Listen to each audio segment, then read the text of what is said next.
Chapter 308. Even though Yang Lin and Li Xinyue were behind Jiang Tian and were not directly hit, they could not take the brunt of the attack. Their heads buzzed and their blood boiled. They almost fainted on the spot. Who is Jiang Tian? How can he be so powerful? This is too scary. Yang Wenlun and Li Xinyue stared at Jiang Tian in shock. They were dumbfounded and tongue-tied. He felt as if he was facing a prehistoric giant beast, and a chill ran down his spine. Jiang Tian, you are here. Everyone in the hall also heard the strange noise outside, and they all panicked. Only Guo Changxing stood up and quickly rushed out. Who is that? He said Guo Lili owes him 10 billion. Why haven't I heard about it? Wow, he is so loud. Hee, so what if he is powerful? Today is the old man's birthday. There are bodyguards everywhere. By then, Jiang Tian had already stepped into the Guo family mansion. Everyone on the lawn looked at Jiang Tian in disbelief. Surrounded by 7 or 8 gunmen, Guo Changxing strode over to Jiang Tian and said arrogantly, Jiang Tian, you dare to barge into the Guo family of Xing continent? You're just a country bumpkin from the mainland, yet you dare to be so unscrupulous. Are you tired of living? Barge in. Hee, Guo Lili owes me 10 billion. I am here to collect my debt. Step aside. Jiang Tian said calmly. Hee, you have no proof. Do you think she owes you money just because you say so?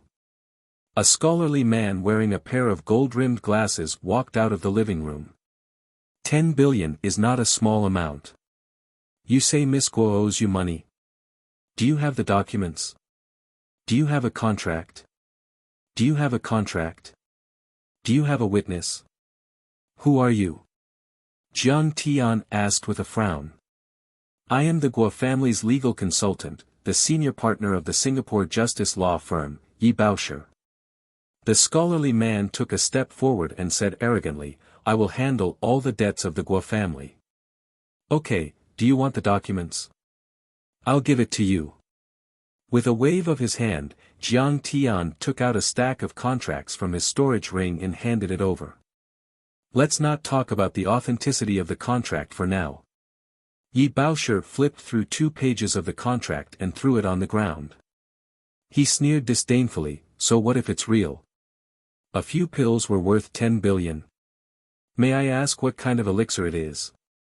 Was it refined by old Lord Taisheng's cauldron? He said righteously, this is called an unfair and invalid contract. Even if we go to Huaxia to file a lawsuit, it's still against the law. You're bound to lose. I think you've gone crazy thinking about money. As soon as these words were spoken, the entire hall burst into laughter. Everyone looked at Jiang Tian as if they were looking at a fool. Those socialites and upper-class ladies were reserved and polite.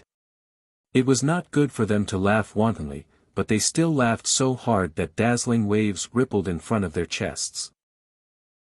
Even Guo Lili, who had walked out of the door, chuckled with disdain. She thought that Yi Baoshi had Jiang Tian in his grasp. Ha, this guy is crazy. Is he trying to extort money? Someone looked at Jiang Tian with disdain. Yi Baoshi is the #1 lawyer in Singapore. His words are sharp and eloquent. Since he started his career, he has never lost a case in 82 cases. Seeing him today, he is indeed extraordinary.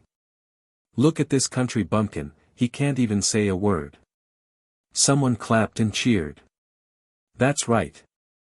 Yi Baoshi is the #1 lawyer in civil and commercial cases. His uncle is the Deputy Minister of Justice. His whole family is full of judges and lawyers. If this guy meets Yi Baoshi, he can only scram. Another person looked at Jiang Tian with disdain and laughed. Mr. Jiang, do you know that Singapore is a society governed by law? We adhere to the law of the sea. Our citizens also adhere to the law of self-defense and the law of the castle. Private property is sacred and inviolable. Yi Baoshe took off his gold-rimmed glasses and wiped them carefully with a cloth.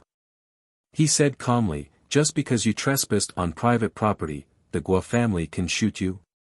But since you are from a backward area in Wuxia and are not familiar with the legal environment of our advanced civilization, I will not argue with you. Get out of here." Interesting. You talk about the law with them, and they play hooligan with you. You play hooligan with them, and they talk about the law.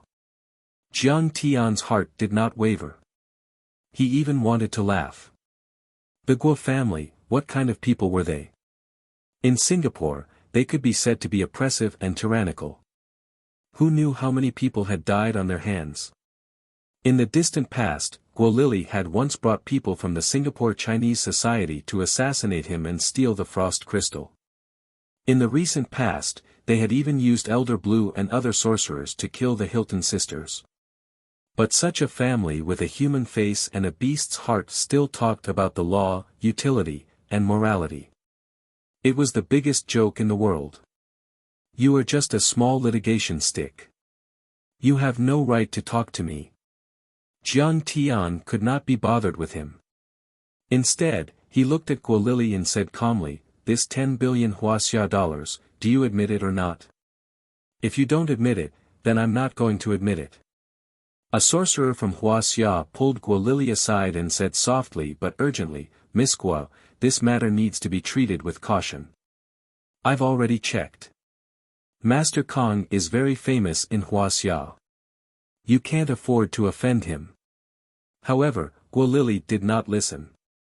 She retorted calmly, "Mr. Jiang, all my debts are fully represented by lawyer Yi. You should talk to him." She knew Jiang Tian was not to be trifled with. She was even a little afraid. She did not expect Jiang Tian to dare to come to Singapore to collect debts. However, this was the Guo family. This was Singapore, the Guo family's territory. Now that she was engaged to Wang Zhibua, they seemed to have a strong backing. If Jiang Tian dared to act presumptuously, how could the Singapore Chinese society stand by and do nothing? On the side, the sorcerer looked up and sighed. "Sigh, the Guo family is too arrogant. They don't know that Master Kong is the #1 grandmaster on the divine roll in Huaxia. He even killed Lin Zhenyu. However, he was only Guo Lili's personal bodyguard. He was on the same level as Elder Lon. He did not even have the right to talk to Guo Shihai. Mr. Jiang, did you not hear me clearly?" Yi Baoshe was angered by Jiang Tian's words. He frowned and said, "Do you know that I can sentence you to 100 years in prison with a single complaint?" Everyone looked at Jiang Tian as if they were looking at an idiot. The Guo family was not to be trifled with. Not only did he come in with blackmail, threats, and assault, but he could also go to jail for slandering them. Moreover, there were so many rich and powerful officials present. There was even the deputy director of the police station present. If they worked together, it would be a piece of cake for them to send a brat from Huaxia to jail. "You talk too much. Get out of my face." To his surprise, Jiang Tian didn't want to waste any more time. He frowned and slapped Yi Baoshe across the face. Slap. Yi Baoshe was sent flying like a scarecrow. His antique gold-rimmed glasses shattered and he flew a dozen meters away. He crashed into 2 tables and fell to the ground. A deadly silence fell over the room. Everyone stood there dumbstruck, dumbfounded, unable to utter a single word. Yi Baoshe was the legal advisor of the Guo family. His uncle was the deputy director of the Ministry of Justice. However, this brat had slapped him without any warning. He is a martial arts master. Could he be Kong Te-Chu? Wang Zhibua's eyes narrowed as he stood at the entrance of the hall. He saw that Jiang Tian didn't even touch Yi Baoshe, but the latter was sent flying. He was either an internal force user or a transcendent state user. After hearing the words of the Dharma spell master from Huaxia, Wang Zhibua was able to deduce Jiang Tian's identity. The Chinese Society of Singapore had suffered a crushing defeat at the summit of Mount Everest. Therefore, Wang Chongyan had ordered a lockdown on the news in case he lost the support of the tycoons. Therefore, most people didn't know about the Chinese society of Singapore's defeat. However, he knew that Kong Taichu was too powerful. The battle at the summit of Mount Everest had cost the Chinese society of Singapore more than half of its elite fighters. Do you know that the Guo family is one of the most powerful families in Singapore? Even the Prime Minister has to respect us. You are just a country bumpkin from the mainland. You can come in whenever you want. Guo Changsheng was enraged by the turn of events. He took a step forward and said coldly, "Besides, today is my grandfather's birthday. You have broken into my house, injured my family members, and injured the legal advisor. You are an enemy of the Guo family. You deserve to die. Get out of my house now or I will kill you." Bang! A good dog doesn't block the way. Get out of my way. Jiang Tian didn't say a word and slapped Guo Changsheng away. Then, he walked towards Guo Lili. That's the young master of the Guo family. How can he beat him up like that? That's crazy. Are all the country bumpkins from Huaxia so barbaric? Yeah, look at young Master Guo. His teeth are missing. Everyone was dumbfounded and couldn't believe it. The Guo family was too powerful in Singapore. Today was the birthday celebration of the old master. Even the deputy commissioner of the police station was present. Even the Prime Minister had sent a congratulatory message. What kind of glorious family was this? What kind of power did they have? What kind of background did they have? Yet, this person dared to break into their house and even hurt them. Guo Changsheng lost 7 or 8 of his molars after being slapped by Jiang Tian.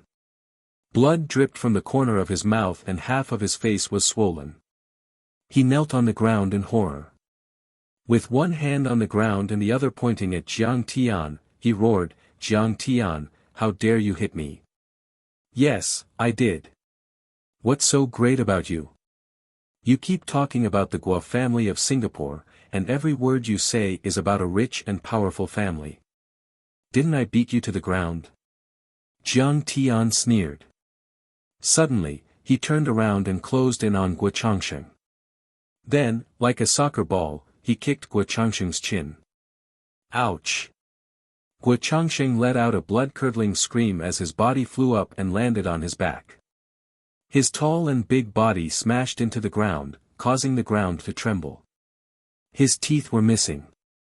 Luckily, he didn't say anything when Jiang Tian hit him. Otherwise, he would have bitten off his tongue. What are you waiting for? Shoot him. Kill him. Guo Changsheng's eyes were bloodshot. Blood spurted from his mouth as he roared. He was the young master of the Guo family in Singapore. He could do whatever he wanted in Singapore. He had bullied people and committed all kinds of crimes. When had he ever been humiliated like this? How could he be humiliated like this? Guo Changsheng was so angry that his lungs were about to explode. He ordered the gunman to shoot Jiang Tian. Chapter 309. The bodyguards and gunmen were stunned by Jiang Tian's ferocious actions. This person was too ruthless, too ferocious. For a moment, they did not react. Only when they heard Guo Changsheng's roar did they pull out their pistols.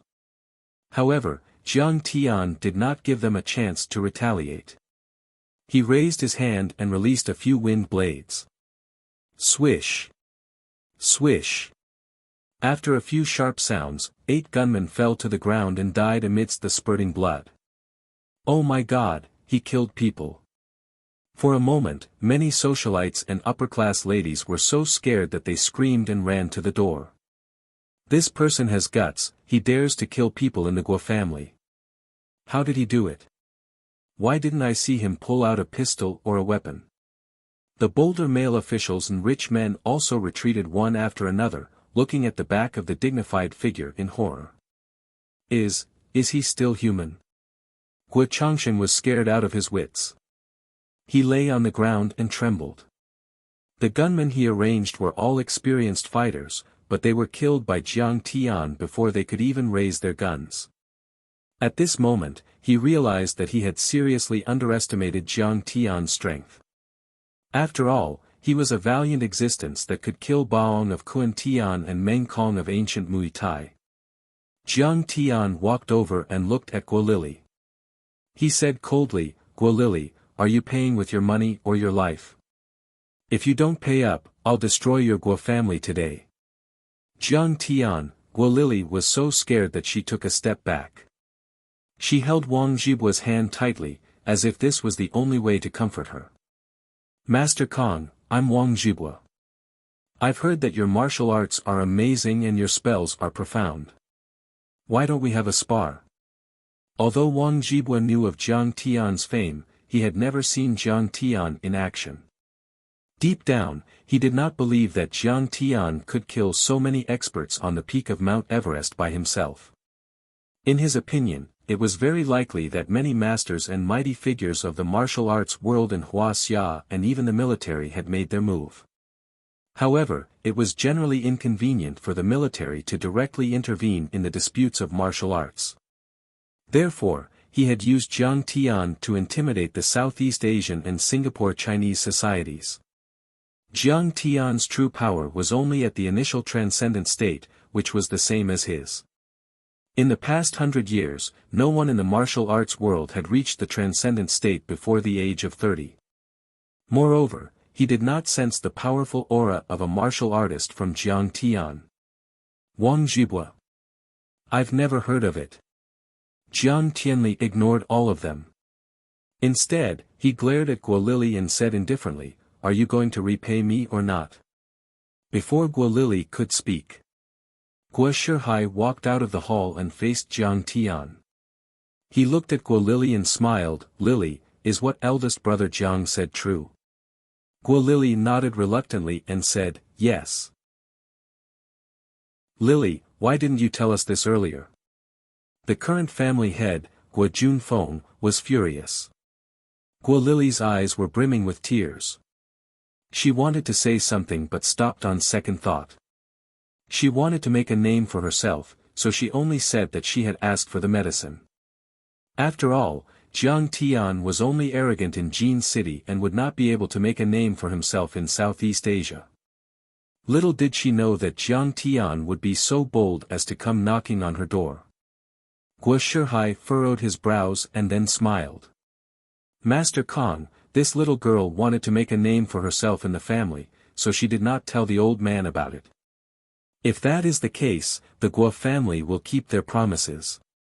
Give me your bank account number, and I will ask my secretary to transfer the money to you." Jiang Tian furrowed his brows. He wanted to suppress the Guo family and take the opportunity to attack Wang Chongyan's dojo. He did not expect that the Guo family would give in. Fine, one step at a time isn't considered a step. Jiang Tian handed over the bank card.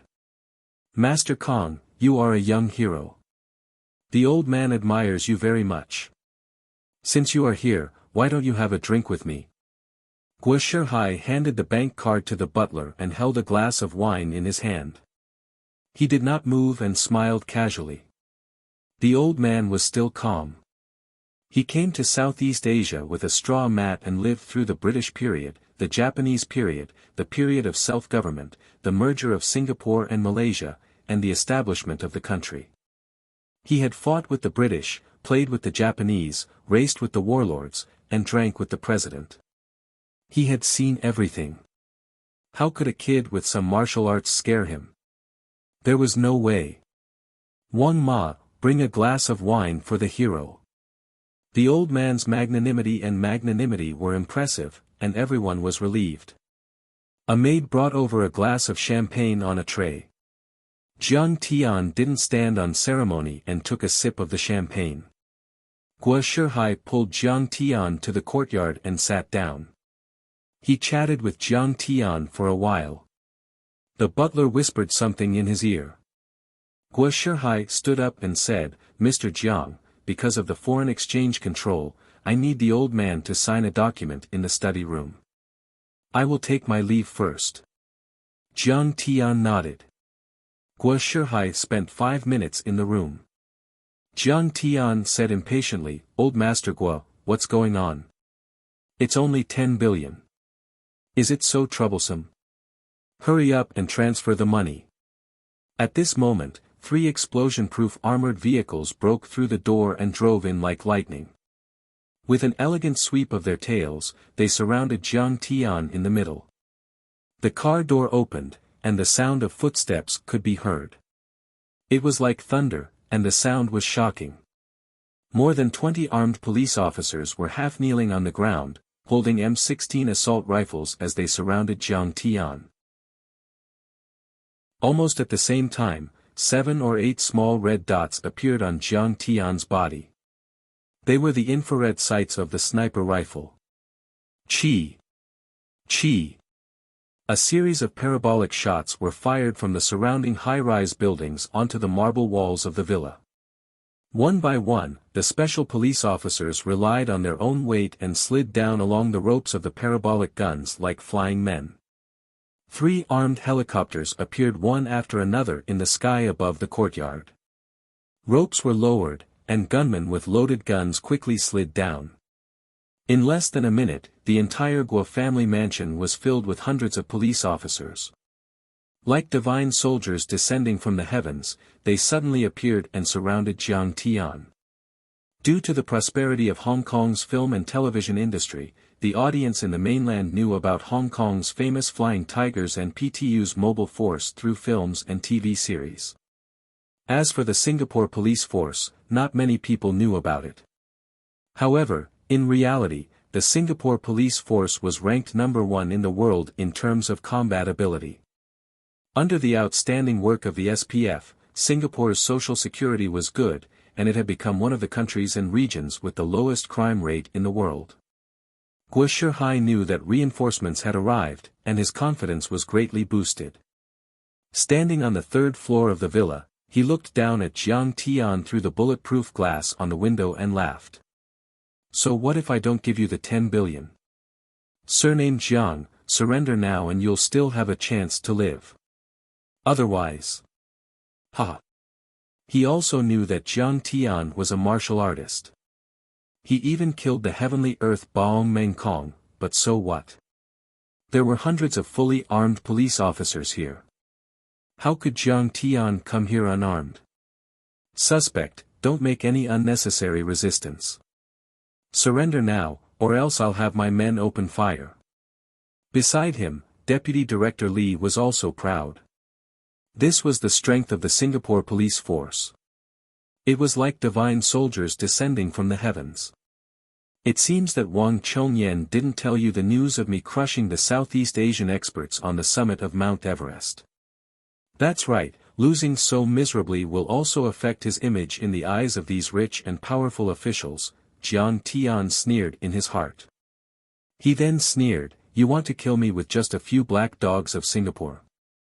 Are you qualified? Before he finished speaking, Jiang Tian's divine sense moved. Chi, a small black flying sword suddenly appeared in his hand. Huh?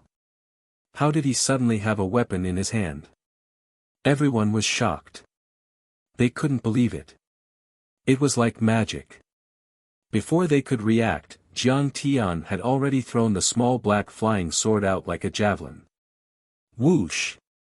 Xiao Hei's flying sword grew bigger in the wind and shot out like a rocket launcher, breaking through the sound barrier.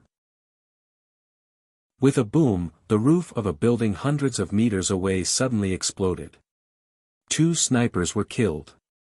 Chi!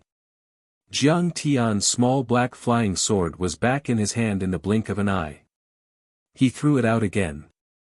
A bullet was fired from another sniper's Barrett sniper rifle. At the same time, the small black flying sword in Jiang Tian's hand shot out again. Clang! The bullet was directly deflected, and Xiao Hei's flying sword shot forward, chopping the sniper into minced meat. Then, the small black flying sword seemed to have a mind of its own. In less than a second, the small black flying sword made a curve between the tall buildings a few hundred meters away. In just a few seconds, all the snipers of the Singapore police force were wiped out. What? Deputy Director Lee was shocked. He shouted in panic, "Open fire! Open fire!" Without waiting for the Singapore police force to open fire, Jiang Tian stomped his foot and a 3-meter deep pit appeared on the ground. At the same time, a strong aura spread in all directions.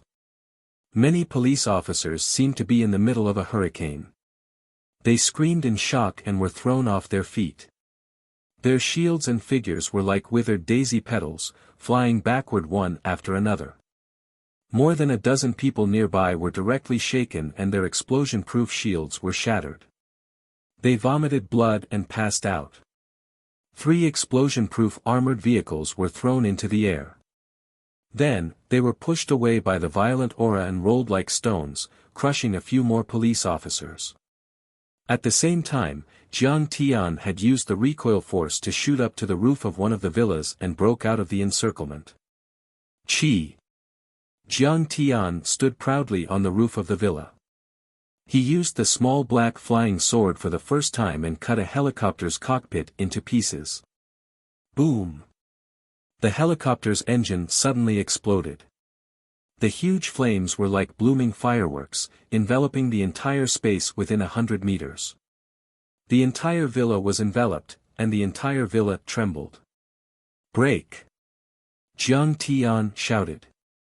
His divine sense was closely connected with the flying sword. It made him feel as if his mind was connected with the flying sword. Boom! The small black flying sword almost exceeded the limit of what the human eye could see. The second armed helicopter exploded. "Break again!" Jiang Tian's voice sounded. The third helicopter, which was retreating and trying to distance itself, also crashed down. The broken cabin fell to the ground, causing the ground to shake. The spinning propellers directly smashed the 3 tycoons and socialites into meat paste, sending them flying more than 10 meters away. Chapter 310. He can project true Qi outside his body. He is a grandmaster. Someone exclaimed in horror. Director Lee was so scared that he started to tremble. He gritted his teeth in anger. Why is the Guo family so unruly? How dare you offend a grandmaster? More police officers also realized how terrifying Jiang Tian was, and they all held up their shields and kept retreating. Those who offend me will be killed without mercy. The Guo family went back on their word and lied to me. Today, I will destroy the Guo family. Everyone who remains in the Guo family will be killed by me. Those who are not related to me, get out of my sight. Those who want to live, take off your uniform, throw away your weapon, and spit on me 3 times. Then, I will spare your life. Jiang Tian's cold and stern voice echoed throughout the Guo family manor. He was like an emperor commanding the world, and like a demon god intimidating the common people. He was majestic and cold. Jiang Tian had no respect or fear for the Singapore police. Jiang Tian wasn't afraid of the Guo family, who were nothing more than lackeys raised by capitalists. From the beginning to the end, they had inverted black and white, helping the evildoers do evil. Run! The police officers did not take Jiang Tian's warning to heart. In their minds, Jiang Tian was the demon god. They only wanted to run for their lives. How could they be in the mood to protect the Guo family? They were not paid by the Guo family. However, before the police officers could get out of the manor, a black blade aura pierced through their chests and they fell to the ground. Didn't you hear what I said? Jiang Tian smiled. The rest of the police officers who wanted to continue to escape suddenly sucked in a breath of cold air. They were scared out of their wits and stopped in their tracks. A few of the smarter police officers remembered what Jiang Tian had said. They immediately took off their uniforms and threw them on the ground. They spat on the ground and stomped on the ground a few times before they ran out of the manor. Soon, these people realized that those who threw their uniforms on the ground and spat on them were not killed. Instead, they escaped. With an example, the rest of the police officers quickly followed suit. One by one, they took off their clothes and threw them on the ground. Some of the Singapore police officers even cursed at Jiang Tian, saying things like, "The Guo family is a nest of bastards," and "The Singapore police are trash." They even peed on their clothes. Many female police officers no longer cared about the actions of the male police officers, nor did they care about their faces. They took off their police uniforms one after another, revealing their snow-white skin. After spitting a few times, they turned around and fled. As for the rich and famous ladies, there was no need to even mention them. They were so scared that they wet their pants, squeaking and fighting to be the first to run to the entrance of the manor. The 7 to 8 meter wide gate was unexpectedly congested and trampled. Some people had no choice but to disregard their image and climb over the fence and through the sewers. A few police officers who wanted to fish in troubled waters could not escape from Jiang Tian's divine sense. They were instantly beheaded by Jiang Tian. However, the Guo family was still the Guo family. They had a few dozen elite bodyguards, including a few iron body internal force martial artists and Dao-reaching level spellcasters. Even though Jiang Tian had displayed such frightening strength, they were still loyal to their master and charged at Jiang Tian. But in front of Jiang Tian, they could not even last a single exchange and were killed by Jiang Tian with a raise of his hand. Jiang Tian bathed the streets in blood. Those who resisted were immediately killed. He also cast fireball talismans, causing billowing black smoke to rise from the villas. The originally joyous birthday banquet immediately turned into hell. It was a mess and chaos. Screams and cries could be heard everywhere. "Stop, Kong Te-chu, you have gone too far. You should know when to stop. You have killed so many people. Do you want to become the enemy of the entire Singapore?"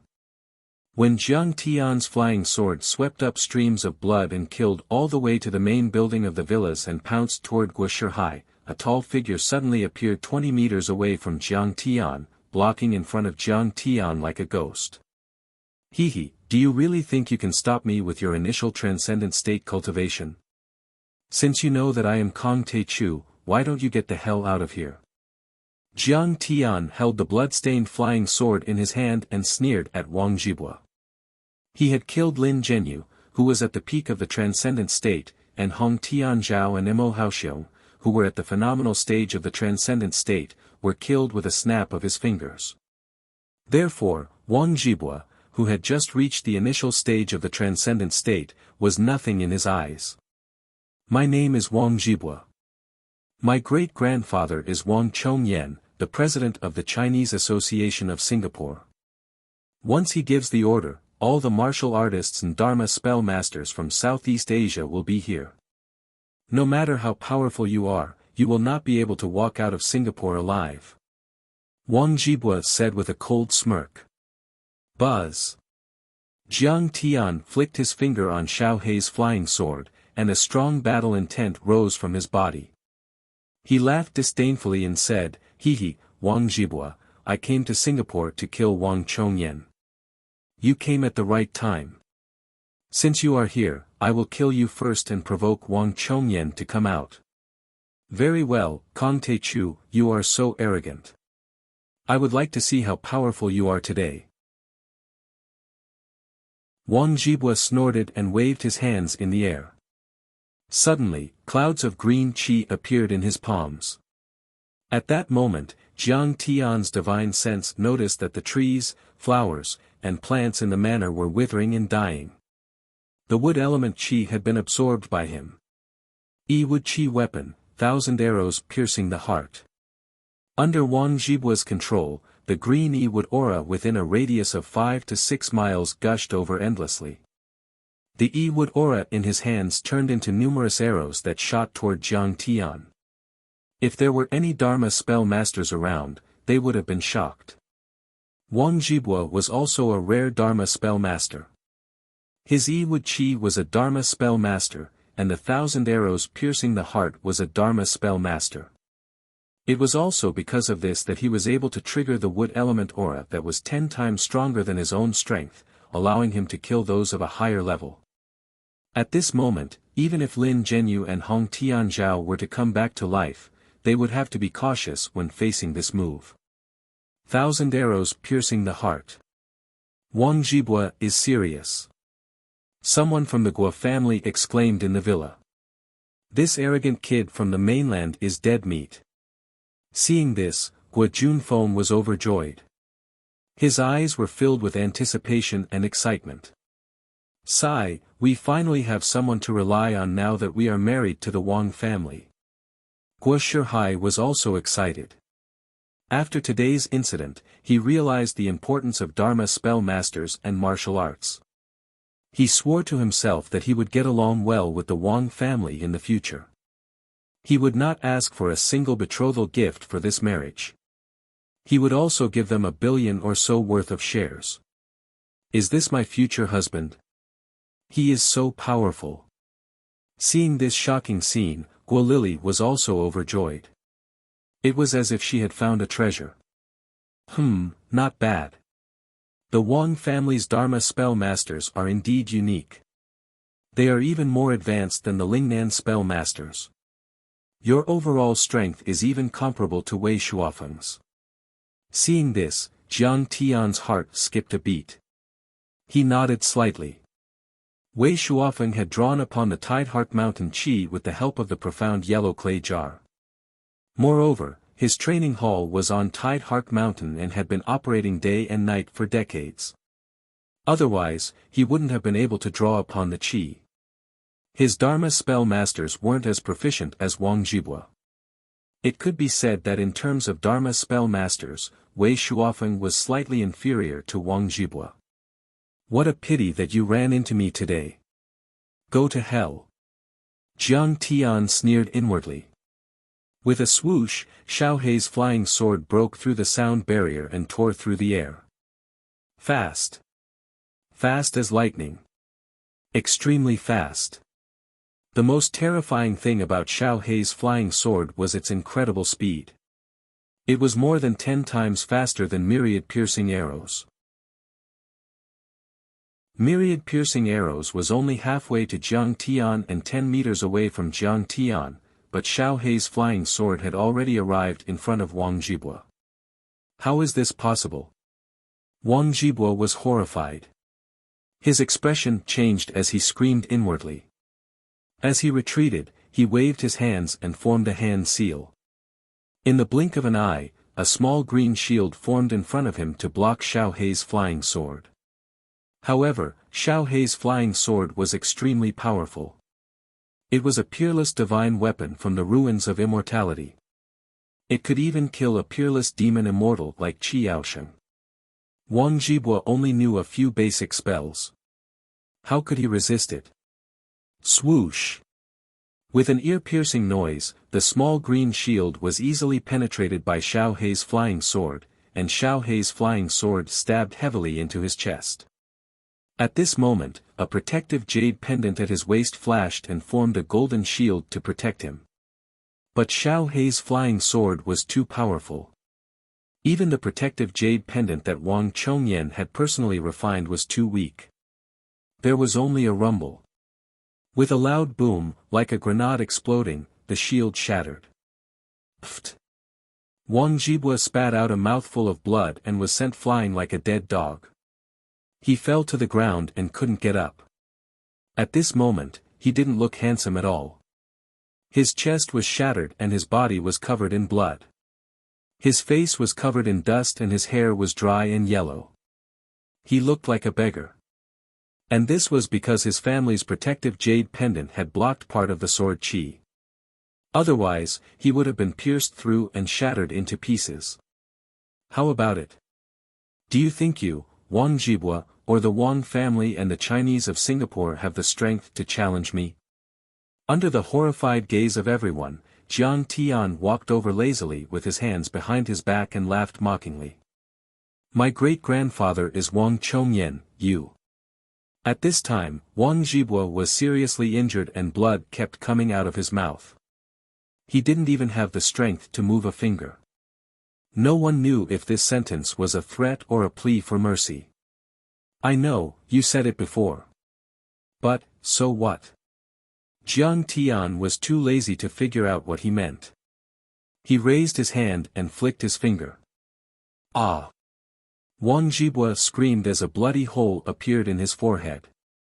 His eyes were still wide open.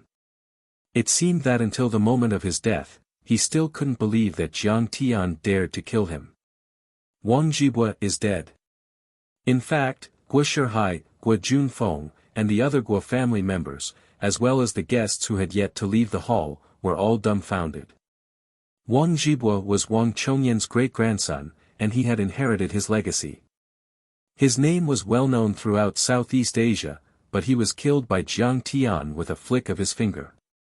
Moreover, Jiang Tian did it as if he was casually squashing an ant. Hubby. Guo Lili shed tears. Her heart was filled with grief. Who the hell is he? How can he be so powerful? Guo Shihai came to his senses and his face was pale. He panicked and couldn't stay calm anymore. He was on good terms with Wang Chongyan and knew many martial arts experts. However, what he saw today was still the most unbelievable thing in his life. Jiang Tian had sent the explosion-proof armored vehicle flying with a stomp of his foot and killed 3 helicopters with a snap of his fingers. Hundreds of fully armed Singapore police officers had been beaten to a pulp. He was truly like a deity.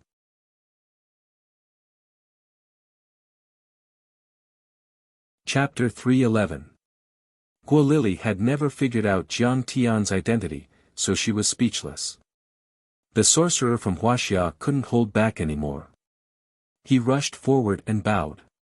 Old family head, this man is Kong Teichu, the #1 martial arts grandmaster on Huaxia's divine roll. He once killed Lin Zhenyu from the Great Circle. What? He is Kong Teichu?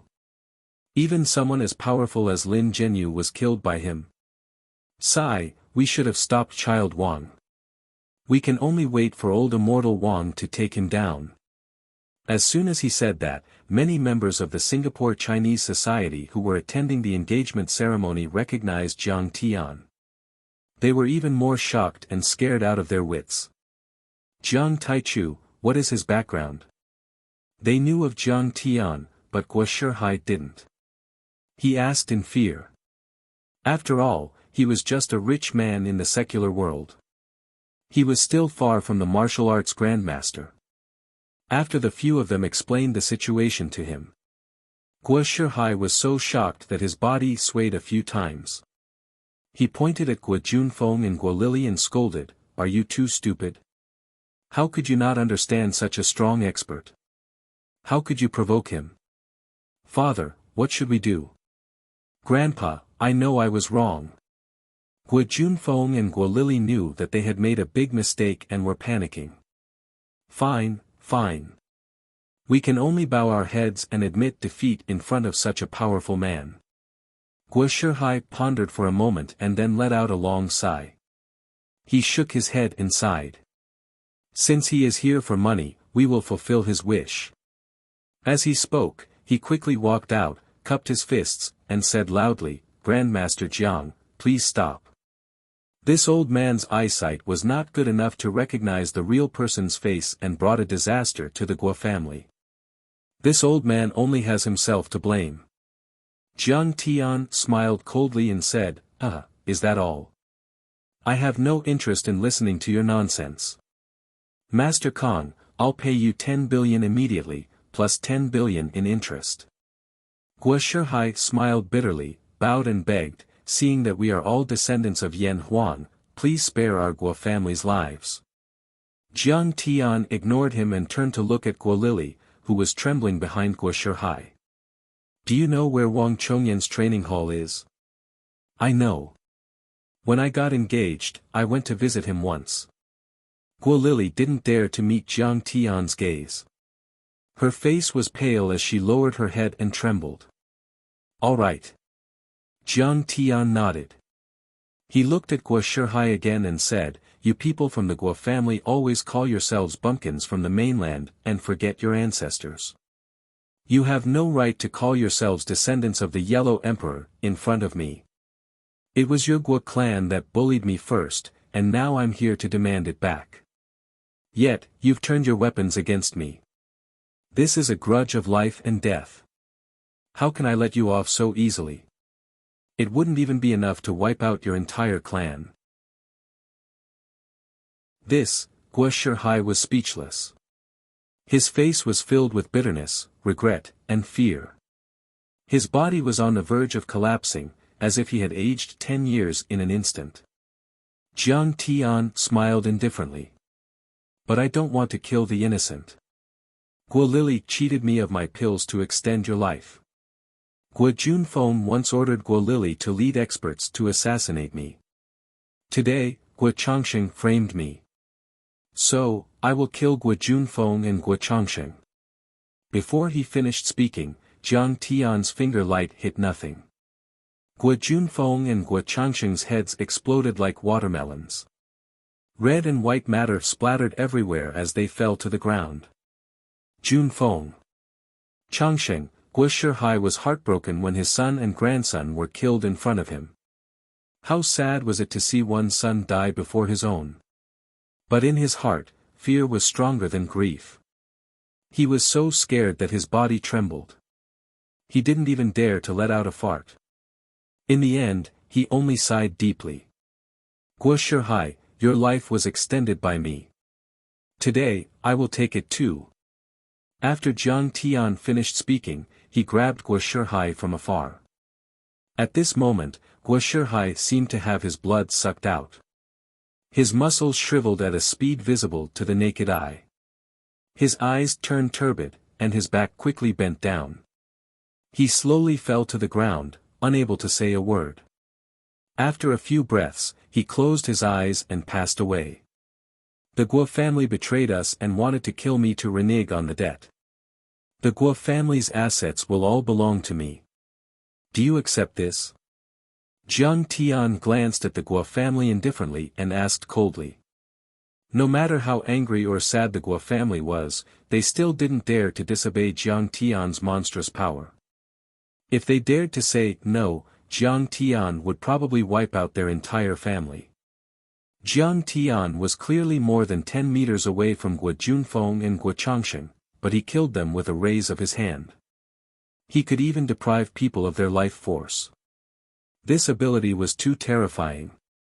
He was like a god. We have no objections to Mr. Zhang's actions. Deputy Director Li was the first to nod in agreement. The other high-ranking officials and rich people also agreed. Even the spell masters didn't dare to say anything. They were completely stunned by Jiang Tian's monstrous power. You guys prepare the contract. I'll kill Wang Chongyan first, then I'll come back to collect the assets. After saying that, Jiang Tian grabbed the terrified Guo Lili like an eagle grabbing a chick. He stepped onto the flying sword and flew away. Guo Shihai. Guo Junfeng and Guo Changsheng were killed by him. Yang Wenlun and Li Xinyue watched the whole thing from outside as if they were watching a Hollywood movie. Is that Jiang Tian? He can fly. They didn't dare to enter until the killing sounds inside were about to stop. Then, they rushed in and saw the shocking scene. They were so shocked that they almost fell to the ground. So the real International Spell Master Conference is held on Swirling Island. No wonder I couldn't find Wang Chongyan's whereabouts even after searching the entire Singapore. Jiang Tian carried Guo Lili on his flying sword and flew towards a small island in the South Pacific Ocean about 100 kilometers away from Singapore. Guo Lili said that Wang Chongyan's retreat was not in Singapore. It was on a small island about 100 kilometers south of the Strait of Malacca. Moreover, the International Spell Master Conference was being held there. Not only was Wang Chongyan's retreat here, but there were also many Southeast Asian spell masters' retreat. It was like the headquarters of the Chinese society in Singapore. Moreover, there were many spell masters gathered here. Most of them were on good terms with Wang Chongyan. That made the conference even more powerful. Guo Lili's words were more or less meant to intimidate Jiang Tian. She wanted him to back off in the face of difficulties and spare her. As long as the Chinese society in Singapore was still there, she and the Guo family still had a chance to survive. Unexpectedly, Jiang Tian laughed and said, "Haha, that's great. I'll take care of all of you." Guo Lili was so angry that she almost fainted. She gritted her teeth and hated Jiang Tian to the core. She thought that Jiang Tian was too cruel and too arrogant. However, when she looked at Jiang Tian's flying sword and his ability to break the sound barrier, she felt uneasy again. Ever since she knew about Wang Chongyan's abilities, she had been very confident in the Chinese society in Singapore. However, she was uneasy now. She was not so sure anymore. A terrifying thought appeared in her mind. Maybe Jiang Tian can really wipe out the Chinese society in Singapore. Jiang Tian was too fast. He didn't give the Singaporean officials any time to react. In less than 10 minutes, he reached the sky above Swirling Island. In fact, even if they did react, it would be useless. With Guo Lili in Jiang Tian's hands, they wouldn't be able to use any firearms. Swirling Island was not big. It was about 5 to 6 kilometers in radius. However, the terrain was very complicated. It was deep in the mountains and steep cliffs. There was only one narrow path that could fit 10 people walking side by side. Looking down from the sky, from the foot of the mountain all the way up, it was densely packed with walled cities. The entire walled city was probably able to house over 1,000 people. There was even a majestic stone wall built to encircle the walled city. The headquarters of the Chinese society in Singapore was on a platform halfway up the mountain. There were a few tall palaces.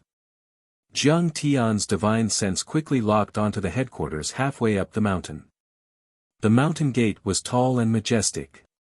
From afar, he could feel a majestic aura. However, when Jiang Tian saw the words on the lintel, he laughed. Other than the words headquarters of the Chinese society in Singapore, there were also the words Blue Cloth Society.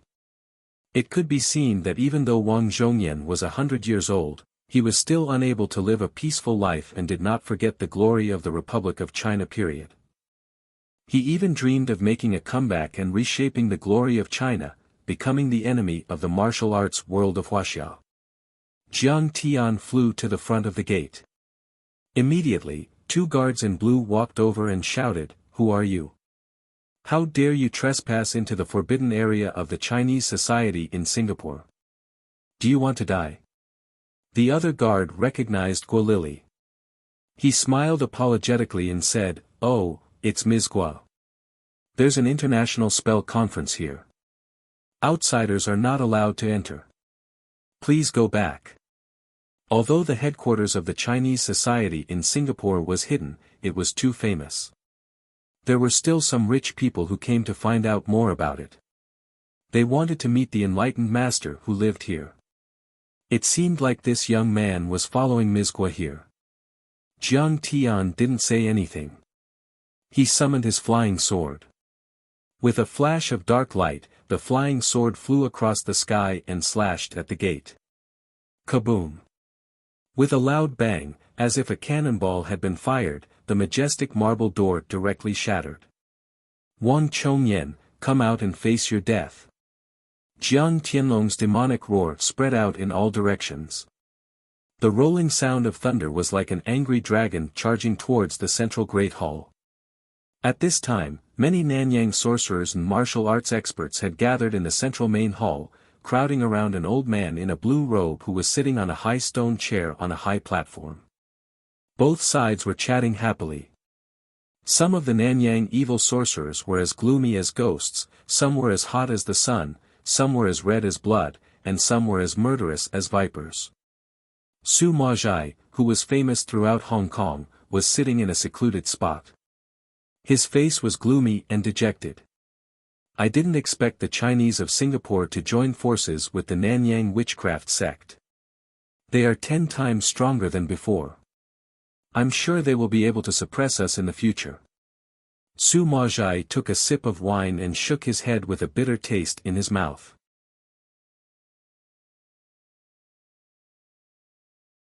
Chapter 312. The International Dharma Spell Conference was not only about cooperation, but also about the exchange of Dharma artifacts and materials. Spell masters were not people who were detached from worldly affairs. They would also fight for power and profit to determine who was better and who was worse. Naturally, there would be friction between them. Because of the long formation spell masters ranking system, Dharma spell masters were even more aggressive than martial artists. On a certain month, on a certain day, where did I defeat everyone? What a loser. Ha ha ha. Whoever won against a master of sorcery would have to hold a big banquet to show off, so that everyone would know about it. Especially when he challenged his opponent to a spar in such an occasion and defeated his opponent in front of everyone, it would undoubtedly establish his status and position. It would also be a wonderful thing to hold one's head high in pride. Su Maozhai was a Dharma spell master of the Talisman Charm sect. He had always been dissatisfied with Zhou Xingqian of Singapore. Therefore, he challenged Zhou Xingqian to a duel. However, he was defeated by Zhou Xingqian in a matter of seconds. However, he could tell that Zhou Xingqian had not only used traditional Taoist talismans during the duel, but also used some witchcraft, which made him very unhappy about his failure. Grandpa, isn't the Chinese sect supposed to work with the dark arts masters? The little nun asked in confusion. There were a few dark arts masters from Nanyang who had joined the Chinese sect, such as Oyila. However, they were not considered top-tier Dharma spell masters. Su Maozhai looked at the tall figures below the stage and let out a wry smile. However, this time, the Blood Shaman sect, the Fire Shaman sect, and the Snake Shaman sect have joined the Chinese sect.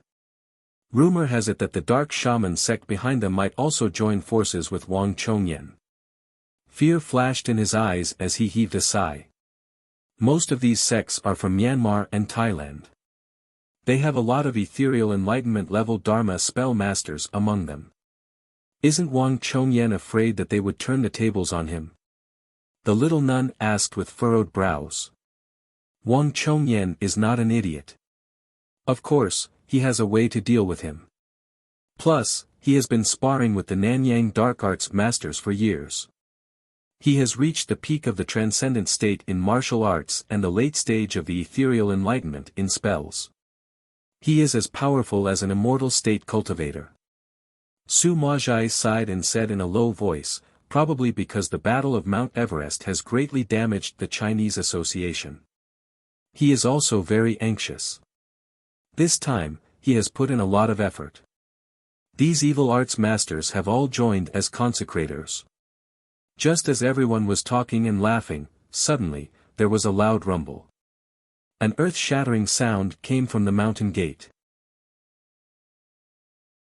A voice that surged like a raging wave rumbled over, Wang Chongyan, come out and accept your death. For a moment, the entire crowd was shocked. Everyone was stunned and turned their heads to look outside the door. How dare you trespass into our Singapore Chinese Society's headquarters? Do you want to die? However, Wang Chongyan's expression changed abruptly. He slapped the armrest of the chair and stood up. With a single slap, the stone chair instantly collapsed and the armrest shattered. This person is courting death. How dare he be disrespectful to President Wang? Many Nanyang dark arts masters also stood up. Each of them was filled with murderous intent. They wanted to teach this arrogant and ignorant kid a lesson. Is he from Wuxia? His accent sounds like he is from the mainland. He destroyed the mountain gate with one slash. Could he be a martial arts master from Wuxia? At the entrance of the headquarters, the guards were shocked and could not believe that Jiang Tian had destroyed the mountain gate with his sword. No matter who he is, he has to die if he dares to trespass into our Singapore Chinese Society's headquarters. The guards were furious in the next moment.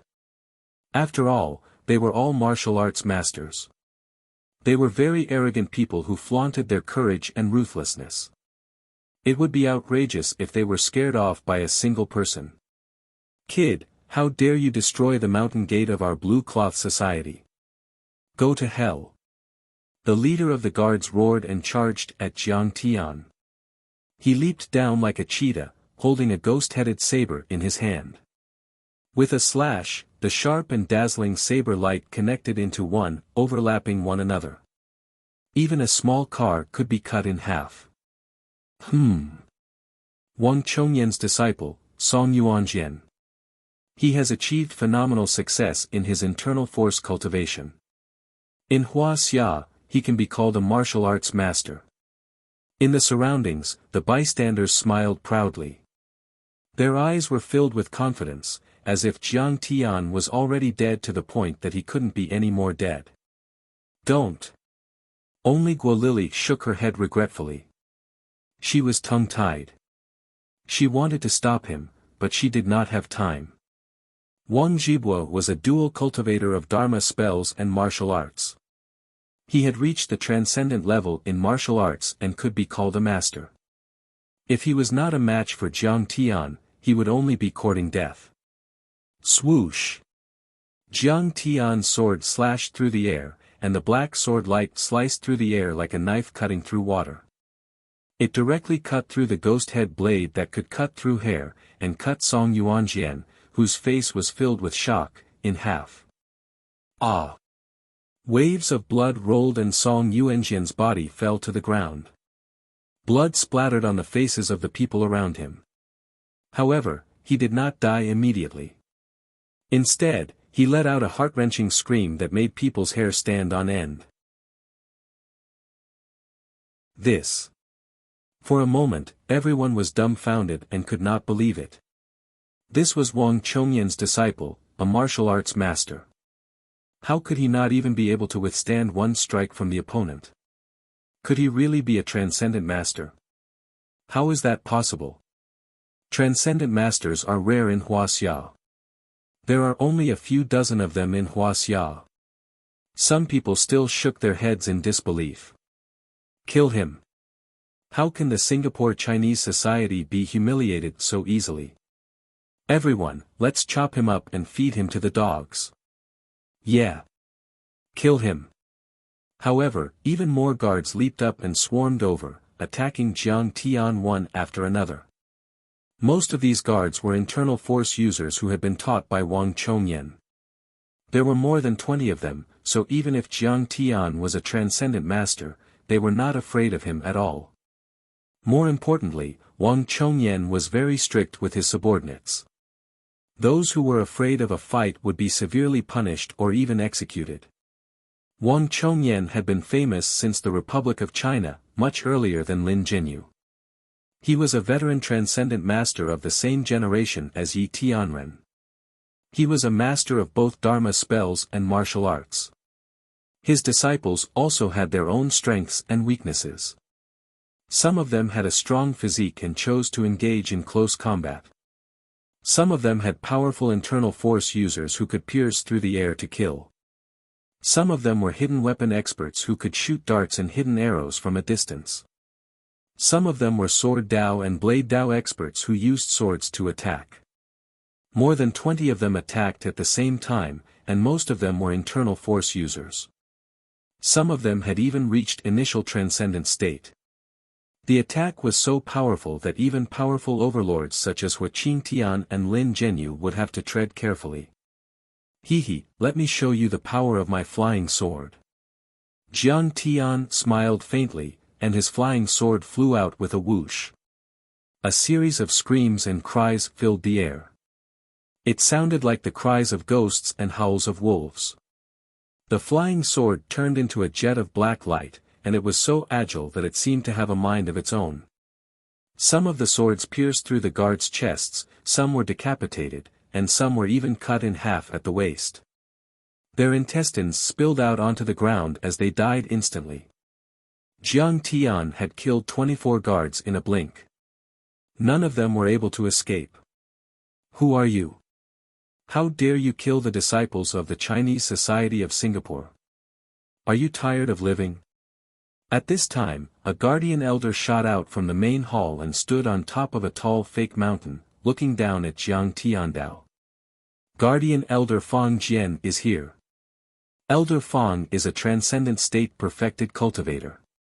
10 years ago, he was on a mission in Lingnan of Huaxia. He defeated Imo Haoxiong with one blow. That's right. Since then, Imo Haoxiong has been in seclusion. He doesn't dare to claim that he is a transcendent state master anymore.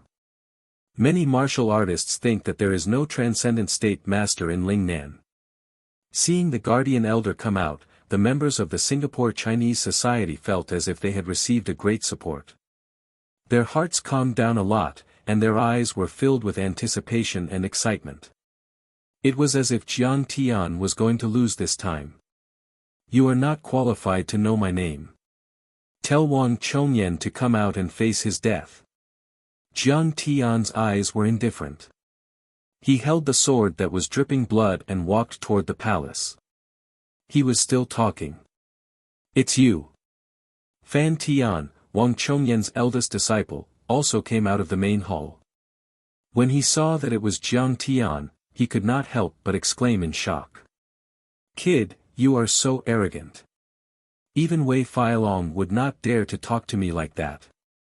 Before Fan Tian could say anything, the exasperated elder Fang Jian had already made his move.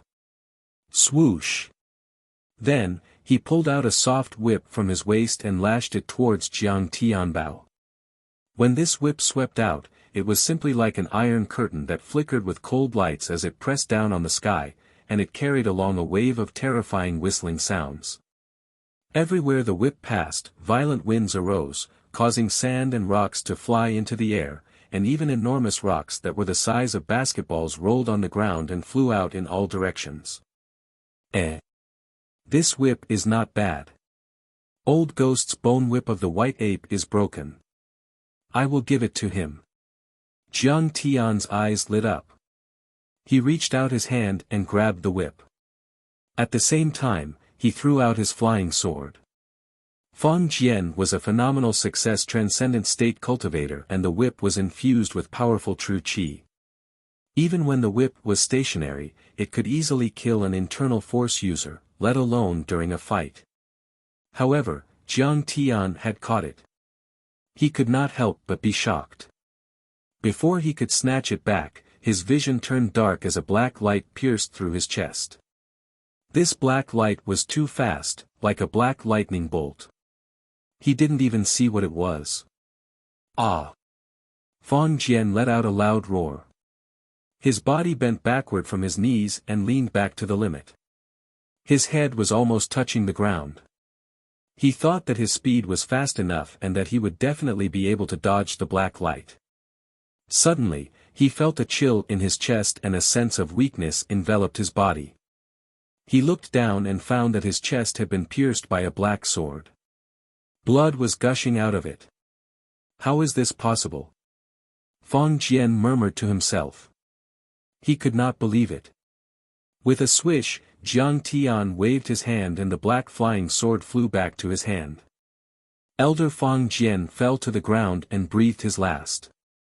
In the Singapore Chinese Society, Fang Jian could be considered a big shot.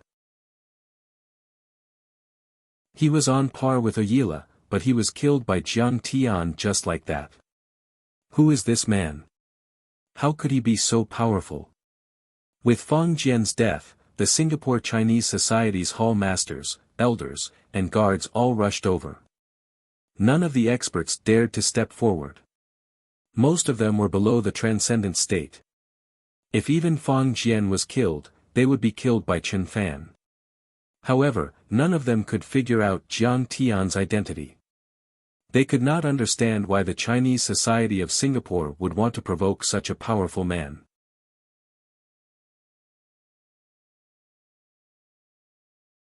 Chapter 313.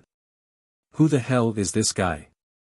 How dare he come to the headquarters of the Chinese Society of Singapore and kill us? Many people were still in a state of shock. In fact, the Chinese Society of Singapore had a history of over half a century, even longer than that of the Great Circle. However, during this long period of development, there were only a few people who dared to invade the island during the first 10 years of its construction. However, they were all annihilated by the Chinese Club of Singapore. In the following half a century, no one dared to invade the island. He is Kong Te-chu. Lord Brahma's face paled as he finally said. What? He is Kong Te-chu.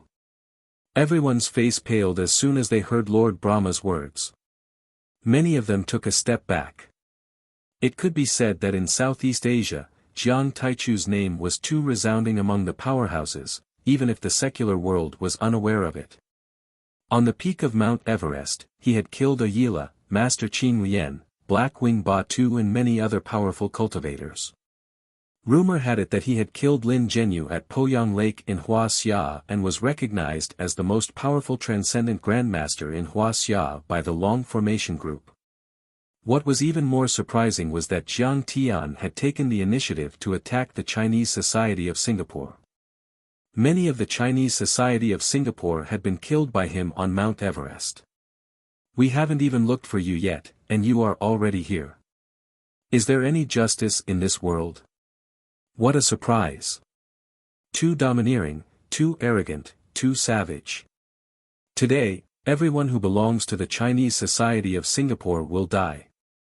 Jiang Tian linked his hands behind his back and said lightly, if you want to live, take off your blue shirt and kneel before me. How dare you? Do you really think you can do whatever you want in Southeast Asia? Wang Chongyan looked at Jiang Tian and didn't say a word. Suddenly, a tall, barefoot old man with shoulder-length red hair and fiery tattoos all over his body made a move. Kaboom! A 3-meter-long giant hand formed from red flames came crashing down on Jiang Tian's head. The flames were extremely hot, and there was poisonous gas lingering within. Not to mention being hit by it, one would not even be able to withstand a single breath. Even an inner force expert would die on the spot. It was the fire shaman cult's sect master, Wuxia Tian. What he used was not martial arts, and what he used was not vital energy. Instead, he used sorcery to control the fire element and condense the flames. However, this attack was at least comparable to Lin Zhenyu's magma fire poison. An ordinary martial arts grand master would be burned to death. Chi! The little black flying sword in Jiang Tian's hand slashed through the air. It grew bigger against the wind and instantly chopped the huge flaming palm into pieces. Flames shot out in all directions. The members of the Chinese Society in Singapore were caught in the crossfire. They couldn't dodge in time and screamed in agony as they were burned to ashes. Flying sword, it's a flying sword. Is this the legendary flying sword, or is it just using chi to control the sword? If it's really a flying sword, then he's a human immortal. This flying sword can expand, how can it not be a flying sword? Everyone cried out in alarm. Even Wang Chongyan's expression changed. Wuxia Tian was even more frightened and regretful. Flying sword. Legend had it that only a sword immortal could wield such power. Could it be that Jiang Tian was a sword immortal as well? If Jiang Tian was really a sword immortal, then the gap between their strength and Jiang Tian's was just too big. It was said that regardless of martial arts or sorcery, one could become an immortal after cultivating to the extreme. Immortals were divided into 3 levels: human immortal, earth immortal, and sky immortal. Sword immortals were experts who specialized in the art of swordsmanship. However, no matter what kind of immortal they were all beyond their reach. Fine, if you want to die, I'll fulfill your wish. Jiang Tian raised his hand and shot out a ray of light. It pierced through Wuxia Tian's forehead. He screamed and fell to the ground. So powerful. Many of the shaman cult's sect masters were terrified. No wonder this person was able to dominate the Everest peak. He was so powerful that even Wuxia Tian, who was of ethereal enlightenment, was no match for him. Wang Chongyan, come and die. Jiang Tian glared at Wang Chongyan and said coldly. Kong Te Chu, the Chinese Society of Singapore has tens of thousands of members and followers. We have many ethereal enlightenment spell masters and transcendent state martial arts grandmasters. Do you really want to make us your enemy? Wang Zhongyan was flustered and exasperated as he scolded. Furthermore, this old man is the imperial advisor of Singapore. Even the president is my believer and has to address me as master. Now that you have offended me, the Singapore government and army will not let you off. I have already killed your grandson, Wang Zhibua. Jiang Tian said calmly. He wanted to force Wang Chongyan to kill him. You. Wang Chongyan was so angry that he almost vomited blood. Wang Zhibua was the great-grandson he doted on the most, and now that he had been killed by Jiang Tian, he had to bear the sorrow of a white-haired person sending off his own black hair. This was truly an uncontrollable rage.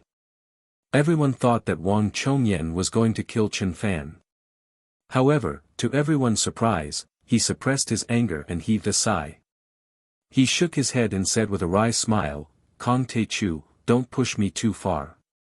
I didn't know that you were going to steal the new flower during the battle on the Everest Peak. Otherwise, I wouldn't. He had already decided to back down. In his opinion, Jiang Tian was a peak-level Transcendent State Grandmaster and had killed a peak-level Transcendent State Grandmaster. Therefore, he wasn't confident that he could defeat Jiang Tian. I'm pushing you too far. I won't settle the score with you during the battle on the Everest Peak. However, didn't you know that Ba Song and Meng Kong of the Kuan-Tian Chinese Society tried to assassinate me? Jiang Tian sneered and said, the grudge has already been formed. I want to cut the weeds and eliminate the roots. To be honest, I am worried about you and the Chinese Society of Singapore. Who knows when you will go crazy and try to assassinate me again? Master Kong, I, Wang Chongyan, am a man of my words. If you withdraw from the headquarters of the Chinese Society of Singapore today, I will let bygones be bygones. Wang Chongyan said solemnly. Jiang Tian shook his head and said with a lazy smile, if you want me to believe you, it's very simple. Show me your sincerity, obediently kneel down, admit defeat, and call me your father, and I'll let you go. You want President Wang to kneel down and admit defeat? That's too arrogant. Everyone was shocked and couldn't believe what they heard. Grandmasters were like dragons. Which one of them wasn't full of arrogance? They had seen a lot of arrogant grandmasters, but it was their first time seeing someone as arrogant as Jiang Tian. Wang Chongyan was an expert. He had reached the transcendent state during the Republic of China and became a grandmaster. He led the Blue Coat Society and was on equal footing with Huang Jinrong and Du Yuesheng on the Bund. Today, he was the Grand Preceptor of Singapore and the Grand Preceptor of Singapore. He was also known as the Grand Preceptor of Singapore. But today, Jiang Tian actually wanted him to kneel and admit defeat, and call him father or ancestor. This was simply too inconceivable. Wang Chongyan was enraged by Chen Fan's words. His face turned pale and the veins on his forehead bulged. He shouted coldly, Kong Te Chu, I didn't want to fight you because you are a martial arts prodigy. You are also a descendant of the Yan Huang dynasty. That's why I didn't want to fight with you. Instead, I called you Master Kong. If I don't respect you, you are nothing. The old man became a transcendent grandmaster in the 30s of the last century. He was famous in Wuxia and was on par with Yi Tianren. Moreover, the old man had been cultivating diligently for the past few decades. He had fused Wuxia martial arts and Dharma spells together and had reached the immortal state. Even if Yi Zhantian or Lin Zhenyu were to come back to life, they would still have to show respect to me. You have only been famous for a few days. Who do you think you are? How dare you ask me to kneel down and beg for mercy? You talk too much. If you don't kneel down and admit defeat, then let's fight. Jiang Tian flicked the little black flying blade in his hand as his battle intent soared to the sky. Very well. Today, I will show you the true power of Wuxia martial arts and the Dharma spells of Southeast Asia. Wang Chongyan's eyes flashed with murderous intent as he gritted his teeth. What's so great about the Dharma spells of Southeast Asia? I can kill a Yila with a slap of my hand. Wuxia martial arts. He, let alone Yi Tianren, I can kill Yi Zhantian with a snap of my fingers. Jiang Tian let out a disdainful smile and said, it seems that old Mr. Wang is very confident. Then let's cut the crap and fight. Very well, you are really arrogant. Today, I will kill you as a sacrifice to my poor great-grandson and the souls of the Chinese Society of Singapore that you have killed. Wang Chongyan's murderous intent soared as new and old hatred surged into his heart. A powerful aura spread out in all directions. The aura was so cold and murderous that it caused the temperature within a few dozen meters to plummet. This place was originally a tropical climate, but in a blink of an eye, it was as if they had entered an extremely cold place with howling winds and falling snow. Come to me. Wang Chongyan waved his hand and a charred wooden zither flew out from the side and landed in his hand. He stomped his feet on the ground and shot out like a bolt of lightning. He stood proudly at the top of a large hall in the courtyard, about 50 meters away from Jiang Tian. He put down the charred wooden zither carefully and looked down at Jiang Tian. He sneered, Kong Te Chu, are you ready to be killed? The coffin is already prepared. However, it is for you. Jiang Tian said with a proud smile. This can be said to be the most intense battle in Southeast Asia in half a century. The battle was about to break out. Many people retreated as their hearts jumped to their throats. They were fully focused as they stared at the two people on the battlefield. Jiang Tian, you are too arrogant. Even now, you still don't know what is good for you. Jiang Tian, my husband is Wang Chongyan's grandson. If you kill him now, won't Wang Chongyan tear you into pieces? Guo Lily gritted her teeth as she looked at Jiang Tian at the entrance of the mountain. Her eyes were filled with hatred. Humph, this Kong Te Chu is too arrogant. Not only did he kill the experts of Southeast Asia on Mount Everest, he even dared to behave atrociously in the Chinese Society of Singapore. This time, Wang Chongyan is going to kill him. A master in a blue robe cackled. Beside him was a giant colorful python that was 10 feet long. He was a Gu master from Malaysia and was famous in Southeast Asia. Kong Te Chu is indeed powerful. He had killed Lin Zhenyu and is known as the #1 grandmaster on the divine roll in Huaxia. However, it depends on who he is facing. Wang Chongyan has been famous in Southeast Asia for decades. He has mastered both Dharma spells and martial arts. He has even integrated the dark arts of Southeast Asia into his martial arts. Who can defeat him? An overlord with a bamboo basket on his back sneered. He was surrounded by poisonous gas and black mist, exuding a deadly aura. He was a medicine master from Myanmar. Humph, even if Kong Te Chu had killed Lin Zhenyu, does he think that he is qualified to fight with Wang Chongyan? He is too naive. Lin Zhenyu is far inferior to Wang Chongyan in terms of seniority. Zhou Xingchen, the talisman master of Singapore, sneered.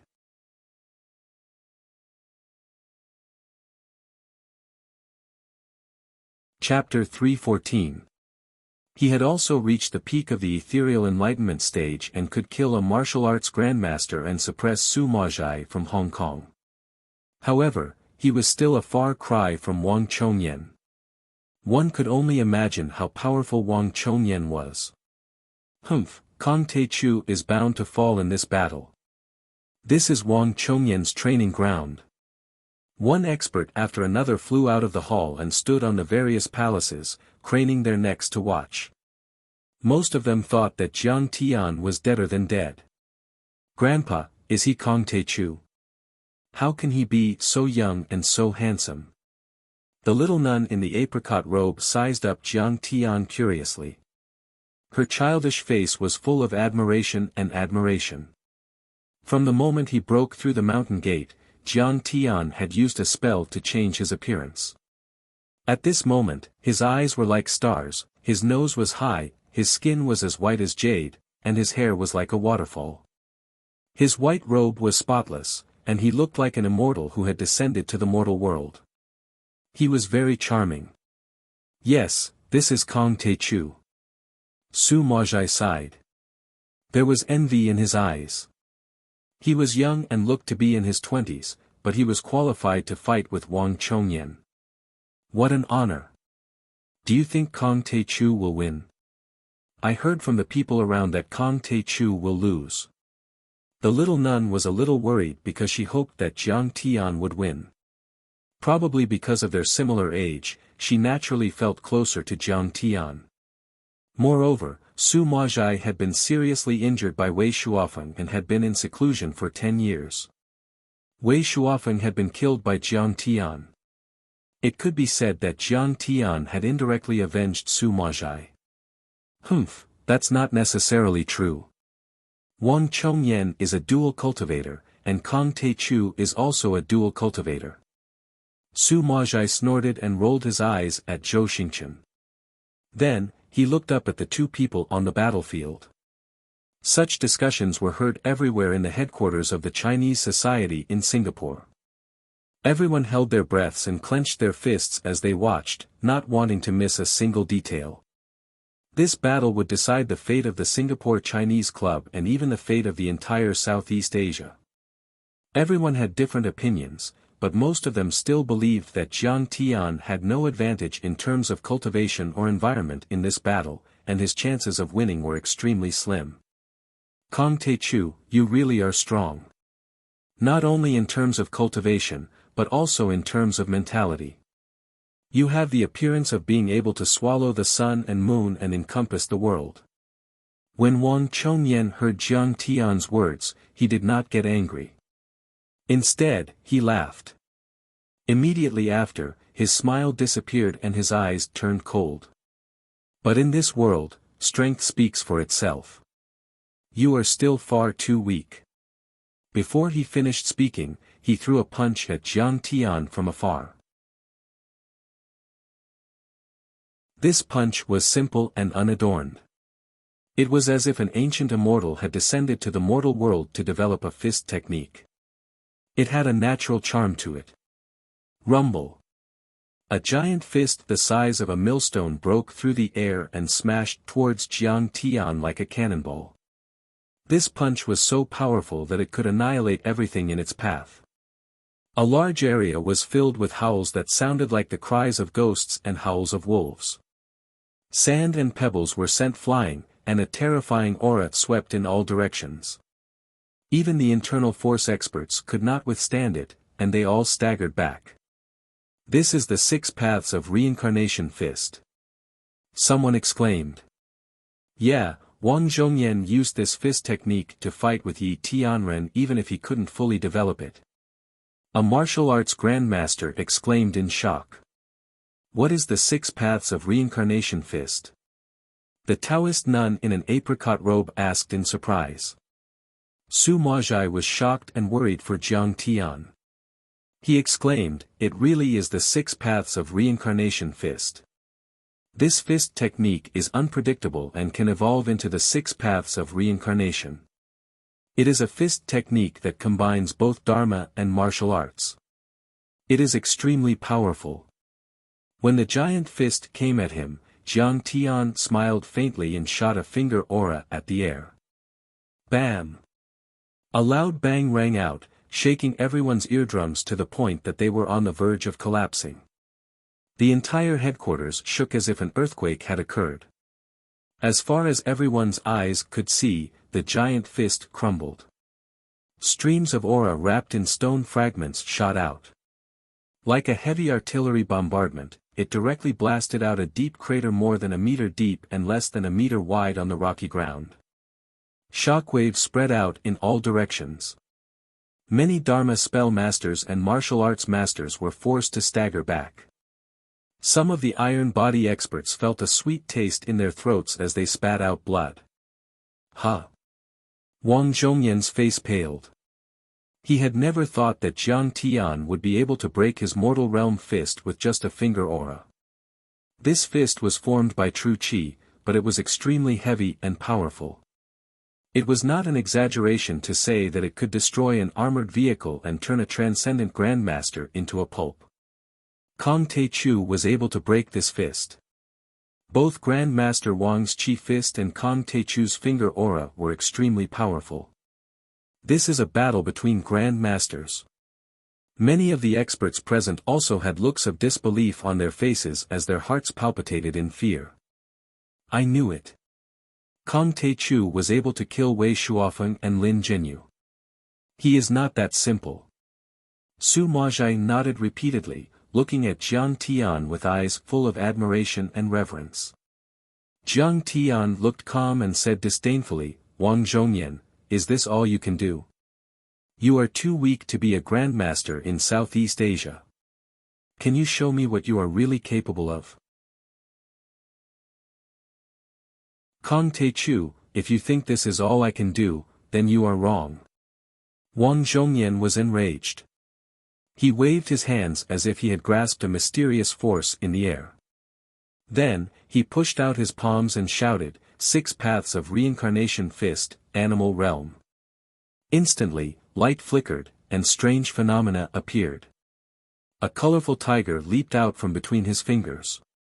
Immediately after, a wolf, a divine eagle, a vulture, a giant shark. They continuously evolved and pounced towards Jiang Tian. In a blink of an eye, the tiger roared in the forest, the eagle soared in the sky, the wolf swallowed the moon, and the fish swam in the shallow water. They stepped on the void and roared in the sky as they attacked Jiang Tian. This is qi condensation. It is the symbol of the peak of the transcendent state.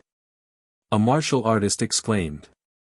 Once a transcendent state martial artist reached the transcendent state, they would be able to condense qi into weapons and control objects with qi. However, qi condensation was a step further. Lions and tigers appeared and attacked the target as if they had a mind of their own. Using qi to control objects and condensing qi into weapons was already so difficult, let alone condensing a spiritual beast that could attack on its own. What was even more terrifying was that Wang Zhongyan was able to condense so many qi condensation at once. I didn't expect Master Wang to be so powerful. He condensed 8 qi condensation and is almost half a step away from the immortal state. He's far more powerful than us. Yes, although many of the qi condensation is still condensed from true qi, it's almost the same as the immortal state martial artist's verbal obedience. I can die in the evening if I hear the truth in the morning. Today, I've seen Master Wang's martial arts. My life is not in vain.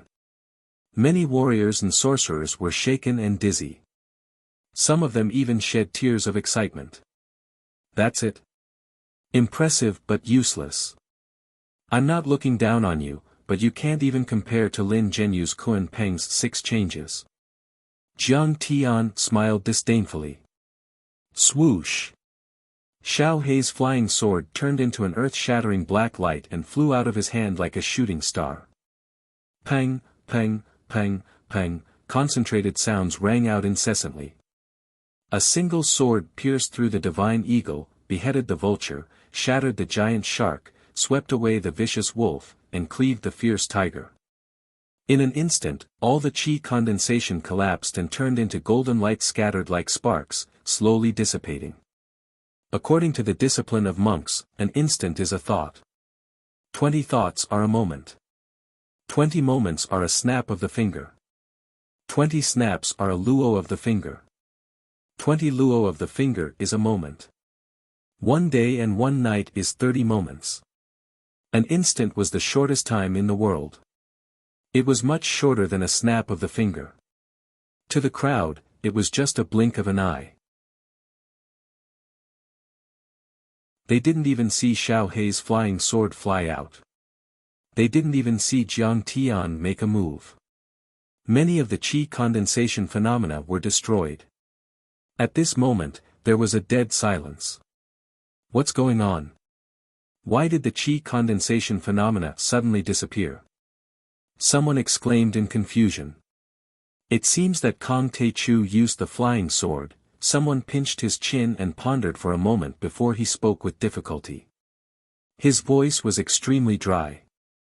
Is this the power of the flying sword? That's too scary. Someone muttered to himself in a daze, not daring to believe it. If this sword were to hit us, a spell master who had entered the Tao level was frightened and couldn't bear to say the rest of his words. The speed of the flying sword was too fast. It could break the sound barrier and exceed the limit of what the human eye could see. Any spell master's spell was useless because the flying sword would have already beheaded you before your spell could hit him. You wouldn't even have the chance to cast a spell, talisman, or artifact.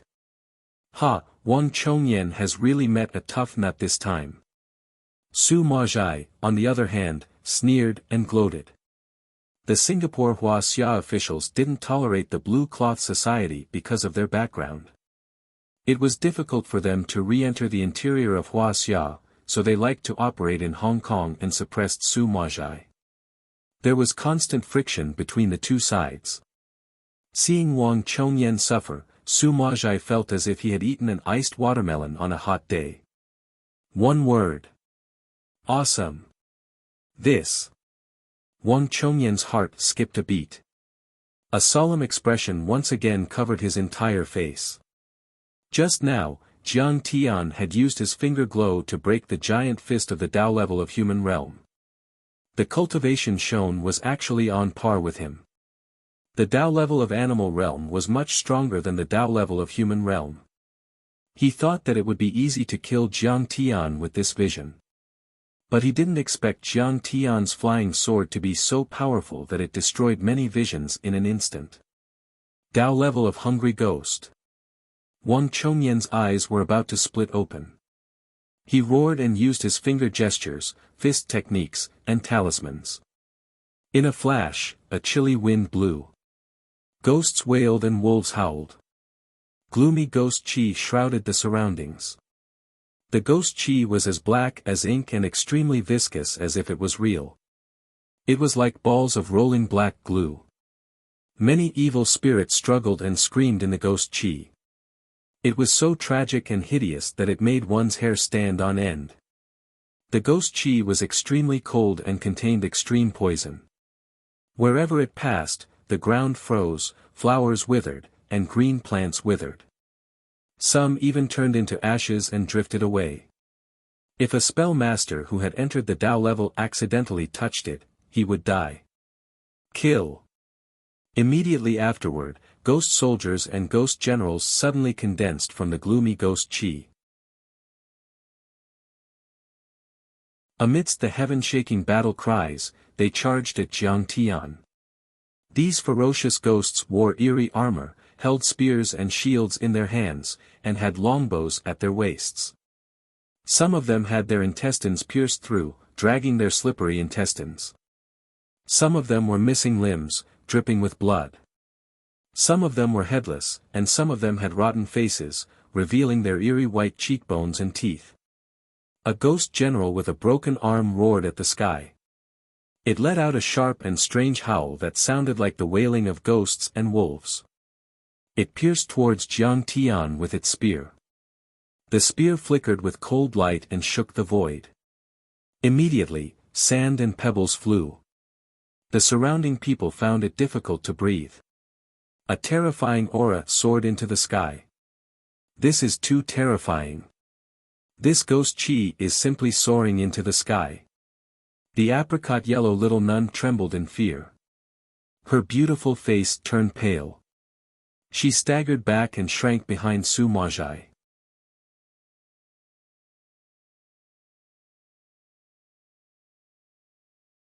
Chapter 315.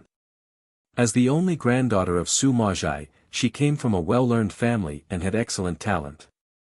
She was able to sense things at the age of 8 and had reached the level of Taoist initiation at the age of 18. She had caught many ghosts and collected many evil spirits in Hong Kong. She was called the Little Witch by many rich and noble ladies and was famous in Hong Kong. However, if she was faced with such a powerful evil spirit, she would have no choice but to run away. That was when her grandpa stepped in. These are all Ghost General and Ghost King level Ghost Soldier spirits. One of them can kill a transcendent Grandmaster, and there are so many of them. Not even a Dharma spell master of the ethereal enlightenment level can handle them.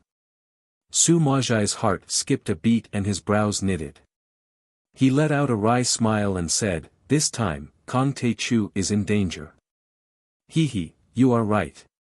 These are all Ghost Kings and they were all transcendent Grandmasters before they died. I collected them from the ancient battlefield in Huaxia years ago."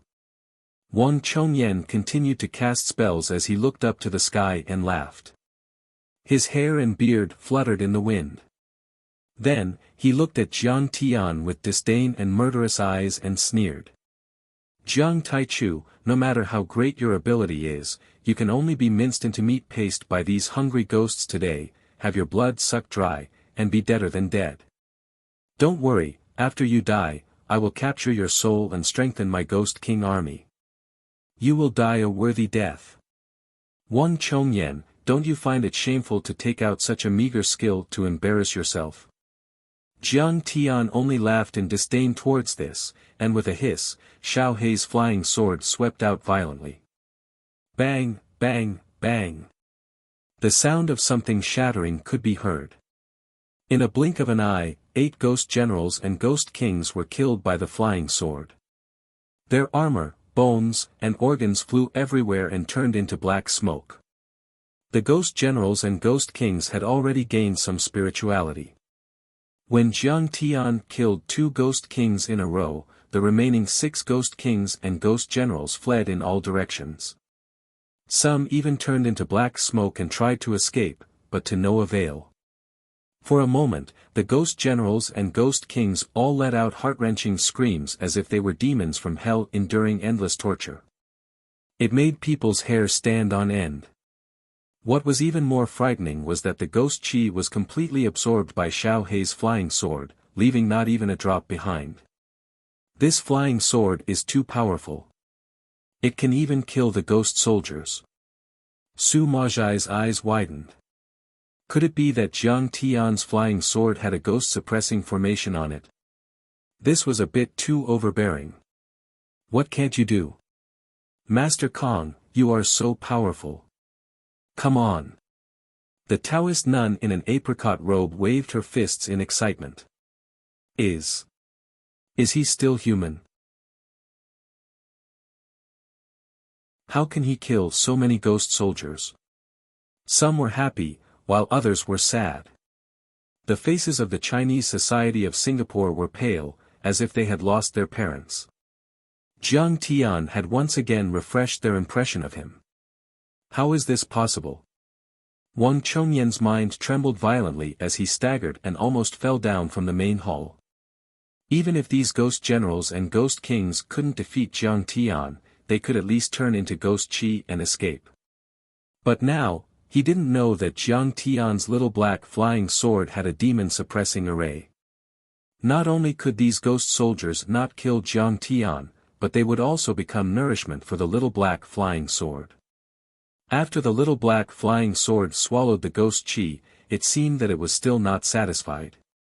It leaped and danced in front of Jiang Tian, making a buzzing sound. "Little Black, are you still hungry? How about I give you the blood essence of a peak transcendent state old man?"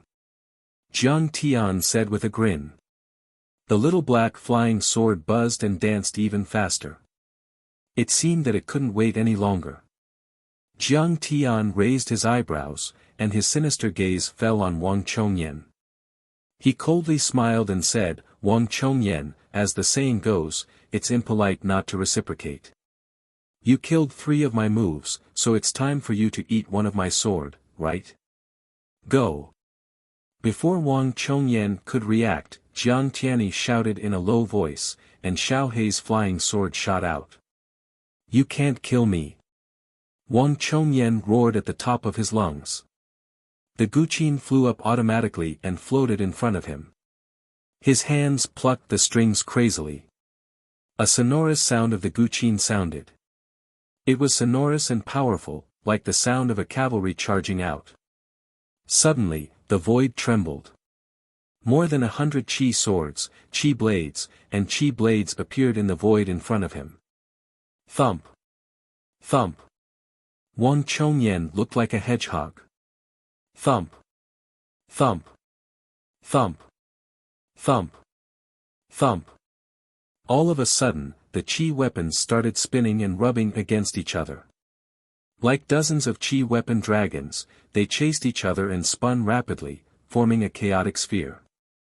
TSK, your mess isn't even as orderly as Hong Tianzhao's Big Dipper sword formation's defense, which is all-encompassing. And you still have the guts to preside over Southeast Asia and call yourself king in the south? Tui. Jiang Tian was disdainful and gave a very bad evaluation, but Xiao Hei's flying sword had already arrived. Clang clang clang. In the beginning, several qi weapons clashed with Xiao Hei's flying swords, producing explosive sounds. Bang! Bang! Bang! Muffled sounds were heard again and again, and the sound waves were vibrating. Xiao Hei's flying swords were stabbing at the ball of qi soldiers from all directions. The void was distorted and blurry. Streams of energy shot out from the sphere of energy soldiers like whistling arrows. The surrounding area was in a mess. Tiles were flying everywhere, stone pillars were tilting, walls were crumbling, and houses were collapsing. The Tai Lake rockery in the courtyard was sliced in half. Stones the size of basketballs were scattered all over the ground. Some of them flew up into the air, and some of them were uprooted. Some of them were cut in half, and some of them were uprooted. The ball of qi soldiers was in a state of chaos. People could no longer see Wang Chongyan's body, but they could hear the sound of the zither getting louder and louder. The ball of qi soldiers was also expanding. The terrifying sound of the zither, the sharp flying swords, and the ball of qi soldiers made people's hearts beat faster. Master Wang Chongyan's qi is too powerful. He must have formed a few thousand qi soldiers. This is shocking.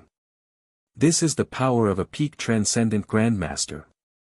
Wang Chongyan is a living fossil among the grandmasters. Someone exclaimed. But Wang Chongyan seems to be at a disadvantage. He is only defending. Someone said worriedly. Humph. His flying swords are going to be shattered. How long can he last? This charred wood zither is also a Dharma treasure. Someone comforted himself and was confident that Wang Chongyan would win. Let's make our move while Kong Taichu is busy dealing with Wang Chongyan's army. There were also people who were eager to make a move, wanting to brazenly make a move while Jiang Tian was off guard. At this moment, after a loud sound from the zither, there was silence. Immediately after, the ball of qi exploded with brilliance. Gold, blazing white, multicolored, it soared into the sky and continuously changed. It was as if the sun had exploded with the most intense flare. It was as if Wang Chongyan's protective magical item was continuously activated. Damn it! I got hit. Immediately after, Wang Chongyan let out a painful groan and curses. With a bang, the qi weapon exploded and swept in all directions, piercing a few inner strength experts nearby and turning them into bloody figures. Then, the ball of qi soldiers disappeared without a trace. The dust settled. Everyone saw the little black flying sword stuck in Wang Chongyan's chest. His body was covered in blood and his breathing was weak. His face was pale as a sheet. A deadly silence fell over the area. Everyone was stunned and couldn't believe their eyes. Kong Taichu, I don't want to admit defeat. If you didn't have the flying sword, you wouldn't be my opponent. Wang Zhongyan spat out a mouthful of blood as he covered his wound, and his eyes stared fixedly at Jiang Tian as he shouted angrily with a face full of resentment and unwillingness. Who wants you to admit defeat? Anyway, you are going to die soon. If you don't want to admit defeat, come and bite me. Jiang Tian smiled disdainfully. With a command of his divine sense, the flying sword flew out with a spray of blood, and then it coiled around Wang Zhongyan's neck before cutting off his head. The headless body slowly fell to the ground with blood spurting out. Wang Chongyan, the Grand Master of Singapore, the President of the Chinese Society, and a peerless master of both Dharma and martial arts, was dead. From now on, the Chinese Society of Singapore is no more. You will respect me and listen to my orders. If you don't want to admit defeat, come out. Jiang Tian stood with his hands behind his back. The little black flying sword suddenly disappeared from his fingertips. His cold voice spread across the area. I am Su Maozhai from Hong Kong. I submit. Su Maozhai was the first to kneel on the ground and kowtow. His granddaughter, who was wearing a Taoist robe, also hurriedly knelt down. You are a martial artist from Wuxia. How can you lead us? One of the elders of the Snake Witch cult seemed a little unconvinced. He lowered his head and rolled his eyes as he muttered under his breath. Die. Jiang Tian sneered. Without another word, he swung the flying sword and decapitated the elder. The headless body fell to the ground. The elder of the Snake Witch sect was also a master of Dharma spells. He could conjure the spirit serpents and was a force to be reckoned with in Thailand. However, under Jiang Tian's extremely fast flying sword, he did not even have the time to cast a spell. There was no chance to exchange blows at all. Who are you? Oh, you are a talisman user. Do you submit? Jiang Tian looked at Zhou Xingqian. I submit. I am sincerely convinced. Zhou Xingqian was scared out of his wits. He knelt on the ground and begged. I submit. Lord Brahma also knelt on the ground. His face was filled with sorrow and despair, but there was no sign of resentment. In fact, when he learned that Jiang Tian had clashed with the overlords of the Chinese Society of Singapore, he had tried to persuade Wang Chongyan to make peace with Jiang Tian as a sign of respect. However, Wang Chongyan didn't listen to him. Instead, he chose to build the Chinese Society of Singapore with the help of many witch sects, bug masters, and tame headmasters. However, not only did they fail to turn the tables, but they were also defeated by Jiang Tian. From now on, we are willing to serve Grandmaster Jiang, but we will also go through fire and water for you.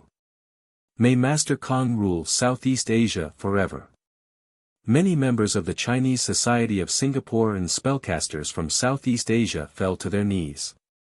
They were all trembling in fear, afraid that Jiang Tian would kill them just like how he killed the elder of the Snake Witch sect. Even Wang Chongyan, the most powerful overlord in Southeast Asia, was defeated by Jiang Tian. The remaining martial artists were not even as powerful as him, so they didn't dare to offend him. How can he be so powerful? He even killed Wang Chongyan. That's terrifying. Guo Lili also knelt on the ground. Her face was as pale as a sheet of paper, and she was filled with regret. It could be said that because of her small greed, Wang Zhongyan had fallen and the Singapore Chinese Association had changed hands. The Guo family had also lost their last pillar of support and had lost everything. For a time, experts were all kneeling inside and outside the courtyard of the main altar, and only Jiang Tian's tall figure remained in the courtyard as he looked down proudly like an immortal. Kong Teichu's name has spread across the world.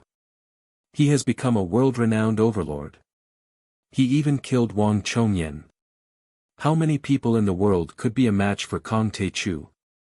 Looking at Jiang Tian, who was surrounded by many Southeast Asian experts kneeling on the ground, Su Maozhai sighed inwardly, his eyes filled with shock.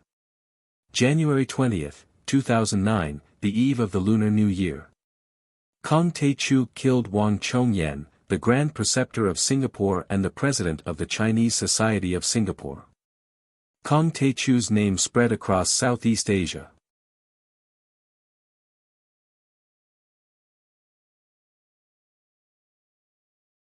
Chapter 316. When the news of Wang Chongyan's death at the hands of Jiang Tian reached Huaxia, the entire Huaxia martial arts community was in an uproar. Great! Kong Taichu's actions have really boosted the prestige of our country. Chao Shixiang slammed the table and stood up after reading the detailed report. He was overjoyed. The Blue Cloth Society was originally a spy organization that was hostile to the new Chinese government. Back then, they had killed many democratic figures for the reactionaries, causing the White Terror. They had committed numerous crimes, and their crimes were too numerous to be recorded. Even though the Blue Man Society had evolved into the Singapore Chinese Society after decades of transformation, the roots of the society remained the same. For many years, many Nanyang evil arts experts had spied on Huaxia, assassinated high-ranking officials and tycoons, and committed crimes. Wang Chongyan had always dreamed of taking revenge and wiping out the entire Huaxia martial arts community. However, he was more patient than Lin Zhenyu. He had been accumulating his strength and was a major threat to the martial arts community and the military in Huaxia. It was a headache for the military and the martial arts community in Huaxia. The battle at the peak of Mount Everest was also a test of the attitude of the Singapore Chinese Society towards the martial arts community and the military in Huaxia. This time, Kong Taichu had taken the initiative to take control of the Singapore Chinese Society. It was a first in history. Grandpa, will something happen to Jiang Tian? I heard that not only did he destroy Swirl Island, but he also killed many Singaporean police officers and wiped out the Guo family. I'm afraid that the Singaporean police will take action. Chao Jianjia said worriedly. The Singaporean government won't be so irrational. Chao Shixiang pondered for a moment and said, conventional firearms can't hurt Jiang Tian. As for weapons of mass destruction, how can they be used in a small place like Singapore? He smiled and said, however, contact the Ministry of Foreign Affairs and inform the Singaporean government immediately. Tell them that Huaxia is keeping a close eye on Kong Taichu. Kong Taichu had wiped out the Guo family, killed Guo Shihai, the family head of the Guo family, and killed Wang Chongyan of the Singapore Chinese Society. The news reached the Hilton Hotel. Paris Hilton, who was in the middle of a meeting, jumped up and shouted excitedly, "He's so amazing and powerful. He really did it. We don't have to fear the Guo family anymore." Sister, what is it? Jenny looked surprised. Many senior executives were also confused. The purpose of the meeting was to discuss how the Hilton family should withdraw from the Singapore market in an orderly manner. The Guo family was a local tyrant, and even the Hilton family was unable to deal with them. Stop the meeting. Prepare a luxurious cruise ship. I want to invite that magical hero of Huaxia to a banquet. Paris said excitedly. In the guest room downstairs, Adept Redleaf, who had also received the news, laughed loudly and said, "I told you. Master Kong definitely won't lose. Yeah, ever since Master Kong made his debut, he has won every battle. Wang Chongyan's old arms and legs are no match for him." Su Wenjie said excitedly. But Master Kang's methods are too ruthless. He wiped out the Guo family in one night and even wiped out the headquarters of the Singapore Chinese Society. We didn't even have the chance to watch. Tao Fengshi said regretfully. Huaxia, 5 Tiger Camp, Saber ancestral land of the broken sect. Damn, Kong Taichu is too powerful. He even killed Wang Chongyan. Wang Chongyan is a martial artist who is even stronger than Lin Zhenyu. Proud and elated. Proud and elated. I don't think it's surprising. Although Wang Chongyan was also at the peak of the transcendent state, he was too eager for quick success. I heard that he started to practice the Nanyang sorcery. As the saying goes, evil will never prevail over good. Although the sorcery is strong, it goes against the laws of nature. It's righteous. At the saber training ground, a group of martial artists were discussing excitedly. Among them, a 17 or 18-year-old youth was shouting excitedly. Suddenly, Zhang Qitian walked over and scolded, "What are you all talking about? Stop practicing saber." Many of the martial artists were so scared that their faces turned pale. Some of them quickly covered the youth's mouth. The youth was also in a panic. Zhang Qitian gave the youth a friendly smile and turned to leave. After Zhang Qitian left, the martial brothers beside him said, "Are you crazy? Don't you know that faction leader Zhang hates Kong Taichu the most? Back then, he was beaten up by Kong Taichu in the Battle Dragon sect. Is that so?" The youth's head drooped. He was scared, but he was puzzled. But why did he smile at me? Didn't he hear what I said? What the crowd didn't see was that Zhang Qitian and Zhang Wendao soon arrived at the family's ancestral hall, offering sacrifices, kowtowing to the ancestors 3 times and 9 times, and said with tears in his eyes, "Thanks to Grandmaster Zhang's blessing, the Zhang family's blood feud has been avenged." This scene was repeated in many places in Huaxia. At Mount Fulong, Shen Mange rushed into the villa excitedly and shouted, "Sister Qing'er, Jiang Tian won." "What win? Don't jump around, you've just recovered from your injuries." Zhao Xueqing, who was sitting cross-legged and cultivating, said with a smile. "Jiang Tian has killed Wang Chongyan and taken control of the Singapore Chinese society." Shen Mange said proudly. "Really, that's great." Zhao Xueqing cheered and then said worriedly, "I have to call him quickly and see if he's hurt." At the Long Formation base in Yanjin, many people were dejected. A tall and brawny man said angrily, "This is so annoying. Look at what the martial artists are saying. How dare they say that Kong Taichu is more powerful than Master Shifu? He was Yi Zhantian's eldest disciple, one of the Long Formation group of 8, Kuang Long. In the Long Formation group, Yi Zhantian was the most powerful man in the group. However, other than him, there were also the Black Tortoise, Red Sparrow, Azure Dragon, and White Tiger. The group of 8 followed closely behind them. Most of them were above the transcendent state. This man was wearing only a pair of thin camouflage pants on a snowy winter day. However, he did not seem to be afraid of the cold at all. His muscles bulged like a horned dragon, and his face was filled with a domineering and ruthless aura. Those who did not know him would think that he was just a brute. However, those who were familiar with the martial artists in Huaxia would be shocked. Sky Dragon was a transcendent grandmaster of physique refinement. He had achieved phenomenal success in his 23 missions and had never failed a single mission. However, he was also hot-tempered. When he saw that many people on the Huaxia Martial Artists Forum were talking about Kong Taichu's impressive battle record, he could not hold it in any longer. Everyone seemed to think that Kong Taichu was more powerful than Yi Zhantian. What's the big deal? If Mr. Yi wanted to fight, Wang Chongyan would be no match for him. Why do these people like to praise Kong Taichu so much? Another member of the group of 8, Yiksha, said coldly. Our Long Formation group of 8 only has 100 people. However, we are responsible for suppressing the evil martial artists in our country and resisting the foreign overlords. We have to do things one by one. She was very beautiful with slanted eyebrows and a pair of phoenix eyes. However, her face was cold, and there was even a hint of ruthlessness. She was also a transcendent state grandmaster. Hee, our missions are top secret and cannot be announced to the public.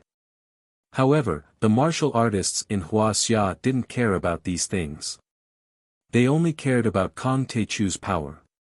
If we wait any longer, our Long Formation group of 8 will be overshadowed by Kong Taichu. Another member of the group of 8, Huan Yin, said with a wry smile. What's even more depressing is that Kong Tae-chu has been ranked third on the dark roll by the CIA. What? His ranking is higher than Mr. Ye's. As soon as the announcement came out, everyone was shocked and indignant. The dark roll was actually called the Global Overlords ranking. It was released every 6 months by the CIA and listed the top 20 most powerful overlords on the planet. Only the top intelligence agencies in the world had access to this website to see the ranking. Due to the black background of the dark roll and the fact that few people knew about it, it was often referred to as the dark roll. The dark roll was one of the most reputable overlords in the world. Those who could make it to the top were the most powerful overlords. For example, Zeus, the ruler of the pantheon of Europe, was ranked first on the power ranking for 10 consecutive times. On the other side of Wuxia, Xianxia and Wei Feilong had never made it to the dark roll. Lin Zhenyu had made it to the top 20 twice. Wang Chongyan had only made it to the top 23 times. Even so, he was at the bottom of the pack. Yi Zhantian, on the other hand, had made it to the 8th place on the power ranking several times. This was also the reason why everyone was unhappy. Speaking of which, Kong Tae-chu had made his debut less than 2 years ago. However, in the eyes of the CIA, he was more powerful than Yi Zhantian, who had dominated Wuxia for 20 years. This was unacceptable to them. Therefore, you must succeed in your mission to kill Xiao Bin. At this moment, along with a warm voice, a black-clothed man slowly walked out from a room. Master. Dragon Head. The group of 8 and many other long formation elites bowed in unison. They were all transcendent state cultivators. If they joined the world, they would be able to dominate a region and become as powerful as Huaqing Tian and Yi Wudao. However, when they saw the man in black, their faces were filled with reverence and respect. This man was the dragon head of the Long Formation, the most powerful fighter in the world, the creator of the divine role in Wuxia, Yi Zhantian. Well, everyone, please be open-minded. Yi Zhantian's face was as clear as jade, his eyebrows slanted to his temples, and he exuded a heroic aura. He chuckled and said, "Don't be jealous. The rise of Jiang Taichu is a good thing for the martial arts world and the Dragon Group. But Kong Tae-chu has refused to join the Long Formation. He is too arrogant. He is not giving face to the Long Formation." Chao Jianjia wrinkled her nose and said with dissatisfaction. Everyone has their own ambitions. He just doesn't like to be tied down. Yi Zhantian smiled faintly. Then, his face turned serious. He said in a deep voice, "But this time, Xiao Bin is coming for the Huaxia Long Formation. If we don't kill him, our Long Formation will lose its prestige." "Yes, Master." Everyone straightened their bodies in unison, and a fierce murderous aura rose steadily, soaring into the sky and spreading in all directions. "Master, are you not going to join the battle this time?" Chao Jianjia asked with a twinkle in her eyes. "Let's do it according to the circumstances. I want to see if Xiao Bin is worth my time. My seclusion is not over yet." Yi Zhantian's face turned serious. He stepped into the room again.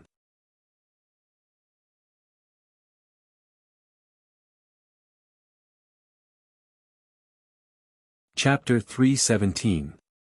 Northeast China, Daxing Anling, deep in the forest. The cold wind was howling, snow was falling, and the world was covered in white. Tang Linglong, Cheng Tian Tian, Tyrannosaurus, Fox, and many other dragon warriors were wearing white combat uniforms, hiding in the dense forest like hunters waiting for their prey to appear. They stared vigilantly at the quiet border line. "Linglong, well done. Those 3 B-class arcanists were easily killed by you," Fox said in a low voice with a look of admiration. Tang Linglong acted as if she didn't hear him. She used the binoculars to observe the possible hiding spots of the enemies in the distance and mumbled, "I thought I could catch up with him as long as I focused on my cultivation." My power is already comparable to that of a transcendent master, but he has already dominated Southeast Asia and reached another level. The gap between us is getting bigger and bigger. Next to her, Cheng Tian heard her and sighed emotionally. She did not know how to comfort and persuade her.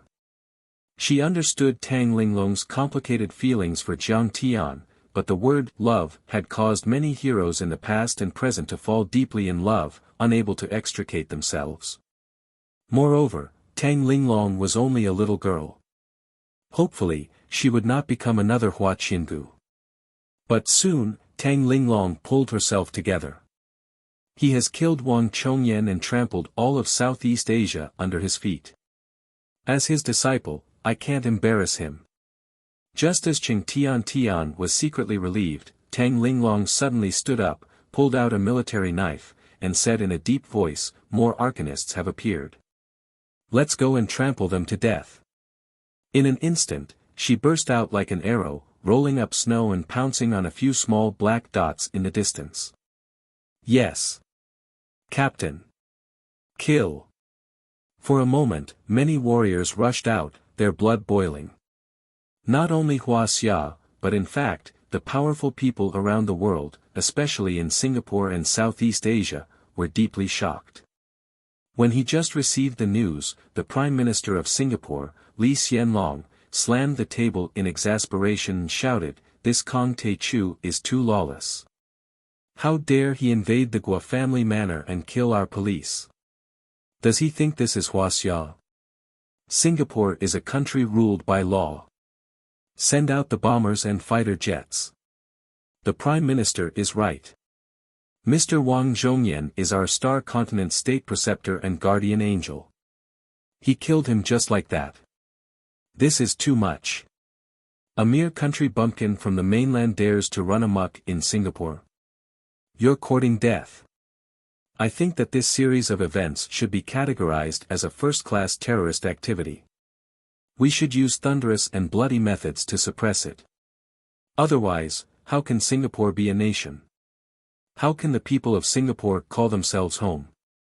The surrounding cabinet ministers also agreed and offered suggestions. They were all exasperated and filled with righteous indignation, as if Jiang Tian had dug up their ancestral graves. However, Deputy Director Li of the police station quickly stopped him and said, "Mr. Prime Minister, everyone, please be careful. Kong Tae-chu is not an ordinary person. He is a very powerful martial artist. So what if you're a martial artist? I don't believe that Kong Tae-chu can withstand the firepower of our modern army." Lee Hsien Loong said unhappily. Martial artists were indeed powerful, but only immortal state warriors could withstand the might of a modern army. Even immortal state warriors had gone into hiding after the rise of nuclear weapons, laser weapons and other modern weapons. They no longer dared to come out and do evil. Kong Tae-chu is not an ordinary martial artist. He is known as the #1 Grandmaster on the divine roll of Huaxia. Director Li thought back to the day when Jiang Tian chopped down the helicopter at the Guo family's mansion. He was so scared that his soul almost jumped out of his body. He said earnestly, moreover, he has connections with the military of Huaxia. He was once the martial arts consultant of Huaxia's War Dragon and a recipient of the National Hero Medal. Their Ministry of Foreign Affairs has already contacted us. Is that so? Li Xianlong's face darkened. If Jiang Tian was just an ordinary martial artist, he would have been killed. However, if he was working with the military of a superpower like Huaxia, then they would have to be careful. Especially since the Ministry of Foreign Affairs had contacted the Singapore police, it was intriguing. It showed that the Huaxia government valued this man greatly. Premierly, are we just going to let Kong Tae-chu off the hook for killing my family members? More importantly, he has killed a lot of police officers. He has no regard for the Singapore government. Guo Huntao, the fifth son of the Guo family and the father of Guo Changsheng, said angrily. I request to lead the police to arrest Jiang Taichu to show the world the severity of our Singapore government and police's laws. He was also a big shot in the Singapore police force and had great influence in Singapore. Seeing his father, son, and brother killed and the Guo family defeated, he couldn't take it lying down. Kong Tae-chu is a cultivator of both Dharma spells and martial arts. He can kill people from 100 miles away. He even killed Wang Chongyan. How can ordinary police officers be his match? Guo Huntao, don't be rash. You will not only hurt yourself, but also Premier Li. At the side, an aged yellow-robed old monk spoke with a benevolent countenance, twirling his Buddhist beads as he advised. He was known as the Red Boat Venerable Master and was the state preceptor of Singapore in the 1990s and early 2000s. He was on good terms with Li Xianlong's father, Li Guanyao, and protected Singapore for 20 years. It was only when he lost to Wang Chongyan in a battle 10 years ago that he gave up the position of state preceptor. He is just bluffing.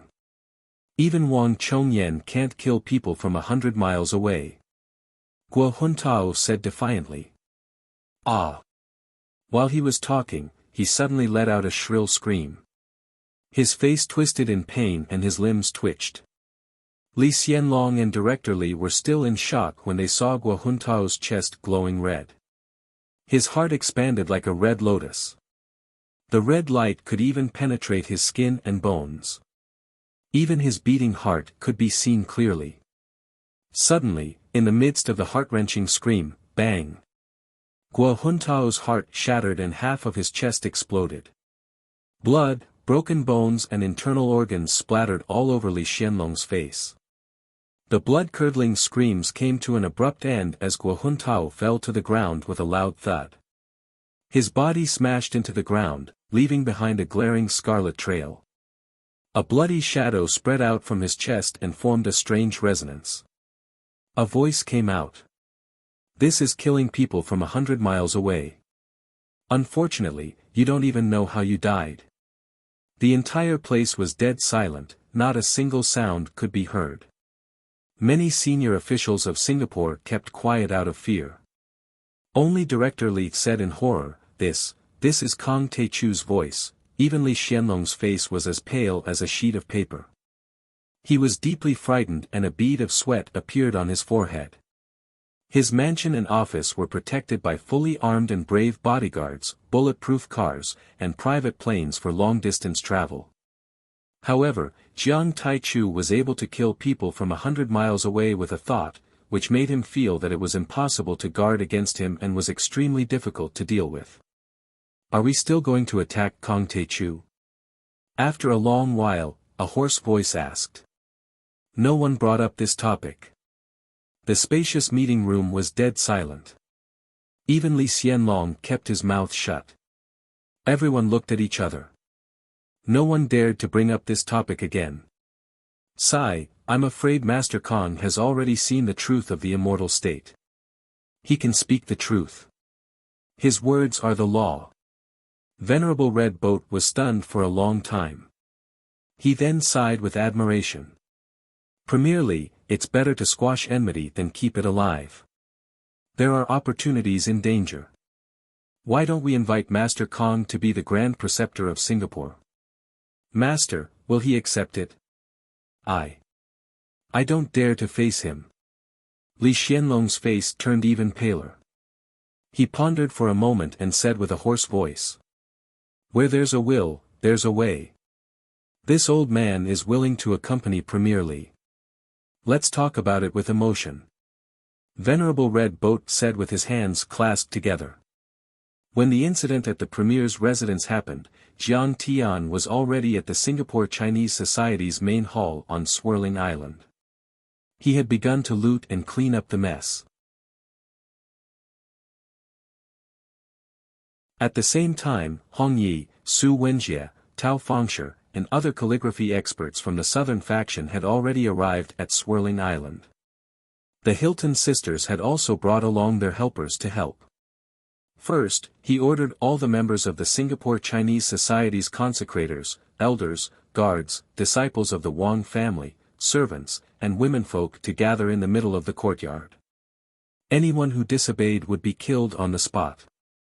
Following that, boxes of Dharma treasures were moved out. The Singapore Chinese Society had been established in the Republic of China. It had a few decades of history and had plundered without restraint. Its wealth was simply dazzling. Jewels, jade, antiques, paintings, gold and silver had been reduced to mere decorations. Jiang Tian did not care about these things. He was more interested in spirit herbs, hooray formation materials, and cultivation resources. Wang Chongyan is indeed the retired emperor of Singapore. He has not plundered the people's wealth all these years. Jiang Tian grabbed a few pieces of chalcedony and laughed heartily. Chalcedony was the best quality jade. It was much more precious than the imperial glass jade.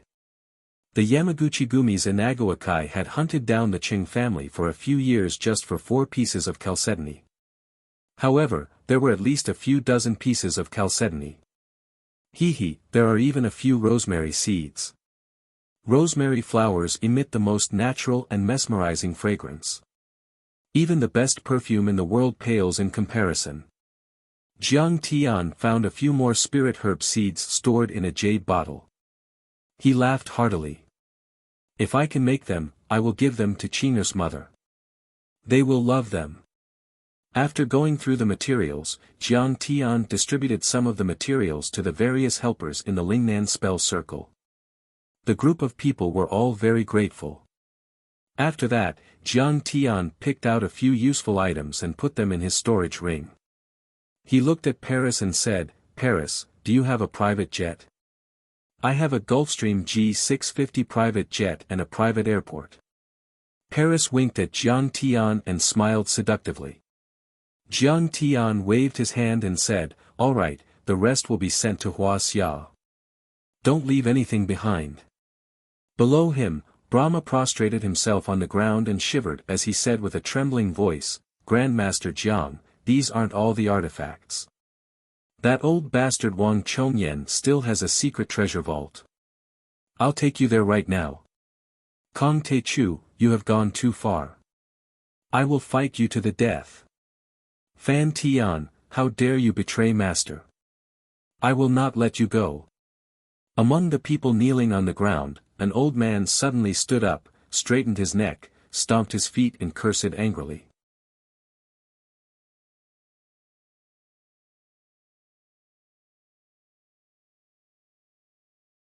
Chapter 318. He was Wang Tiexin, the son of Wang Chongyan. He was also an ethereal enlightenment sorcerer and was quite famous in Singapore. At this moment, when he saw his father's murderer, Jiang Tian, take all the treasures, he almost spat out a mouthful of blood. "I wanted to let the Wang family go. After all, my fight with Wang Chongyan had nothing to do with you." Jiang Tian smirked and said, "But your scream reminded me that you have a deep grudge against me. Let's kill all of you." "What? You dare to kill my entire family? Are you still human? You are a devil." Wang Tiexin was shocked. "Ha, a devil? How do you know about my life?" Jiang Tian sneered and reached out with his right hand. He grabbed a cloud of blood mist from Wang Tiexin's body. Then, he condensed the blood into an incantation. Bloodline curse. The blood-colored talisman immediately shot out dense threads that connected to the many Wang family disciples. In the end, it actually intertwined into a spiderweb. "Go to hell!" Jiang Tian shouted. Kaboom! Kaboom! Muffled sounds rang out again and again. Many Wang family disciples caught on fire and were burned to ashes. Even the disciples of the Wang family, who were tens of miles away in the distant star continent, were not spared. This is the bloodline curse. Once you have a person's bloodline, you can trace it back to its source and kill everyone related to it. The sect leader of the Blood Witch sect quickly knelt on the ground and trembled. He didn't even dare to look at Jiang Tian. Compared to Jiang Tian's invincible spells, the spells of the Blood Shaman cult were like addition, subtraction, multiplication, and division when they met calculus. They could be said to be extremely shallow and not worth mentioning. We surrender. Grandmaster Jiang, please spare our lowly lives. We will definitely be loyal and devoted to you, even if we have to die 10,000 deaths. Many of the Nanyang sorcery experts submitted and kowtowed to show their loyalty. They were so scared that they pissed their pants. Most of them had joined the Chinese Society of Singapore as consecrators and treated Wang Chongyan as equals. Now that Jiang Tian was in control, they had no such qualifications. In their eyes, Kong Taichu was even more terrifying than Wang Chongyan. They could only be slaves. When he sensed that there were 3 blood relatives of the Wang family that had died in China, Jiang Tian nodded his head in satisfaction. At this point, all of Wang Zhongyan's blood relatives within 5 generations had died. Cutting the weeds and eliminating the roots to prevent future troubles was the ruthless method of the Taichu Celestial Venerate back then.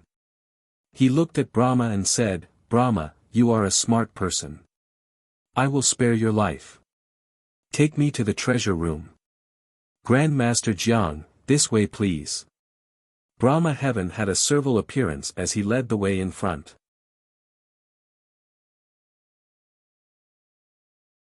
Not long after, they arrived in front of a tropical stone-thatched cottage. Brahma said worriedly, "Master Kong, the treasure room is underground. However, it is sealed by a stone door and filled with formations and traps. It is very dangerous." Jiang Tian scanned with his divine sense and saw that there were formations and traps. There were water dungeons, wall arrows, cages, pits, needles. There were large formations and a few small defensive formations. Under the protection of these formations and traps, even a martial arts master with transcendent stage internal force would find it difficult to break in, let alone an ordinary person. However, to Jiang Tian, these were not even worth mentioning. They were not a threat at all. Whoosh! Jiang Tian took out the black flying sword and slashed down. A black light slashed down like the Milky Way. Kaboom! With a bang, it sounded like a grenade had exploded. The thatched cottage collapsed, and basketball-sized rocks flew in all directions. After the black sword cheat destroyed the thatched cottage, it didn't slow down at all. It directly cut a large hole in the stone door, revealing an endless passageway. Jiang Tian strode in as if he was entering his own backyard. He was unimpeded all the way. Is this the legendary one force breaks all? Brahma was horrified and quickly followed. In the past, everyone regarded this treasure room as a forbidden area and said how powerful the formations were. However, Jiang Tian only needed one sword strike to completely destroy the formation. That was too powerful and domineering. This is the treasure room of that old man Wang Chongyan. Soon, the two reached the bottom of the cave. Brahma introduced excitedly. This was a dark room with a diameter of 20 square meters. The stone walls were inlaid with luminous pearls.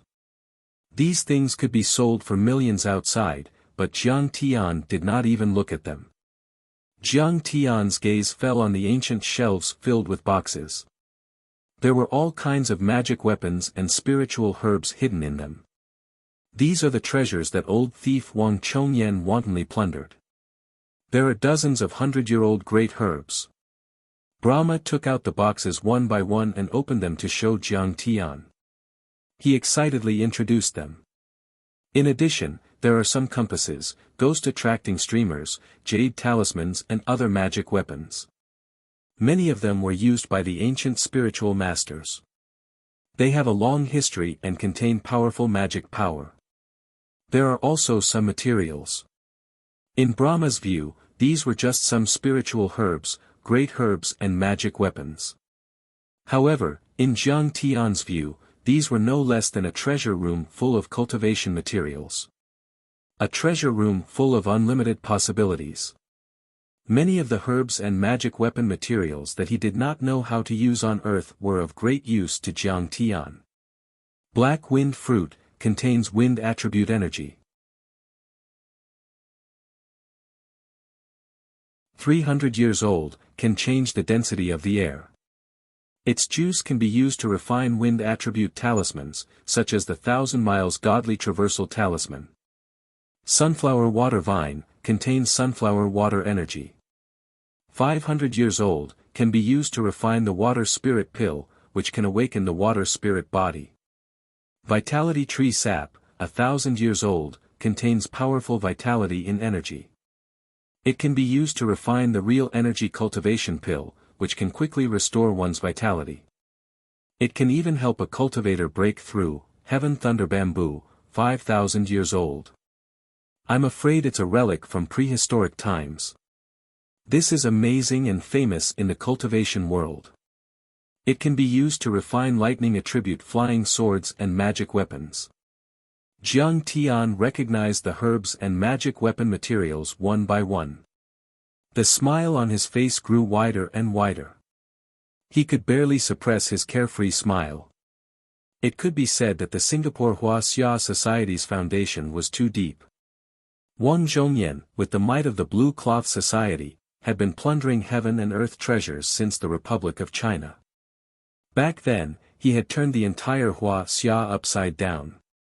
After establishing the Singapore Wuxia Society, he used his status as the Emperor of Singapore to command many tycoons and disciples in Southeast Asia. After spending decades of hard work, he had also turned Southeast Asia upside down. Many materials, resources, and great herbs could be said to be as vast and boundless as the sea. This kind of deep foundation was not something that Jiang Tian and the rest could compare to in a short period of time. This trip was really worth it. Jiang Tian sighed. He felt that taking the initiative to attack this time was the right choice. Not only was there no future trouble, but the harvest was also too rich. Jiang Tian was now full of pride, as if he had become a nouveau riche. This was a feeling that he had not felt when he defeated the three major families of Jinling and turned the Medicine King Group into a company with a market value of hundreds of billions. After all, tens of billions of assets were too easy for a cultivator or even a transcendent master to obtain. However, these heaven and earth treasures were too rare and priceless. They were too hard to come by. Jiang Tian even found some eggs of the gold-devouring beetle. If these eggs were cultivated, they would be a huge cheat. They could devour all kinds of metals. Any metal-type magical weapon or weapon would be destroyed in minutes. Unfortunately, these eggs had been incubated for too long and had not been successfully hatched. Their vitality had been cut off and they had lost their vitality. What is this? Just as Jiang Tian was about to ask Brahma to move all the treasures onto the plane and transport them to Wuxia on a special plane, suddenly, his divine sense inadvertently swept over a glittering egg-sized stone. This stone contained an extremely powerful and sharp qi of Genjin. Master Kong, are you talking about this stone? Oh, this stone is very strange. 20 years ago, I found it from a 1,000-year-old tree on Saw Island, which was a deserted island. Lord Brahma explained, that tree looked like a phoebe, also known as the man-eating tree. According to legend, it could move freely for hundreds of years and devour humans and beasts. The local natives called it the tree god. When old Wang and I went there, we found that the tree had been killed by a lightning strike. Then we found this strange stone in the ashes and brought it back. He shook his head and said, my master thought it was some kind of jade essence or spirit jade. He studied it for 2 or 3 years but couldn't find anything. So he left it here. It was during that operation that we found Saw Island. Since then, we have used this island as our Taoist field and headquarters. Jade essence, spirit jade, Wang Chongyan is really blind. Jiang Tian shook his head with a sarcastic expression. He stretched out his hand and the stone flew up automatically and fell into Jiang Tian's palm. Jiang Tian held the stone in his hand and said with a smile, this is a spiritual core of gold and wood. Gold and wood? Spiritual core. What is that? Lord Brahma was puzzled. The so-called gold and wood is a divine wood that contains a lot of metal elements. After it passes the thunder tribulation, it will have spirituality and can walk freely. It can even transform into a human form, fly in the sky, travel in the sea, and live for thousands of years. Jiang Tian smiled and said, the spiritual core is equivalent to the golden elixir formed by the immortals in ancient times after they became immortals and saints. It is the crystallization of spiritual qi formed by absorbing the spiritual qi of heaven and earth. It is also the essence of its life. So those legends are true, not myths. Lord Brahma was shocked and said, a tree can walk and have spirituality. If a tree can live for tens of thousands of years, doesn't that make it an immortal? What's so strange about a divine wood having spirituality? Everything has spirituality. It's just that the spirituality varies. Jiang Tian looked at the gold and wood spiritual core in his hand and said lightly, you can say that it is an immortal. However, to be precise, it is a tree demon, a demonic cultivator. It should be regarded as a demonic immortal. Although this gold and wood spiritual core was only the size of an egg, it was extremely heavy, even heavier than metal. Moreover, it was shining with golden light. Under the perception of Jiang Tian's mind sense, there were streams of gold and wood spiritual qi lingering and fluctuating. The gold and wood spiritual core is the best material to build a metal body. A metal body is invulnerable and feels no pain. Its combat power is unparalleled.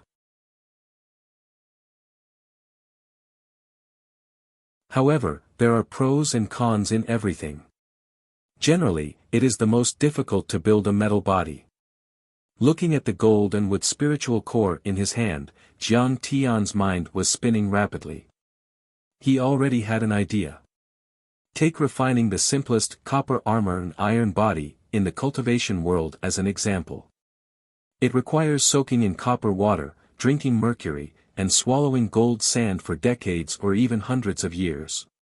However, because this kind of pain is not something that ordinary people, or even those cultivation geniuses, can bear, it is more likely to cause the cultivator's qigong deviation in his soul to be destroyed. But with the gold and wood spiritual core, it is different. The spiritual qi is of the metal attribute and is mainly used for killing. However, with the wood spiritual qi, it can nourish, absorb, and refine it. His eyes gradually became firm. I am still immortal. To put it bluntly, I have no spiritual root. Not to mention Qing'er's immortal body of the stainless phoenix, even many people with good aptitudes can't compare with it. Why don't I use this gold and wood spiritual core to rebuild my body?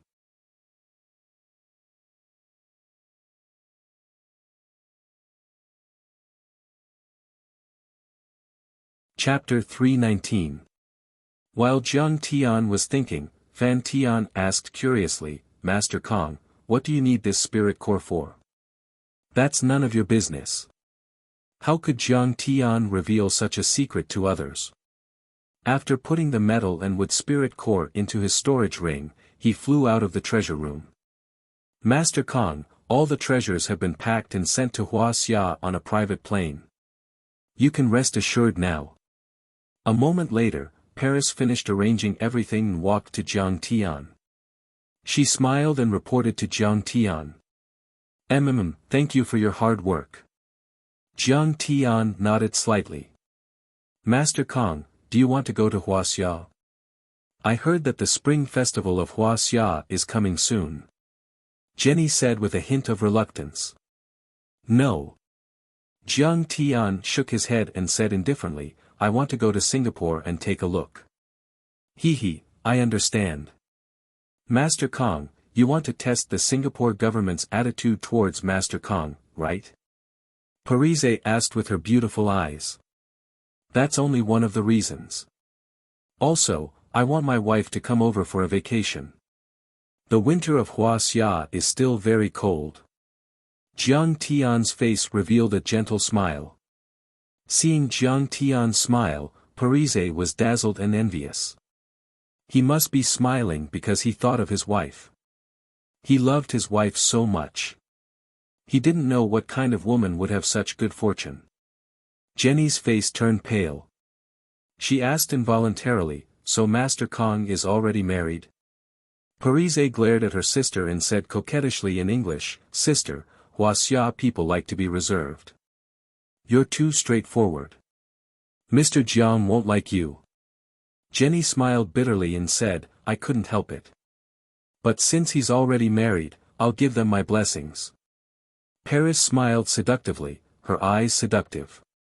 She said in a sweet voice, "My cute little sister, it's not a problem that he has a wife.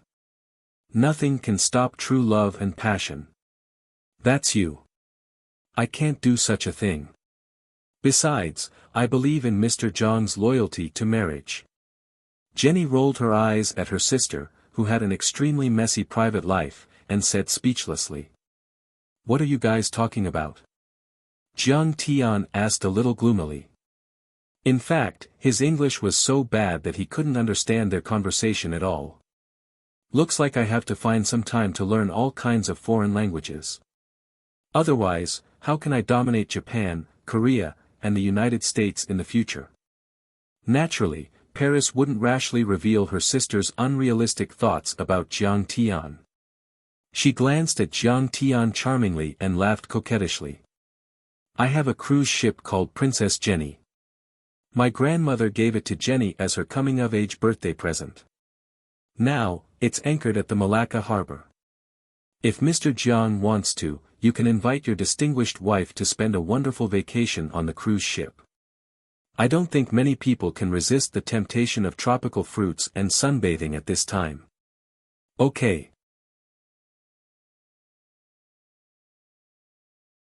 Jiang Tian nodded and gladly agreed. "I can also invite the Prime Minister of Singapore to join us and create a chance for Mr. Jiang to meet." Paris smiled. You're a smart person." Jiang Tian nodded. "But your distinguished wife must be a delicate and weak classical beauty, like Lin Diyu, right? If the Singapore military and police really take action, won't she be a burden to you?" Paris reminded cleverly. "She's never been a burden to me." Jiang Tian looked in the direction of Wuxia with a gentle gaze, and the corner of his mouth curved into a happy smile. "You, on the other hand, aren't you afraid that your cruise ship will become cannon fodder if a fight breaks out?" Jiang Tian asked with a smile. "I'm not worried." Paris smiled. "That cruise ship is only worth a few million USD, and Mr. Jiang is giving me at least 100 million USD. If the price of a cruise ship is to become Mr. Jiang's friend, I don't think there's a better deal in the world than this." Suddenly, she snapped her fingers and smiled. "Mr. Jiang, why don't I give you this cruise ship? I think you should ask your sister for her opinion. Doesn't this belong to her?" Jiang Tian looked at Jenny and smiled. "Is there a problem?" Paris looked at Jenny. Although it was a question, her eyes were full of threat, as if saying, "If you don't agree, I'll beat you up." "Of course, it's my honor to give it to Mr. Jiang." Jenny wanted to cry but had no tears. On the same day, she fell out of love. Although it was just a crush, she still gave away her beloved cruise ship. It was too sad. "Paris, you're a shrewd businesswoman." Jiang Tian praised her again. "Huaxia always reciprocates politeness with politeness. I hope that you can take over the Guo family's assets.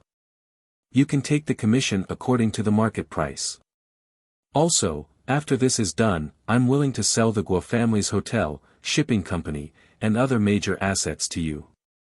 I'll give you a 10% discount according to the market price." Jiang Tian didn't want to expand his assets. The bigger the assets, the easier it would be to be targeted and suppressed by his opponents. He didn't care how much he sold it for. Too much money didn't mean much to him. This was because there were many cultivation resources that you couldn't even buy. Just like Wang Chongyan's treasure vault. Even if you spent billions, you wouldn't be able to open the door. The reason was very simple. To any top expert, cultivation resources and cultivation were the most important. Money was only a method to gather treasures of the heavens and earth to improve one's cultivation. Oh my God, Master Kong, you're so cool. Paris smiled happily. She hugged Jiang Tian's waist and gave him a kiss. Hey, I have a wife. Jiang Tian knew that she was hot and passionate. Her loose and unrestrained personality was famous in the world's upper class, so he didn't take it to heart. Paris let go of Jiang Tian and smiled. However, I'm willing to buy it at a fair price. Also, I'll reserve 10% of the gold shares for you. You can even influence the decisions of the Hilton family. You're too cunning. Jiang Tian smiled helplessly. He couldn't describe her as smart or witty. The reason why Paris reserved the gold shares was obvious. She wanted to tie Jiang Tian to the Hilton family's war chariot. That's right. From now on, you're my boss. You have to protect me. Paris smiled slyly. Jinling, Jiang Manor. Virtuous people of all ages gathered in one place. The Chinese New Year was coming. Firecrackers and fireworks sounded from time to time in the Jiang Manor. The atmosphere was filled with celebration.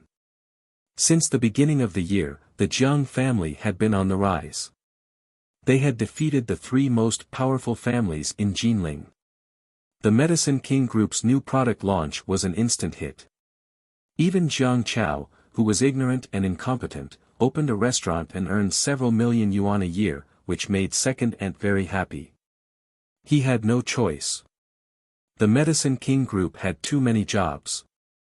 Just the customer spending alone was enough to make him a lot of money. Why isn't my cousin back yet? I miss him so much. Outside the courtyard, Jiang Wan-er was eating a lollipop. She pulled Qing'er's arm and asked expectantly. She liked Qing'er very much. Her cousin-in-law was amazing. She didn't even need a lighter to set off fireworks. She just waved her finger and flames appeared. Her magic was amazing. He's sunbathing in Southeast Asia. He doesn't care about us. What's there to miss? Qing'er joked. Because my cousin's red packet is always the biggest. Jiang Wan-er said honestly. Oh, do you think it's bigger than my cousin-in-law's red packet? Qing'er smiled gently. She waved her hand, and a stack of 100 yuan bills slipped out of her rabbit-shaped storage ring. What a magic trick! Jiang Wan-er was dumbfounded. She then asked curiously, Sister-in-law, is this my New Year's money? Well, take it. Qing'er giggled. You're the best. Jiang Wan-er immediately cheered and stuffed a lot of money into her pockets. Her two pockets were almost full. At that moment, Zhao Xueqing's phone rang. She took the phone and scolded with a smile, I was just saying that you're heartless. How am I heartless? Jiang Tian asked in surprise. Oh, you're sunbathing in Southeast Asia and flirting with beautiful women. You've forgotten me and Wan-er. Zhao Xueqing said angrily. I'm innocent. You don't know how dangerous this battle was. I wiped out the Guo family. Jiang Tian laughed and said, besides, there were hundreds of Singaporean police officers. They were beaten to a pulp. Do you really think I went on a vacation? The police also attacked. How many died? More than 20. Well, you've become a terrorist in their eyes. Qing'er could not help but feel a little worried. She sighed and said, will the Singaporean police treat you as an enemy? They won't do anything to you, right? Do you want me to go over and help? I don't think it's very likely. Otherwise, they wouldn't have waited until now. Besides, I'm not afraid of them if they do. Jiang Tian smiled and said, however, you still have to make a trip. Zhao Xueqing's eyes were infinitely gentle, but her mouth was teasing Jiang Tian.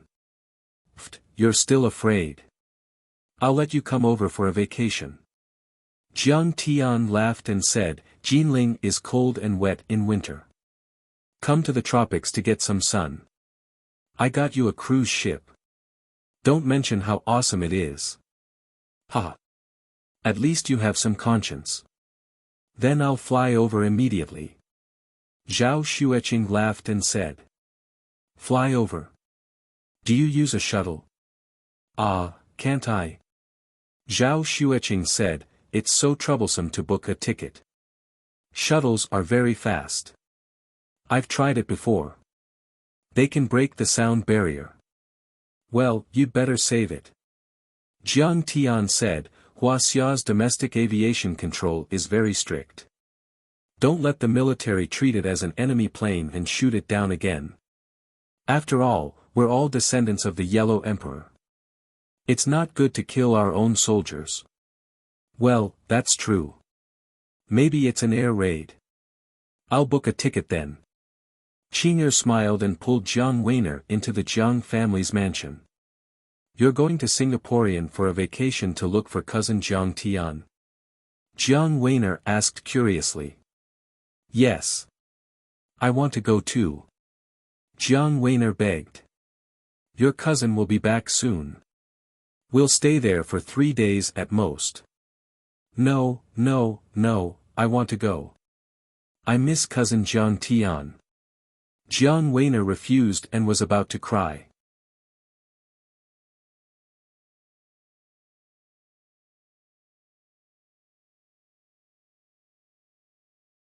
Chapter 320. She was only 5 or 6 years old. Like a porcelain doll, she was extremely cute. Her beautiful eyes were full of tears, and her pitiful appearance was irresistible. Okay, if your mother allows it, I'll take you there, okay? Qing'er squatted down and pinched her little face. Cousin-in-law is the best. The little girl suddenly smiled through her tears. Qing'er is back. Hello, sister-in-law. The people who were chatting with the old man in the living room stood up and greeted Qing'er respectfully when they saw her. Jiang Bengxia quickly gave up the seat next to the old man. Not only Jiang Chao and Jiang Bengxia's peers, but even eldest aunt and youngest aunt were also respectful and nervous. In fact, the Zhao family of Lin Zhou was just a third-rate family. Originally, they looked down on Qing'er a little. But now, it was different. A wife should be proud of her husband. Jiang Tian was the head of the Jiang family. He made the ruined Jiang family flourish and was famous in Jinling. As Jiang Tian's wife, who dared to disrespect her? Moreover, she was now a cultivator. It was no exaggeration to say that she could fly in the sky and burrow into the ground like a living immortal. When the Jiang family was attacked by the Dark Ones, she turned the tide. Everyone recognized and was very grateful to her. Don't be so polite. Talk about your business. Qing'er was a little uncomfortable with their trembling respect. It felt like she was a monster. She nodded and smiled at everyone. Then, she walked to the seat next to the old man and sat down. She smiled and said, Old man, Mom, Dad, Jiang Tian asked me to go to Nanyang Star Continent to accompany him, and me. Jiang Weiner pointed at herself, afraid that she would be left behind. Ah. He's not coming back for the spring festival. The old man was a little disappointed. Qing'er naturally wouldn't tell him about Jiang Tian's killing in Southeast Asia. She said, he's not playing. He wants to talk about some business cooperation. Oh. Jiang Tian wants to push our Medicine King group into the Southeast Asian market. The old man took it seriously. He was relieved and chuckled. Jiang Tian's idea is not bad. There are many Chinese in Southeast Asia, and their acceptance of Chinese medicine is very high. It's easier to enter the market. Wow, this time, is our Medicine King group going global? Jiang Bengxia and Jiang Lin were suddenly excited. Zhao Xueqing didn't say anything. The old man immediately expressed his support and said with a smile, go quickly. You young people have your own careers. It's more important to work hard. You don't have to accompany an old man like me. Alright then, Sister Ziwei, help me book a ticket. Qing'er looked at Yi Ziwei and smiled. Yi Ziwei immediately made a call to her secretary. When she heard back, she smiled and said, there are no direct flights to Singapore. You'll have to transfer to Yangcheng or Zhonghai.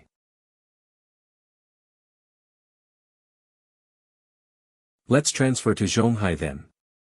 I went to university in Zhonghai back then, so I can meet some of my classmates. Qing'er thought for a moment and smiled. Okay. Yi Ziwei answered. Soon, it was done. On the other hand, Jiang Tian had just hung up the phone when Paris smiled sweetly and said, Master Kong, good news. The former Venerable Master Red Boat and Premier Li Xianlong are here to see you. They're already outside the island. Why is it good news? They want to invite Master Kong to be the state preceptor of Singapore. Paris couldn't hide her excitement. She felt that she had made the right bet. It was the smartest investment she had ever made, and she was now riding on the coattails of the state preceptor. Let them in. Jiang Tian's figure flashed and appeared in the main altar hall like a god. Disciple greets Master Kong. Li Xianlong's face was full of reverence and fear. He didn't dare to say a word. He lowered his head deeply and didn't even dare to look at Jiang Tian. Venerable Master Red Boat bowed respectfully and said, Venerable Master Red Boat greets Master Kong. What's the matter? Jiang Tian was a man of few words. We are willing to enshrine Master Kong as the state preceptor of Singapore. After Master Kong becomes the state preceptor, he will have the Singapore government as an important ally. All the treasures in Singapore will be at Master Kang's disposal. With Master Kang's wisdom, he won't refuse. Venerable Master Red Boat knelt on the ground and said respectfully. Singapore will hold a grand coronation ceremony. Many high-ranking government officials and Singapore's rich and powerful families will attend. The Guo family's assets will all belong to Master Kong. With the endorsement of the Singapore government, it will take effect immediately. Li Xianlong added, bowing deeply. Do you think that you have the right to cooperate with me just because you have all the treasures in the pill land of Singapore and the power of the rulers of small countries? If I want to get something, won't I be able to come and go as I please? Jiang Tian revealed a mocking smile. Then, under Li Xianlong's shocked gaze, he said calmly, remember, you are not my allies, but my slaves. You may have power, but I have your lives in my hands. We understand. Li Xianlong couldn't resist the majestic pressure and knelt on the ground with a thud. However, seeing that you, Li Xianlong, are sensible and didn't provoke me, I will grant you the state preceptor position. Let me correct you, this is not a coronation ceremony. Why do I need the coronation of a small country's ruler? It should be called a coronation ceremony. Do it as soon as possible, tomorrow morning. My wife will be here tomorrow night, I want to accompany her. Jiang Tian smiled and slowly walked out of the hall. We will follow Master Kang's instructions. Venerable Master Red Boat said respectfully. Thank you, Master Kong. Thank you, Master Kong.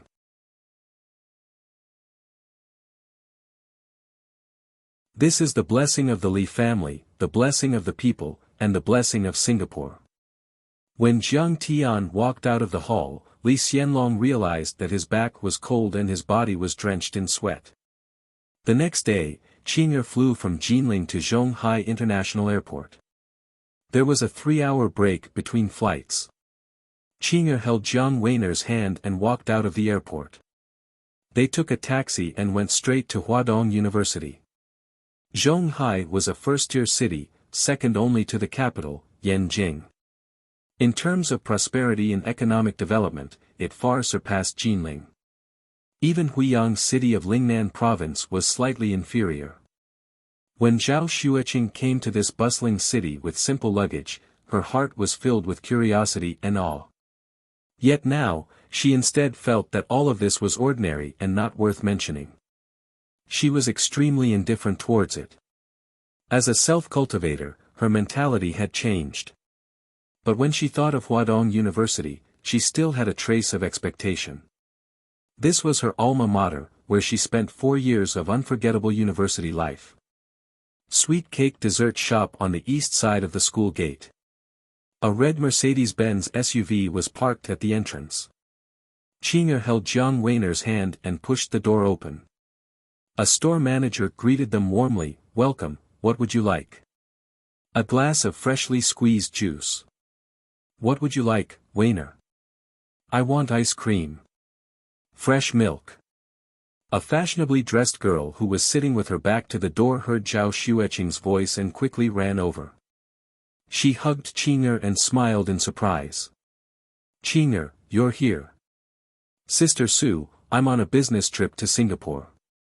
I'm in Zhonghai, so I came to see you." Zhao Xueqing smiled and then looked at the card on the girl's chest. She smiled and said, "You've become the assistant to the chairman of Zhiqing Investment?" She had also heard of this company. It could be on par with the famous Sequoia Capital and was known as the SoftBank of Huaxia. Yes, now Sweet Cake Dessert Shop has opened more than a dozen branches in Zhonghai and has become the #1 cake and dessert brand. Sister Su pulled Qing'er to sit down and said with a smile, "Brother Yi also withdrew from Sweet Cake and cashed out 200 million. As for me and some of the older members of the team, we followed Brother Yi to start another business. The new platform was invested in by Zhiqing." Sister Su was very beautiful. She was tall, had exquisite facial features, and straight shoulder-length black hair, giving people a very refreshing feeling. In Zhonghai, she could be the assistant to the chairman of a big investment company. Her annual salary was also in the millions. At that time in Zhonghai, she was considered a gold-collar worker. However, when she mentioned Brother Yi, her face was full of reverence and her eyes were full of stars, like a brainless fan meeting her idol. "So Zhiqing Investment is Brother Ye's?"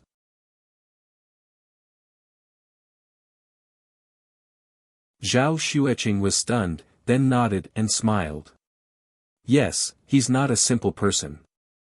In the end, he has to pursue a bigger career. Yes, back then, Brother Yi was only a 4th-year student. I was still a graduate student. When he brought us to start a business, I only thought that he was messing around. Who knew that he would turn a small dessert shop into the #1 dessert brand in Zhonghai in just a year?"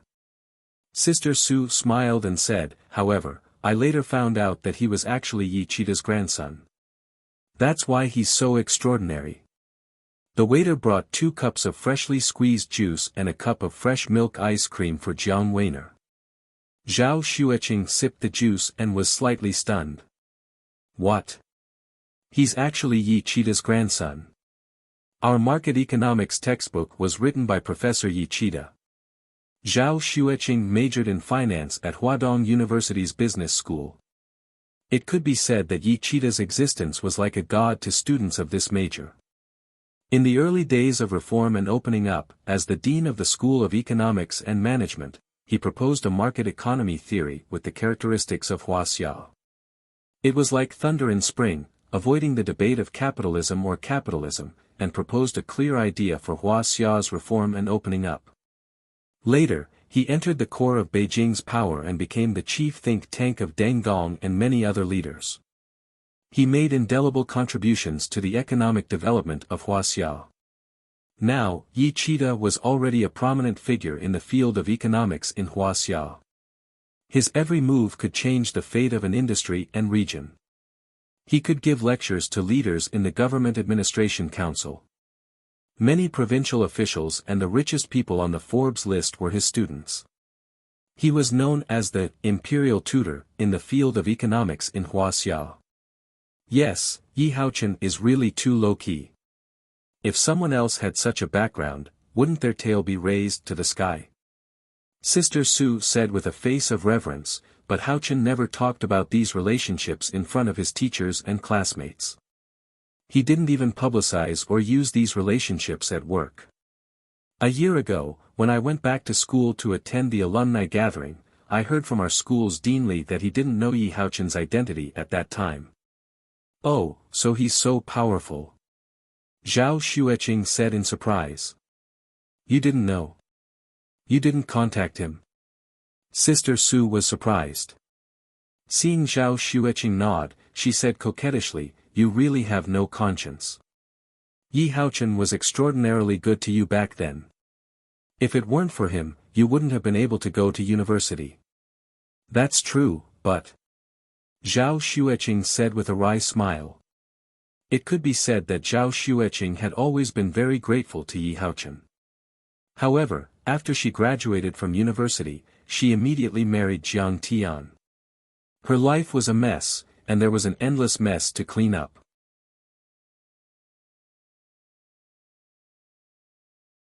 How could she have time to contact these old friends of hers?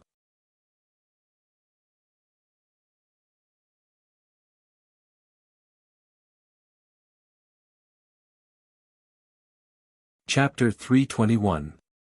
Zhao Xueqing was the child of Zhao Huqing's deceased wife. Wei Fang used to be a little cold to her. Her college living expenses were also intermittent. Sometimes, she didn't even have money for food, let alone cosmetics and clothes. At that time, she was in her first year of college, and Yi Haochen was already in his fourth year. He founded the sweet desserts brand and opened several branches in the university town and the entire Zhonghai. Zhao Xueqing once applied for a job at Huadong University. Normally, they didn't hire part-time workers, but Yi Haochen sympathized with Zhao Xueqing's difficulties and hired her directly. Moreover, Yi Haochen took care of her and helped her a lot in college. He even let her be the store manager and gave her a good salary. It was because of this part-time job that Zhao Xueqing was able to establish herself in Zhonghai. She lived a carefree life and successfully completed her studies. Not only that, Yi Haochen also taught Zhao Xueqing a lot of management skills and even changed her timid and inferior personality. He was indeed a good teacher and helpful friend. After graduation, it wasn't as simple as it was in school. Everyone had their own difficulties. Sister Su didn't ask much. She suddenly smiled mysteriously and said, "But Qing'er, do you know that Yi Haochen actually likes you?" "What are you kidding about? I'm just a country girl from Linzhou. Why would he like me?" Zhao Xueqing didn't believe it at all. "You don't know. Once, it was raining heavily. He saw that you didn't have an umbrella in the shop and waited for the rain to stop under a tree by the roadside. He asked me if I had an umbrella. I said yes. He said that even if I did, I should use his umbrella and leave it for me. Then, he rushed out, used his windbreaker to block the rain, and ran back to school with you." Sister Su said with a smile. "Ha, that's nothing. Maybe he likes to be in the rain." Zhao Xueqing's face was a little unnatural as she smiled faintly. He was very good. His vision was broad, his ability was extraordinary, and he treated people very well. He was a popular figure in school. Many female students liked him back then and he was known as the most handsome senior. Now, he had become a big entrepreneur. In everyone's eyes, he was a golden bachelor, a successful person. However, not to mention that Yi Haochen didn't make their relationship clear back then, even if he did, she wouldn't regret being with Jiang Tian. In her heart, no one could compare to Jiang Tian. You have your good points. You are elegant and unrestrained. You have your family background. You have outstanding abilities. Those are all very good. But I just don't like them. Zhao Xueqing stopped asking about Yi Haochen. Sister Su began to show off her life over the years.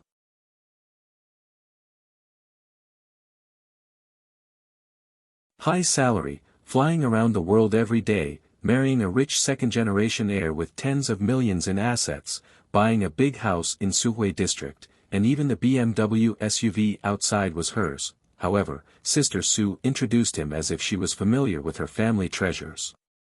Yi Haochen is very powerful now. If you were with him back then, you would have definitely become a phoenix. His father is now the mayor of Zhonghai City, and he is the leader of the rich second generation in Zhonghai. He's our Zhicheng investment company, and he specializes in venture capital. He invests in high-tech companies, and then he packages them to be listed in Hong Kong before getting listed overseas. He's worth tens of billions. This kind of business is simply robbery. You know about Penguin, right? Huaxia's largest instant messaging software. He has 10% of the shares. It's said that it will be listed in 5 years. By then, he will be the new rich of Huaxia. You don't know how powerful Brother Yi is.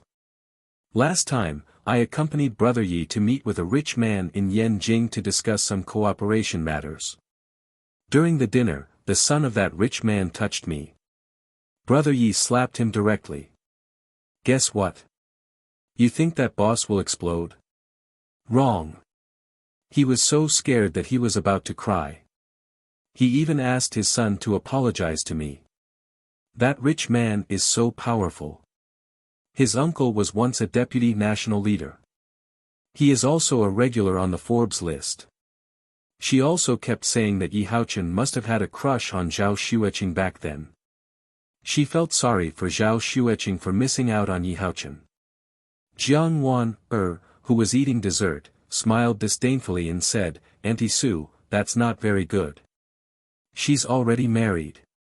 Huh? Who is she? Sister Su was slightly stunned and said with a smile. This is my husband's cousin. Her name is Jiang Wan, You're so mischievous. Don't interrupt when adults are talking. Sister Su pinched Jiang Wan's little face, causing her to roll her eyes. Seeing that Zhao Xueqing was a little cold, Sister Su said with a smile, "You're already married. How are you doing? Are you happy?" My husband is very good. He's very good to me too. Zhao Xueqing said with a smile. You're married? That's too bad. Sister Su had also heard that Zhao Xueqing's marriage was not very happy. She had pretended not to know before. Zhao Xueqing looked at the time and said with a smile, "All right, Sister Su. My plane is about to take off. Let's talk next time. I'll send you off." Sister Su quickly got up and sent Zhao Xueqing out. She then opened the door of the Mercedes-Benz SUV. I don't think that's a good idea. You're still working. It's too much trouble for you. I'll just take a taxi. Zhao Xueqing said with a smile, a little embarrassed. It's no trouble. Sister Su smiled and pushed Jiang Wan and Zhao Xueqing into the car. They arrived at Zhonghai International Airport.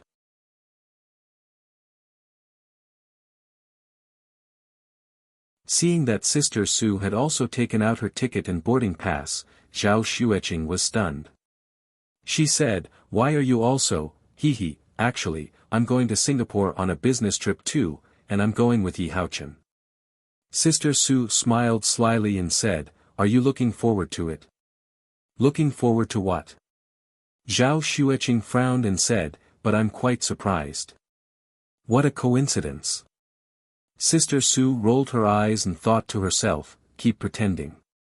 That useless husband of yours can't stop you from loving Yi Haochen. Back then, you were his follower.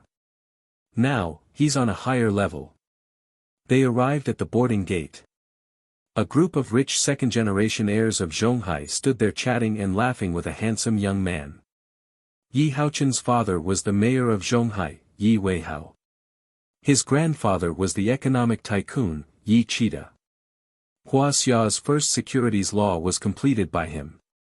He was also doing well in the investment industry, with a compound annual return of 100%. Naturally, he was admired by a group of friends. Their topics were very high-end. Basically, they talked about business opportunities, the opportunities and risks of emerging markets in Southeast Asia, and listing in the United States and Hong Kong. Zhao Xueqing didn't rush up to greet them. She stood aside and lowered her head to tease Jiang Wan, her. She even heard from a rich second-generation heir that Yi Haochen had bought a Seaview villa in Singapore worth 300 million and spent tens of millions on a yacht. A rich second-generation heir said enviously, "Your Zhiqing investment report this year is out, right?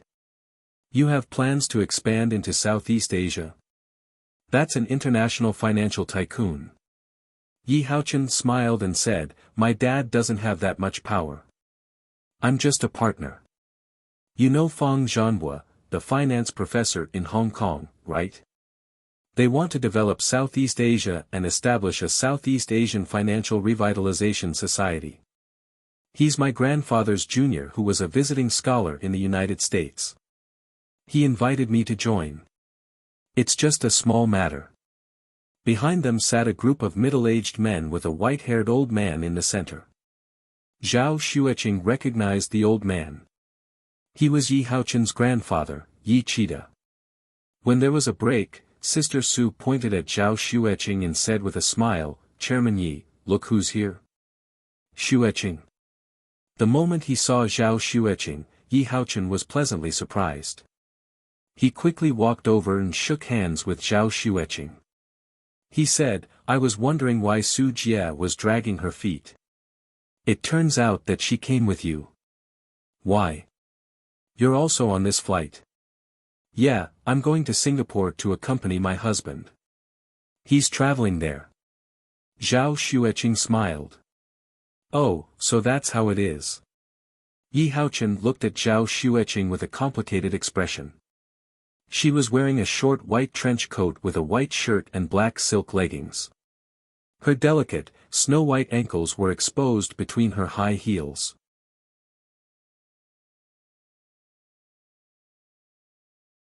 Although it was simple, he could see that the tailoring was decent. The stitches were dense, so it should be a good brand. But for some reason, when he saw this well-behaved girl who followed him around in university, he felt that her temperament was otherworldly. She was elegant and peerless, with a trace of charm. It made his heart flutter. "You're going to Singapore too? What a coincidence. Other than business activities, I'm also planning to travel there for a few days. Let's go together. Did you change your phone number?" Yi Haochen asked. "No, it hasn't. But we'll see when the time comes. I have a lot of things to do, so I might not have the time." Zhao Xueqing smiled. "Oh, that's good. Let's see when the time comes." Yi Haochen looked at Zhao Xueqing in surprise. A few years ago, whenever he arrived at Huadong University, Zhao Xueqing would always ask to meet him. She would follow him around like a shadow, whether it was to report about work or to ask him to answer questions about her life and studies. But this time, when he took the initiative to invite her, she was neither cold nor warm. He could no longer see the worship in her eyes or the blush on her pretty face. Was it because she was married? That couldn't be right.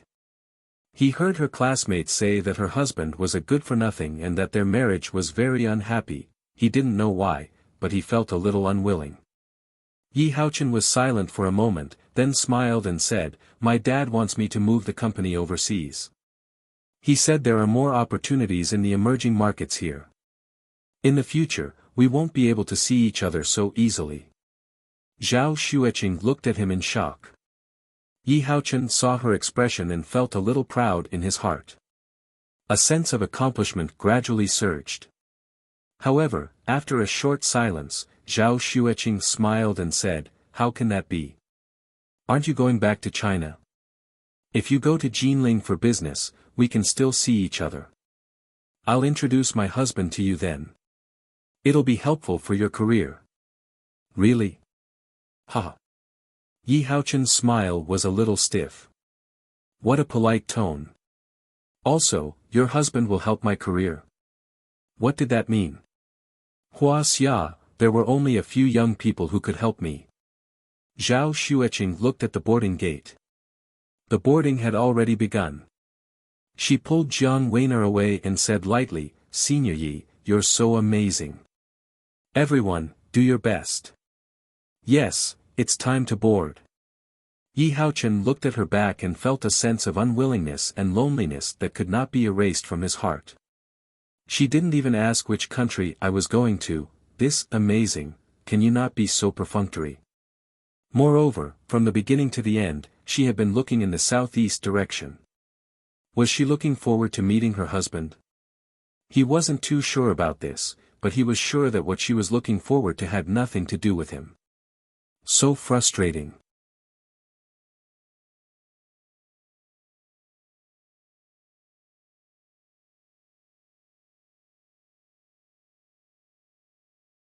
Chapter 322. He sat in the cabin and the plane took off. Yi Haochen's father, Yi Weihao, glanced at Zhao Xueqing and asked in a low voice, "University classmate?" "Yup." Yi Haochen nodded. "You should get your act together." As the mayor of Zhonghai, Yi Weihao exuded a powerful aura. He spoke slowly, "You're already engaged to Miss Chao from Yanjing. This is a decision that benefits both families. She's a jealous woman, so you can't do anything stupid." He knew his son's personality better than anyone else. Although he wasn't as arrogant as the other rich kids, he was much more mature than his peers. However, when it came to relationships, he was a bit messy.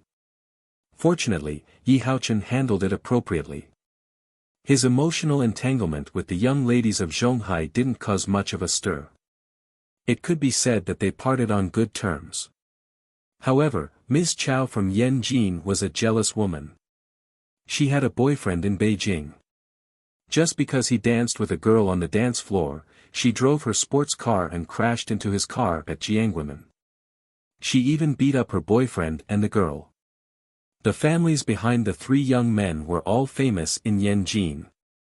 Therefore, they caused quite a stir.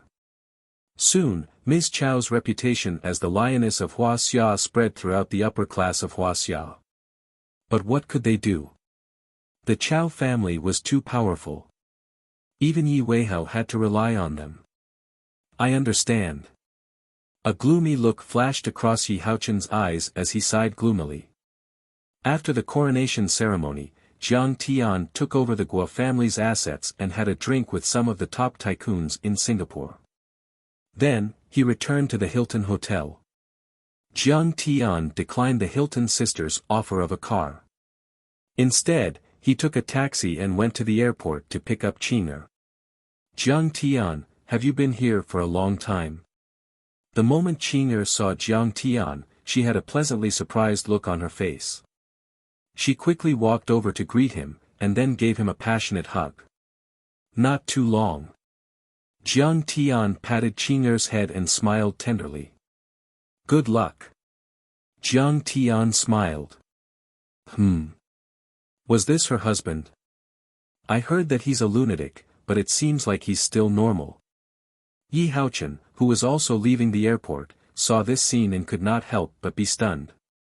A trace of inquiry flashed through his eyes. Seeing Qing'er looking at Jiang Tian with such tenderness, he couldn't help but feel a little jealous. This kind of gaze was not only filled with adoration and worship, but also a deep longing. It seemed that their relationship was really good, isn't that Master Kong? Han Yen was taken aback by Chen Fan's words and her face paled. "It's really him, but he seems to have become more handsome." Mai Shilong was also stunned. They would never forget the scene in Shenong School when Jiang Tian flew into the sky and burrowed into the ground, fighting against many martial artists and warlocks. In their eyes, Jiang Tian was like a godlike existence.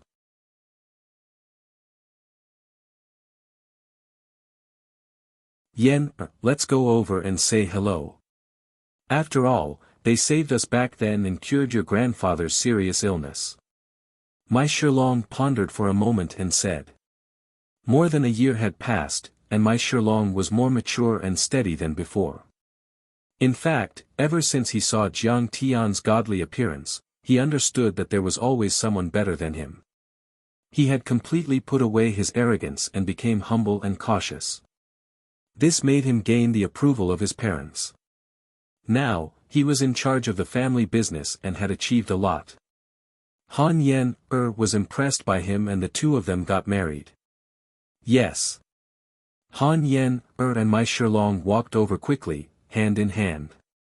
Han Yen smiled and said, Master Kong, I didn't expect to see you here. Are you here for a vacation? Jiang Tian looked at the two of them in surprise and then remembered their identities. He smiled and said, It seems that you two are married. Yes, Master Kong. I haven't seen you for more than a year. I've been missing you. Mai Shilong bowed respectfully. Congratulations. Jiang Tian smiled and said, Work hard and make a baby soon. Han Yen smiled shyly, and the nervousness in her heart eased a little. Mai Shilong saw that Jiang Tian was very approachable and had an idea.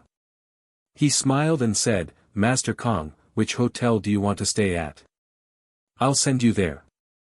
I'm staying at the Hilton Hotel. Don't bother. I can take a taxi. It's very convenient. Jiang Tian smiled and said. Hilton Hotel. What a coincidence, we're going the same way. Mai Shilong was pleasantly surprised and then begged, Master Kong, it's no trouble. Let's go together. Master Kong, we haven't had the chance to repay your kindness. Today, we met in Singapore. It means that we are fated to meet. Please give us this chance. Han Yen also said with a sincere face. Although they didn't know about Jiang Tian's reputation in the martial arts world, they knew that Jiang Tian was a great person based on the fact that Jiang Tian had defeated all the experts in Shenong School. How could they miss the opportunity to curry favor with Jiang Tian? Forget it, Jiang Tian. Since you know each other, let's go together. Before Jiang Tian could say anything, Qing'er smiled and said. She was a kind person. Seeing Han Yen's anxious face and about to cry, she couldn't bear it. Okay then. Jiang Tian nodded. Mai Shilong quickly went to help Qing'er with the luggage and opened the car door for Jiang Tian. Han Yen picked up Jiang Wan and smiled. What a cute little girl. Next to them, Su Jia frowned and asked, Why are Mai Shilong and Yen so respectful to them? Heh, maybe it's because of me. This Mai Shilong couple is quite smart. Yi Haochen didn't think much of it. On the way, Jiang Tian looked at the two with a smile. Mai Shilong, what brings you to Singapore? Oh, it's like this. Singapore has signed a free trade agreement with the government of Wuxia.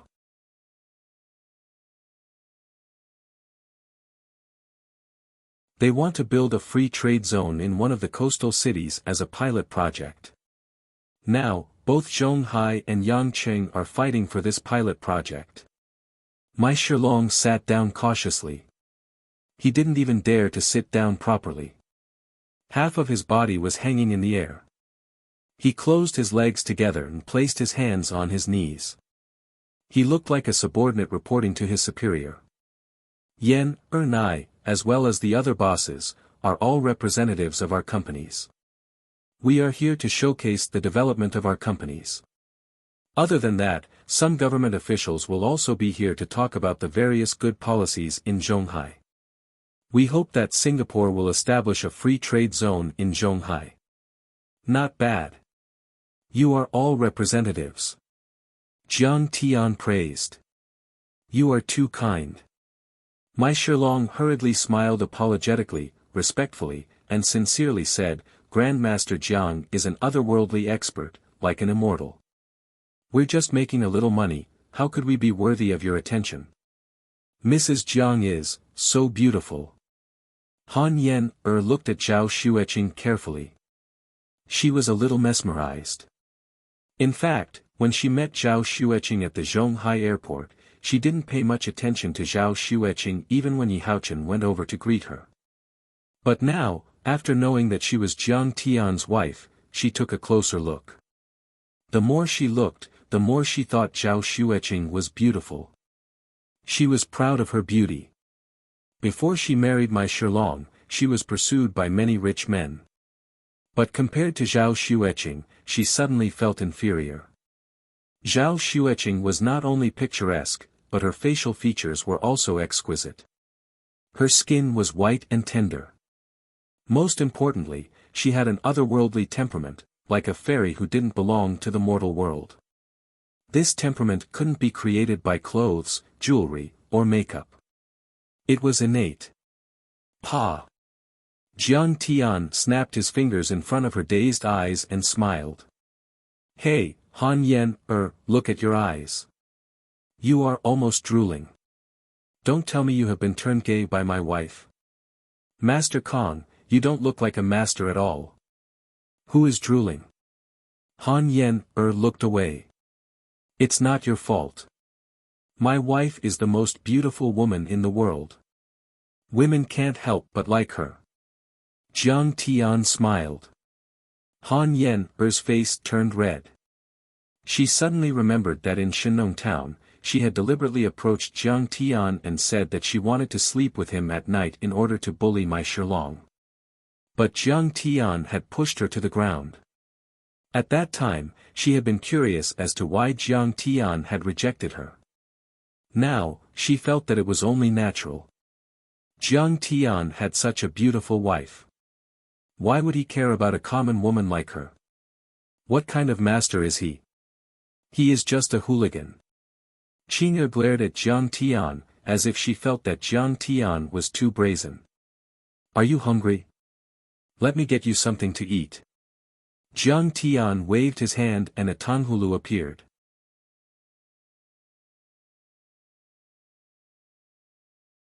You will get hungrier the more you eat. Qing'e picked up the tanghulu and took a small bite. Then, she rolled her eyes at Jiang Tian.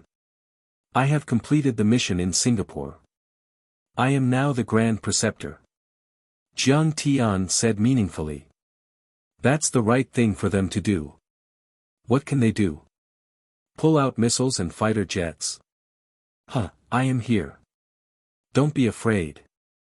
Big sister will protect you. Zhao Xueqing patted Jiang Tian's head and smiled. Jiang Tian was speechless.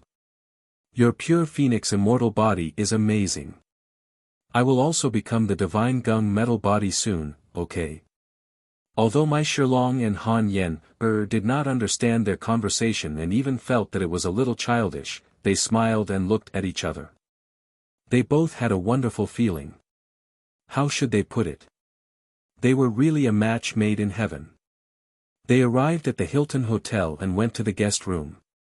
Jiang Wan fell asleep quickly. Zhao Xueqing lay on the bed and stretched. At the airport, you asked Xiao Mai and Yen to make a baby. When are we going to make one? This. There is no rush. Jiang Tian thought of a naughty child who called him Papa and felt very strange. He had been a cultivator for thousands of years. Even if dual cultivation sometimes helped him break through some barriers, it was very beneficial. His heart was in love with Qing'e, but he had never had a cultivation partner, let alone children. At this time, he felt a little strange. Okay then, I am going downstairs to drink. Qing'e rolled her eyes at Jiang Tian. Yen just asked me to go downstairs to drink. I said I was preparing for pregnancy. Are you going? I won't go. I don't like this kind of occasion. Jiang Tian shook his head. My Shilong and Han Yen were just flattering and trying to build a relationship. Just thinking about it made him feel bored. Then I will go alone. I want to get drunk. This. Jiang Tian shook his head helplessly, but he did not stop her. Qing'e's life had always been very restrained, and she always bore an invisible pressure. Now, it was time for her to relax. Jiang Tian did not expect that Qing'e's trip would cause such a big trouble.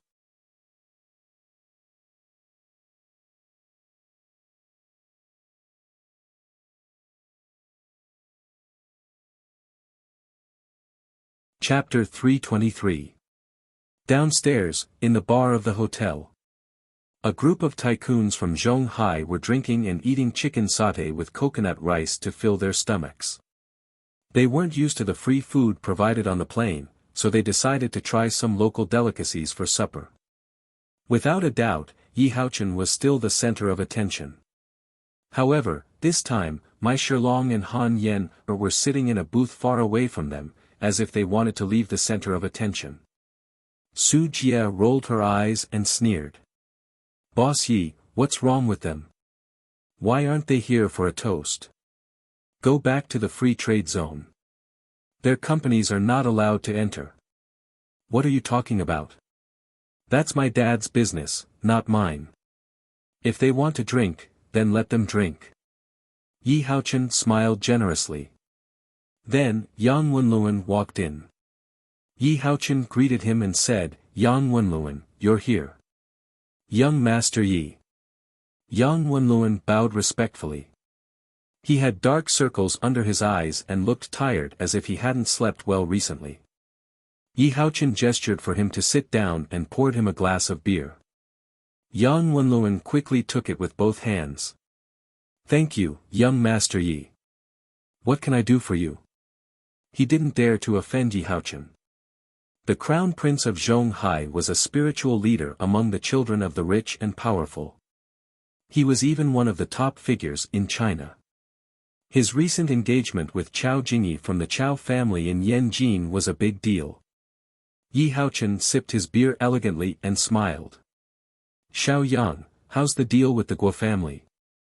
"Deal? It's over." Yang Wenluan took a sip of beer and shook his head in disappointment. Every time he thought about how Jiang Tianheng slaughtered the Guo clan, he felt as if he had just had a nightmare. His mind trembled and he trembled. Even now, he still hadn't regained his senses. His heart was in a mess. At the auction house, he had insulted Jiang Tian. Moreover, he had obeyed Guo Changsheng's orders and coerced Li Xinyue to set up a trap to harm Jiang Tian. Even though Jiang Tian didn't punish him, how could he forget? He was dead meat. "Oh, it's yellow." Yi Haochen was taken aback for a moment before he comforted her with a smile. "That's not surprising. The Guo family's shipping company is well known all over the world. Of course, they have high standards for quality. Keep up the good work." "There's no chance." Yang Wenluan picked up the wine glass. His hands were trembling violently, and his teeth kept colliding with the wine glass, producing a burst of explosive sounds like a machine gun. Why should he continue to work hard? Motherfucker, the Guo clan had been flattened. There weren't many survivors left. They had all become Jiang Tians. "Don't be so dejected." Yi Haochen comforted her. "Guo Changsheng from the Guo family came to Zhonghai before. I've received him before. I can still talk to him a little.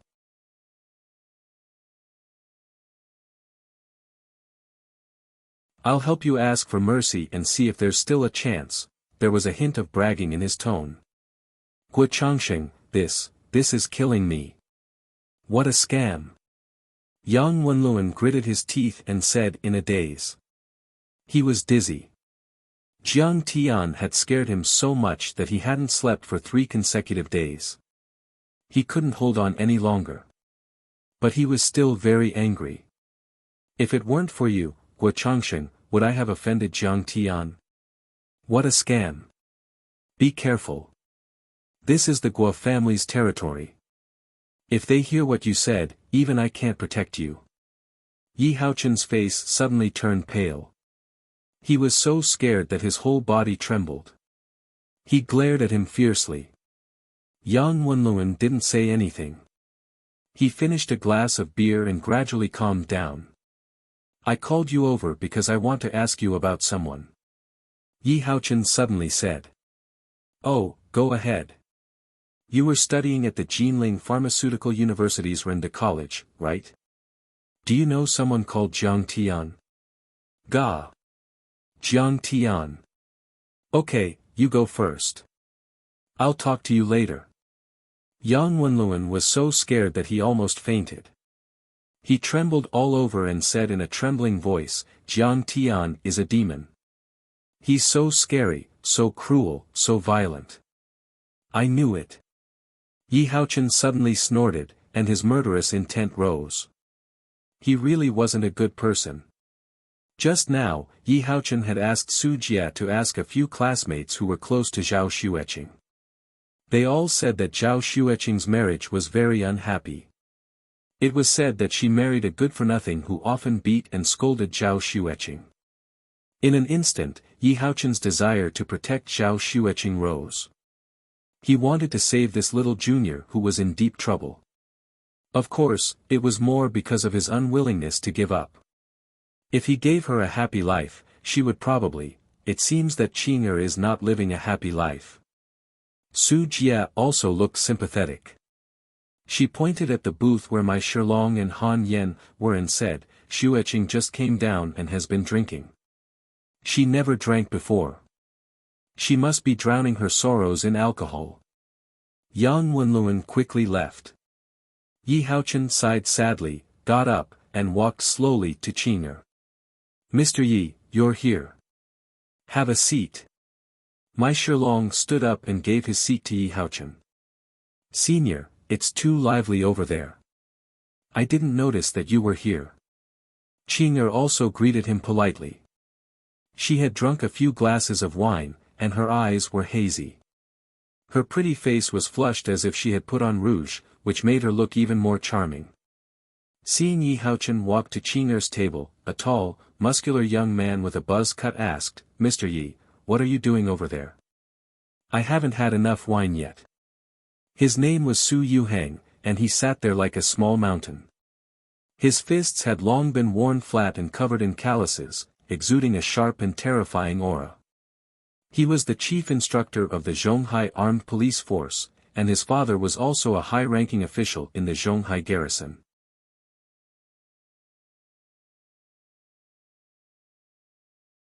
This time, he wasn't accompanying Yi Haochen on a sightseeing tour, but was the person in charge of security for many high-ranking officials and entrepreneurs. He had brought 7 or 8 young brothers with him, all of whom were powerful and nimble. He ran into an old flame and wants to rekindle their old flame. Su Jia took a sip of red wine and smiled. TSK, that girl looks pretty good. Mr. Ye's taste is really top-notch. Su Yuhang grinned. Su Jia, can you introduce me to someone of a higher class? She's not some superstar or socialite. She's just a child from a poor family. How can she not kneel down and lick Mr. Ye's boots? She's not challenging at all. An elegant young man wearing gold-rimmed glasses smiled disdainfully and shook his head lightly. His name was Wang Quan, and he was a partner in one of the top law firms in Zhonghai. His family was in the Justice Bureau, and he specialized in legal matters regarding IPOs. He was also one of the most influential young masters in Zhonghai. Eating too much meat is too greasy.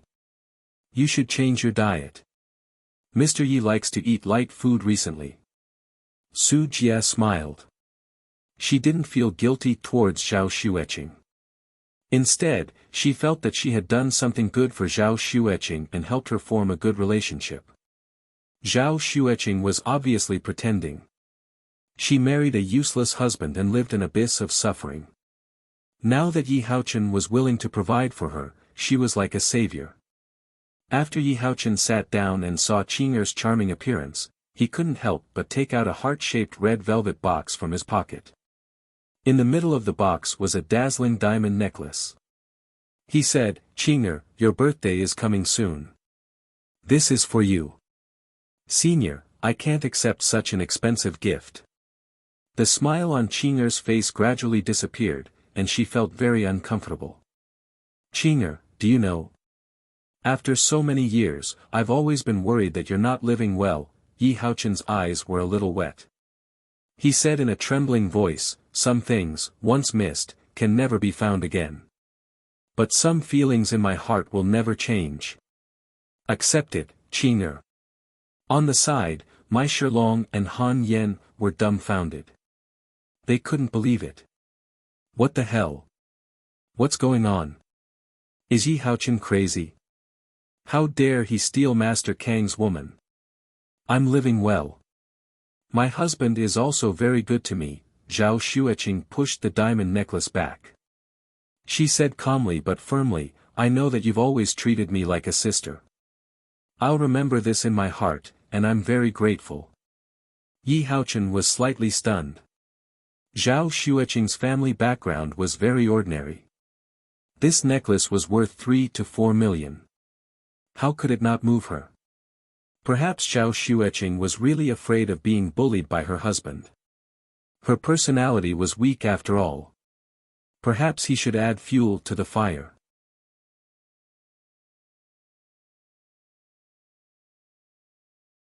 He put a bunch of keys on the table and said affectionately, my feelings for you are not as simple as brother and sister.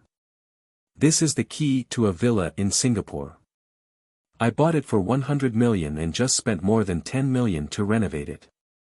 Qing'er, if you're willing to be my confidant, this villa is yours. Qing'er could no longer maintain her composure. She sneered and said, Mr. Yi, do you think I'm one of those female celebrities? I think Mr. Yi, you probably don't know my and my husband's net worth. To put it bluntly, there's no rich person in this world who's worthy of Zhao Xueqing's company. Not to mention the tens of billions of assets in Jiang Tian's hands now, even the Zhao family had 2 to 3 billion in their hands. It was just a villa worth 100 million. Jiang Tian then made a few high-quality instruments and bought it in a day or two. How could it be worthy of Zhao Xueqing's attention? At that moment, Mai Shilong advised, young Master Yi, forget it. Some words and feelings should be hidden in your heart. Otherwise, you'll attract unexpected trouble. He had good intentions, but those words were particularly unpleasant to Yi Haochen. He frowned in disgust and said disdainfully, What? What can that useless husband of hers do to me? If he dares to come over, I'll slap him away. Young Master Yi, let's talk. Listen to me. Han Yen reached out and pulled Yi Haochen's arm. Yi Haochen shook his arm violently, causing Han Yen to stagger. He said impatiently, You two go away. Can't you see that I'm catching up with my old classmate? Don't you understand? If you talk nonsense again, I'll make sure you can't survive in Zhonghai. Mai Shilong hurriedly helped Han Yen and was a little annoyed. Yi Haochen was a tyrant in Zhonghai. On the surface, he looked gentle and refined, but in his bones, he was extremely arrogant and overbearing. In fact, Mai Shilong was a little unhappy with him. However, the other party had a strong background and there was nothing he could do. At that moment, seeing that the other party didn't know what was good for him and even threatened him, he couldn't be bothered anymore. He looked at Yi Haochen with sympathy and said, Young Master Yi, we've said all the good things. If you want to die, then we won't stop you. He pulled Han Yen aside and called Jiang Tian.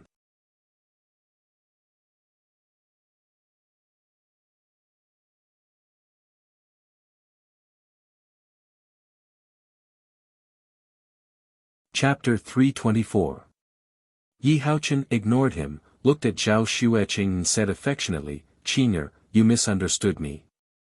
I don't think of you as one of those greedy and vulgar women. I just want to give us some space to be alone. I want you to live a better life. I want you to have someone to entrust your feelings to. Come with me to my room, we can talk slowly. I've always missed the simple and beautiful life in school. You miss the simple and beautiful life of the past. It can be seen how miserable you are now, haha. Zhao Xueqing stood up, her laughter was as beautiful as heavenly music, but she was actually very angry. My feelings are all with my husband, I don't need to entrust them to a vulgar thing like you. It's rare to see a daydreaming man like you. This anger not only came from Yi Haochen's belittling of her, but also from the destruction of a beautiful life. Yes, in her heart, the ideal and perfect senior with lofty aspirations, who could do anything, completely collapsed. She didn't expect him to have become so greasy, vulgar, and even, dirty. Qing'er, I won't let you go. I know you're hiding your feelings for me. Yi Haochen blocked the entrance of the booth. Please get out of the way. Qing'er frowned. She was annoyed. What if I don't move? You. Qing'er couldn't believe it. She really didn't expect the most handsome senior of the past, the current crown prince of Zhonghai, to become such a scoundrel. How was the current Yi Haochen different from Li Pengtao and Lu Wangfeng, who were drooling over her beauty? However, Qing'er was different. She was no longer that weak girl who could be bullied, but a powerful cultivator, a supreme beauty who could sweep through the world. I'll give you 3 seconds to consider. If you don't move, I'll make a move. Qing'er shouted angrily. What did you say? Yi Haochen was slightly stunned, and then suddenly became angry. He shouted at the top of his lungs, Qing'er, if you were happy, I would definitely not appear in front of you. But, how could you marry a trash like Jiang Tian? He beats people, eats, drinks, gambles, everything. How can such a man be worthy of you, and how can he give you happiness? But in the next moment, Qing'er had already slapped him. Pa! With a bang, Yi Haochen flew out like a scarecrow, smashing 4 or 5 tables. Everyone was shocked and looked over. They were dumbfounded and didn't dare to believe their eyes. Qing'er lazily clapped her hands and said coldly, whether he's a lunatic or a hedonist, even if he's a devil who kills people like flax, you have no right to talk about him. Everyone was dumbfounded. Young Master Ye's charm doesn't work. Wang Quan's mouth was wide open in disbelief. Su's strength, his face was shocked. Why did he beat him? It's over. I'm going to be scolded by young Master Ye's father this time. Su Jie was flabbergasted. Her scalp went numb and her heart was on tenterhooks.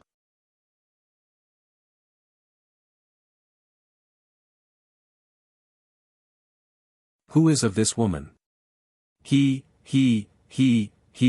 of course, of him, Yi. Everyone had different expressions, but most of them didn't look too good. On one hand, they didn't expect Yi Haochen's charm to be rebuffed by this girl.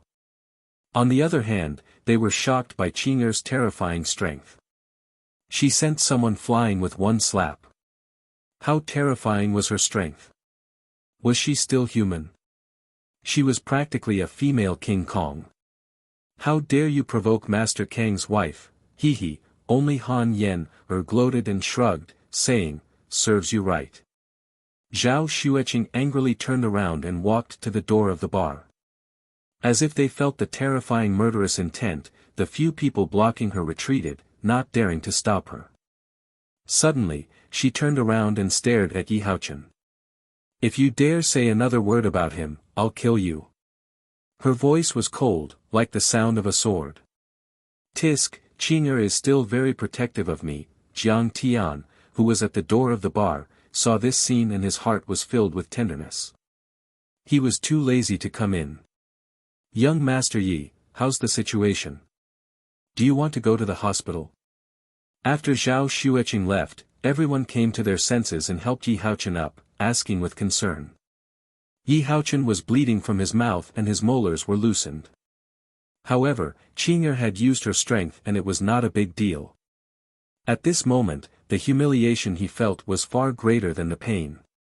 He suddenly stood up and pushed everyone aside. He said angrily, Han Yen, which room are she and her husband in? Speak. The presidential suite on the top floor. Han Yen, didn't hide it and said expressionlessly. Since Yi Haochen wanted to court death, then Yi Haochen might as well give him a thorough death. Young Master Yi, let's not be calculative with a girl. Her husband is not easy to deal with. Mai Shilong probably didn't want to make a big deal out of it and tried to persuade him with a smile. After all, although Master Kong was powerful, this was Singapore. And this time, Singapore had received the Zhonghai delegation with high standards. It was likely that Singapore would send a large number of police officers to control Jiang Tian. For Jiang Tian, it would be very troublesome. They're nothing. If I don't kill this bitch today, I'll take his surname. Yi Haochen shouted angrily, Su Yuheng, are you stupid? Why didn't you stop him just now? Young Master Yi, I think that's your old flame. It was like a fight between a couple. I'm really. Su Yuheng smiled and said uneasily. Okay, stop talking nonsense. Let's take care of them together. Yi Haochen rushed upstairs in a huff. Brothers, go to the presidential suite on the top floor. Young Master Yi was beaten up. Su Yuheng took out his walkie-talkie and said something. Jiang Tian had just entered the room and chatted with Qing'er for a while to figure out Yi Haochen's background. Suddenly, with a bang, the door was kicked open.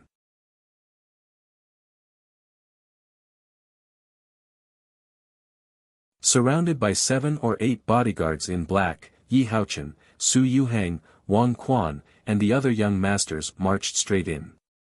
They looked down at Jiang Tian and his wife like ferocious tigers intimidating little white rabbits. The other rich young masters crowded in the corridor outside the door to cheer for Yi Haochen. At the same time, they wanted to see Yi Haochen torture this unfortunate couple. You dare to kick my door? You've got guts. Jiang Tian sipped his red wine and looked coldly at the 3 people who didn't know what was good for them. Brat, your wife just hit young Master Yi. You better kneel down and apologize to young Master Yi. Otherwise, you'll get it. Wang Quan said angrily. Do you know who young Master Yi is? He's Yi Cheetah's grandson and Mayor Ye's son. How dare you hit him? You really don't know what's good for you. Su Yuheng clenched his fists and twisted his neck. Suddenly, a murderous aura surged out. He gritted his teeth and sneered evilly. Do you know that our delegation is an important guest of Singapore? We can even talk to Mayor Yi and the Prime Minister of Singapore. One phone call from us and your wife will go to jail for 8 to 10 years. Huh, you can try. Jiang Tian smiled indifferently. Jiang Tian, is it? A spoiled brat from Jinling dares to challenge young Master Yi? You're asking for it. Su Jie crossed her arms and said with disdain. How about this? Let Qing'er go to young Master Ye's room and have a good chat to resolve the misunderstanding. Young Master Yi is not an ordinary person. He has a big heart. I don't think young Master Yi will hold it against you. So, Jiang Tian is from Jinling. Meanwhile, Han Yen, who had been staring at Jiang Tian for a long time, suddenly felt a jolt in her heart. Could he be the legendary Master Kong of Jinling? She suddenly thought of a possibility and her heart skipped a beat. Su Jie. Zhao Xueqing was so angry that her face turned pale. It seemed that Yi Haochen's coveting of her had something to do with Su Jie. Su Yuheng, Wang Quan, Yi Haochen. These 3 families are powerful enough to dominate the entire Zhonghai and even the entire Yangtze River Delta. How can a spoiled brat like you compare with them? Some of the rich young masters looked at Jiang Tian with sympathy, while others looked at him with mockery. That was the tragedy of the week. He couldn't even protect his wife when she was being harassed. He might even have to send his wife out to spend the night with her. Yi Haochen lit up a cigarette and started to smoke. He was silent, but his heart was filled with joy. What will he do? Will he give Qing'er to me with a face full of humiliation and unwillingness? Or will he jump up and be beaten up by Su Yuheng? But if he makes a move, then he's done for. Su Yuheng is not an ordinary person. He retired from Battle Dragon and has the cultivation of the peak of iron body. Yi Haochen, right?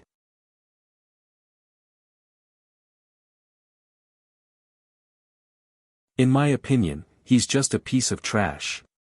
Under everyone's complicated gaze, Jiang Tian slowly stood up and said, How dare you touch my woman? You must be tired of living. I'll do it. Qing'er rubbed her hands together. Yo, you're really shameless. Young Master Yi has already given you a chance. If you continue like this, don't blame us for being rude. Wang Quan said with a grim smile. Forget it, I'll do it. Beating up this kind of trash will dirty your hands. Jiang Tian slowly stretched out his jade-white palm, looked at Wang Quan who was smiling proudly, and sneered, I hope after I break your limbs, you can still smile so brightly. Before his voice fell, Jiang Tian stepped forward, grabbed Wang Quan's arm, and gently twisted it. Crack! A hair-raising bone-breaking sound was clearly heard. Wang Quan's arm was broken like a hemp pole, bent in a strange arc, and blood flowed out. What? Everyone was stupefied as they watched all of this with their mouths agape. Even Yi Haochen was shocked and took a step back. That was Wang Quan. Among the many young masters in Zhonghai, his influence was ranked in the top 10. Moreover, he was a member of the legal profession. His family held important positions in the public security, procuratorial, and judicial field. If an ordinary person touched him, they would be sent to prison and sentenced to 8 to 10 years. Ah! Wang Quan reacted at this time, and let out a hoarse scream. He stumbled backward and knocked over the wine cabinet. A few bottles of red wine smashed on the ground and smashed into pieces. A strong wine aroma wafted through the air. He looked at Jiang Tian with a horrified face, and said with a trembling voice, You dare to hit me. He couldn't believe that the other party would hit him. One must know that Wang Quan had been in Zhonghai for so many years, and could be said to be famous in the entire Yangtze River Delta region. Many financial giants and tycoons had to avoid him. Even when facing a top martial arts family like Xianxia Yi family, no one would dare to touch him.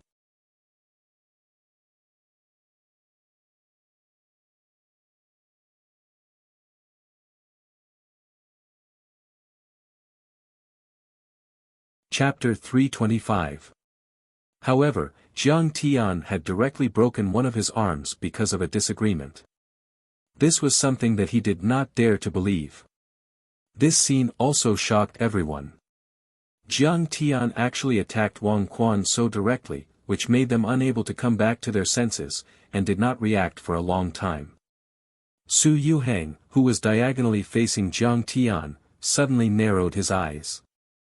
Jiang Tian's move just now was too straightforward, breaking someone's arm like it was a game. His strength was already far beyond ordinary people. Could he be a martial artist? Su Yuhang was skeptical. However, he had yet to react. A mere ant dares to be disrespectful to me, you're really tired of living. Jiang Tian had already stepped forward again and said coldly, I said I would break your limbs. You're still lacking a bit. Like an eagle catching a chick, he grabbed Wang Quan and gently twisted his right hand again. With a crack, the crisp sound of bones breaking rang out again, which made one's hair stand on end. Wang Quan's other arm also hung down like a dead snake. You, how can you be so ruthless?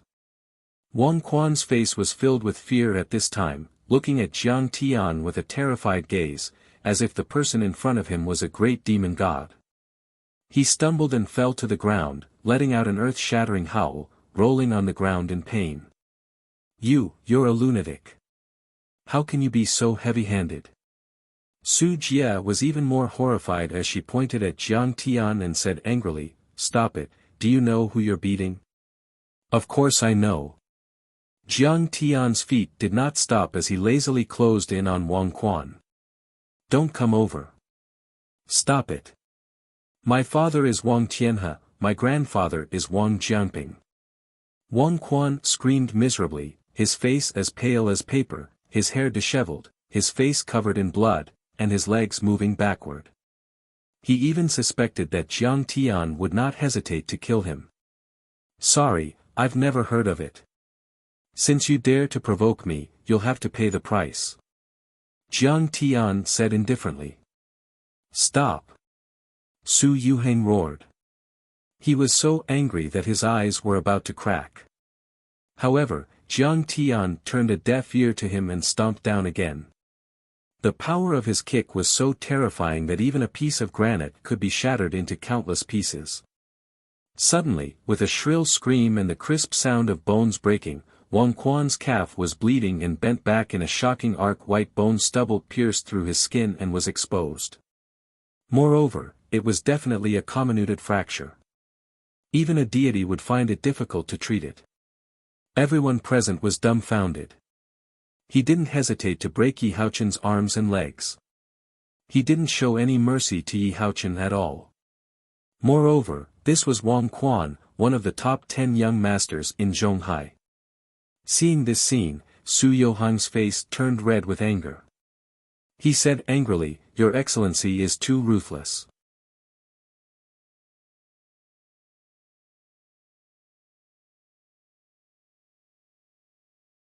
Do you want him to spend the rest of his life in a sickbed?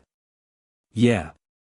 Jiang Tian put on a matter-of-fact face and said lightly, "So many good men from the Zhonghai Police Bureau and you, a former member of the Battle Dragon Special Forces, want me to do the same, don't you? Why can't you accept it when it's your turn? You know who I am. Who are you?" Su Yuhang was shocked.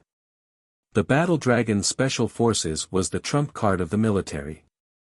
Most of their missions were top secret. Therefore, their identities were kept a secret. Even though Su Yuhang had been retired for more than 3 years, no one had the right to decrypt his files except for the first, second, and political commissar. But who was this person? It was strange that he could find out who he was. "I am very disappointed in you. It is a disgrace to the Battle Dragon Special Forces to have a soldier like you." Jiang Tian didn't bother to pay attention to him and stomped on Wang Quan's calf again. "How dare you!" Su Yuhang couldn't sit still this time. Su Yuhang was responsible for the security of this visit. It could be said that he had seriously failed in his duty when Yi Haochen was beaten and Wang Quan's arms and legs were broken. At this time, how could he show mercy? Boom! He stomped on the ground and the solid wooden floor cracked inch by inch. Amidst the flying sawdust, he pounced out like a ferocious tiger and smashed his fist towards Jiang Tian's back. With this punch, the sound of sonic booms could be heard incessantly. A cold fist wind swept out in all directions, making it difficult for people to breathe. They all subconsciously held their breaths. Everyone felt their faces being cut by the fist wind. There was even a serious feeling of suffocation. Who is this guy? What a terrifying punch! Countless people screamed in their hearts. Yi Haochen, who knew Su Youhang's true background, had a sinister smile on his face. This is a punch from a Battle Dragon Special Forces expert. Even if Jiang Tian has some skills, he's just an amateur. How can he be a match for such a professional? Jiang Tian didn't stop. He kept his word and broke Wang Quan's last leg. Then, he leisurely turned around and slapped Su Youhang's face. Slap! Boom! Su Yuhang was like a baseball that had been sent flying. He flew more than 10 meters and crashed heavily into the wall behind the TV. Even after smashing the LCD TV into pieces, his momentum didn't stop. He also crashed into the wall until it cracked inch by inch and sank into a large pit. Only then did he powerlessly slide to the ground and sit down. "Let's go!" Su Yuhang roared angrily. "Take him down!" 7 or 8 bodyguards roared and pulled out their batons. They came from all directions and smashed towards Jiang Tian. "Trash!" Jiang Tian sneered and punched and kicked. Bang! Bang! Bang! In the blink of an eye, everyone fell to the ground and lost their ability to fight.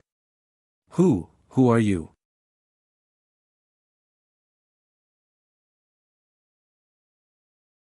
Su Yuhang sat against the wall, clutching his chest.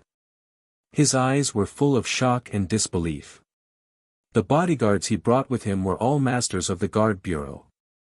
2 of them were even martial artists of the Iron Body State. However, they were no match for Jiang Tian. Yi Haochen was indeed the prince of Zhonghai. Even at this moment, he was still calm. He gave Su Jia a wink and called an ambulance to send the injured to the hospital. Call the police. I don't believe that we can't take care of this maniac. A tycoon said with a cold smile. Hold on. Han Yener said. Yen what do you mean? Why are you siding with a country bumpkin from Jin City? A tycoon glared at her and said coldly. Don't embarrass yourself. Han Yener furrowed her brows and said, You are no match for Master Kong of Jin City. Isn't that right, Master Kong? Han Yener looked at Jiang Tian and gave him a flirtatious smile. What? He is Master Kong of Jin City. Many tycoons were shocked. Zhonghai was a first-tier city in Huaxia. It was a financial center and an economic hub. Even the secretary of Zhonghai had access to the central government bureau. The tycoons in Zhonghai made up 5 of the top 10 richest people on the Forbes list.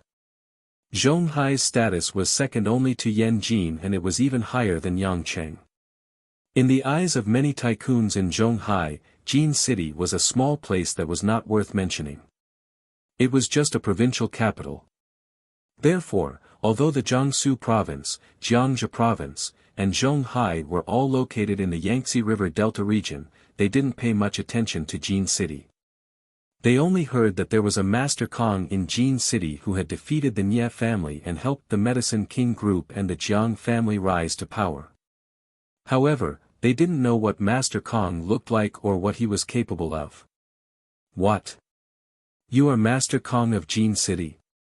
Yi Haochen was also shocked. He looked at Jiang Tian incredulously. For the first time, he realized that Jiang Tian, whom he had treated as an ant, was actually a giant beast.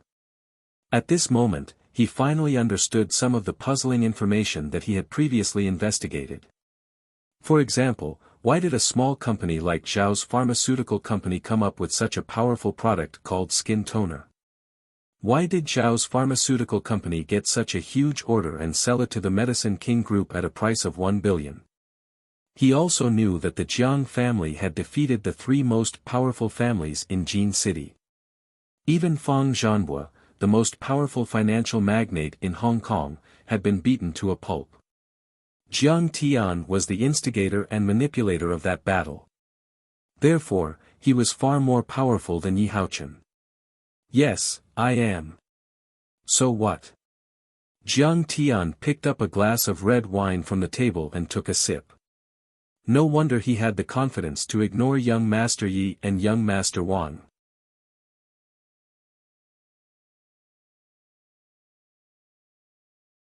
For a moment, everyone present looked at Jiang Tian in disbelief, their eyes filled with shock. He was a tycoon who had dominated Jin City and crushed the Nie family, Chen family, and the Sun family. Even though they lived in Zhonghai, they had heard all kinds of rumors about Master Kong. Rumor had it that he had even subdued Su Zhenlei, a martial arts grandmaster of Jinling.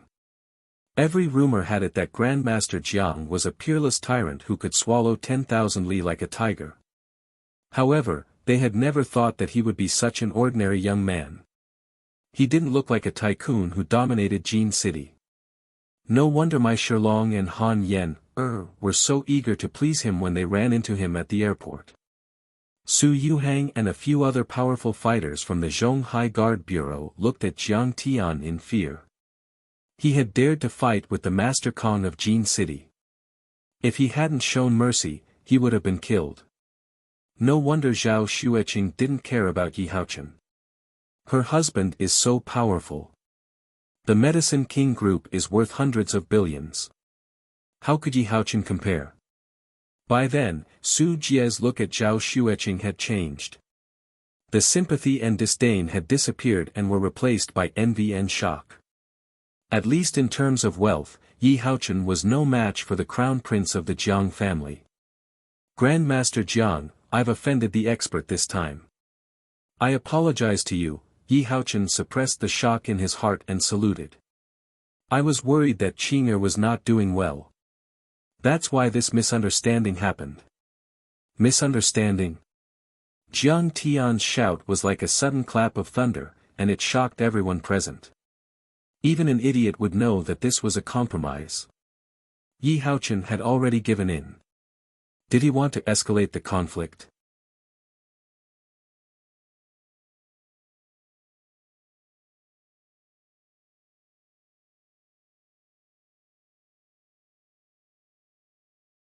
Chapter 326. Jiang Tian looked at him with a playful smile and said, Yi Haochen, you know better than me whether it's a misunderstanding or not. You know better than me what kind of dirty thoughts you have in your heart. Yi Haochen's face went blank. Anger slowly gathered in his heart, but he hid it well. Jiang Tian sipped his wine and said leisurely, Yi Haochen, now that you've lost your men, do you regret messing with me? Although Yi Haochen had suffered a loss, his aura was not weak at all. Instead, he smiled coldly, and then his face darkened as he laughed sinisterly, Jiang Tian, I was wrong about you. I didn't expect you to be so skilled and have such a powerful background. But in this world, you can't do anything just because you have money. I'm telling you now, you're in danger. Oh. I'm in danger. I would like to hear the details. Jiang Tian looked at him with interest and said with a faint smile. Wang Quan's family. His father is Wang Tianhe, the founder of the famous Tongxin law firm in Zhonghai. His grandfather, Wang Jianping, retired from his position as the president of the Zhonghai High Court, a second-class judge, and a member of the Judicial Committee. But his influence is still there. Many lawyers and judges in the country are his disciples. How do you think the Wang family will deal with you after you beat his only grandson? As soon as these words were spoken, everyone present was shocked. Zhonghai was a first-tier city. The president of the Zhonghai High Court was so powerful that he could sit on the same level as the governor of the Zhonghai High Court. With such a background, it was no wonder that Wang Quan and Yi Haochen were called the top 10 young lords of Zhonghai. Oh, really? In my opinion, he's just a piece of trash. Jiang Tian said with disdain. Chao Shixiang and Su Province's secretary, you were on the same level as him. What was a mere Wang family to him? Of course, the Wang family might not be worthy of your attention, but what about the Su family? Yi Haochen smiled mysteriously. Su family. What Su family? Many tycoons looked at Su Yuhang in confusion. Wasn't he sent by the Guard Bureau to be in charge of security? Did he have a powerful background? Yi Haochen threw out a heavy bomb and sneered. He used to serve in the Battle Dragon Special Forces of the Supreme Staff Department. He is now the deputy captain of the Silver Fox Special Forces of the Jinling Military Region.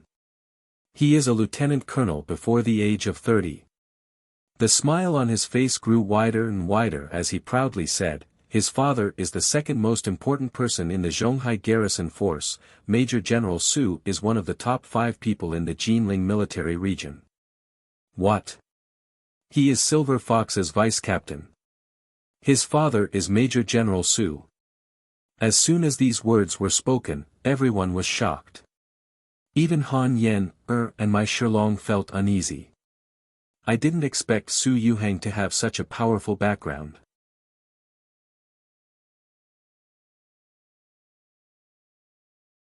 I'm a lieutenant colonel, and my father is a major general. With such a powerful background, it's very likely that he will be promoted to a general in the future. I didn't expect young Master Su to have such a powerful background. Everyone's face was filled with awe, and they were secretly speechless. Even my Shilong and Han Yen looked worried. Wang Quan and Su Yohang's background was too powerful. Even if Jiang Tian dominated Jinling City, it was enough to make him suffer. Not to mention that Yi Haochen was the instigator behind all this. Plus, who could stop Yi Haochen? The Yi family was one of the top families in Zhonghai. His father was the mayor of Zhonghai, a first-tier municipality. He had a high chance of entering the central government bureau in the future. Not to mention that Yi Cheetah was a super big shot. It could be said that the Yi family was worlds apart from the Nye family and the Chen family in Jinling City. Even the Tang family, the Bai family, and the Tai family in Lingnan paled in comparison. Not to mention that the Jiang family had only risen for a few days, and their core member was only Jiang Zhixing, a government official. The gap was too big. At this time, the ambulance arrived. Everyone made way for the medical staff to carry Wang Quan and a few seriously injured people away. Yi Haochen, is this your trump card? Jiang Tian looked at him with a face full of mockery, and said calmly and slowly, in your eyes, these are enough for you to rely on, but in my eyes, it's just something that can be destroyed with a single punch. Yi Haochen was slightly stunned, then said disdainfully, Jiang Tian, you're really arrogant. Do you know that if this was in Huaxia, you'd already be arrested and imprisoned? Even your family would be affected. You can try. Jiang Tian laughed. You think that if you stay in Singapore and don't return to China, these methods won't work on you? Yi Haochen bit down on the three-character Chenghua, took a deep breath, and then said calmly, but in Singapore, you still can't hide. My father led a business delegation to visit Singapore, and the vice premier personally received him. Even in Singapore, you'll still be brought to justice by the Singapore police. Jiang Tian sipped the red wine and said indifferently, okay. I'll wait for you to arrest me. The day after tomorrow, I'll go to Princess Jenny to play. Use whatever methods you have. Don't hold back. After that, Jiang Tian looked around at everyone and said indifferently, the same goes for all of you. Everyone was dumbfounded. They couldn't believe it. It could be said that half of the top tycoons in Zhonghai had joined the delegation this time. Didn't Jiang Tian's words mean that he would become the enemy of the entire upper class of Zhonghai? That was too arrogant and unbridled. As the saying goes, 2 fists are no match for 4 hands. Even a hero can't win against so many people.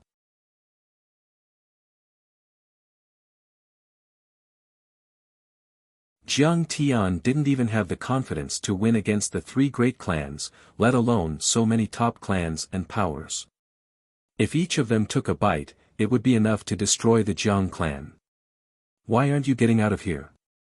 Jiang Tian took a step forward and patted Yi Haochen's cheek. It wasn't a heavy slap, but it was full of humiliation. Yi Haochen's lungs were about to explode. He waved his hand and said, let's go. Then he left in a huff.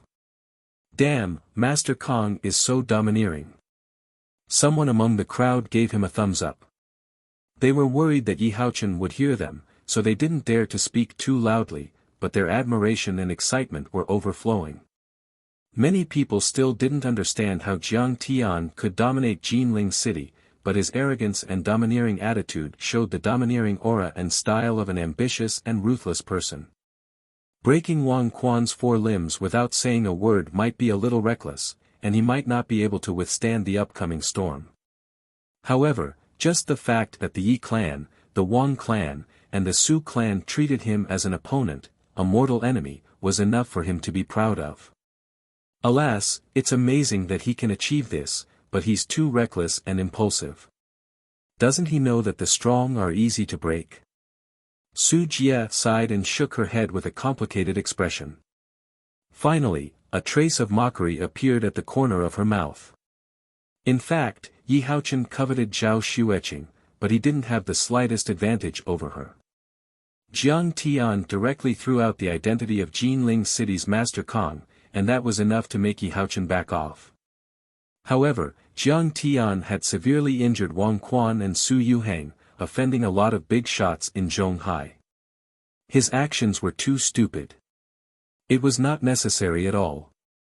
Who knew that in Jiang Tian's eyes, there was no need to move his feet when encountering such insignificant insects? He could just stomp them to death. I wonder how Grandmaster Jiang is going to deal with the upcoming storm tomorrow. Many people sighed softly. Alas, what are you laughing at? Seeing Han Yen staring at the phone with excitement in her eyes, Mai Shilong was anxious. He pulled her into the room and said anxiously, Master Kong is in trouble this time. Why don't we find him a boat and let him sneak back to Huaxia? Yi Cheetah and Li Xianlong, the Prime Minister of Singapore, have a good relationship with him. He also knew that Jiang Tian had great influence in Jinling City, but this was Singapore. The Yi family was in charge here, and Jiang Tian would not be able to take advantage of them. What could Jiang Tian do to the police in Singapore? Shilong, I didn't tell you about Jiang Tian's true power. Han Yen chuckled and said, if the photos sent by my friends in Singapore are true, then even if Yi Cheetah or Li Xianlong were to come, they would not be able to suppress Grandmaster Jiang. They would only be defeated.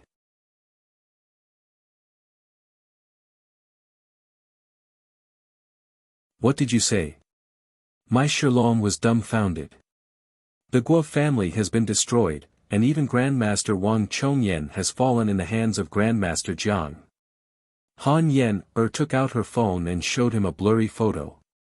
In the photo, Li Xianlong was leading all the officials and tycoons of Singapore to bow deeply to Jiang Tian, who was sitting on the throne.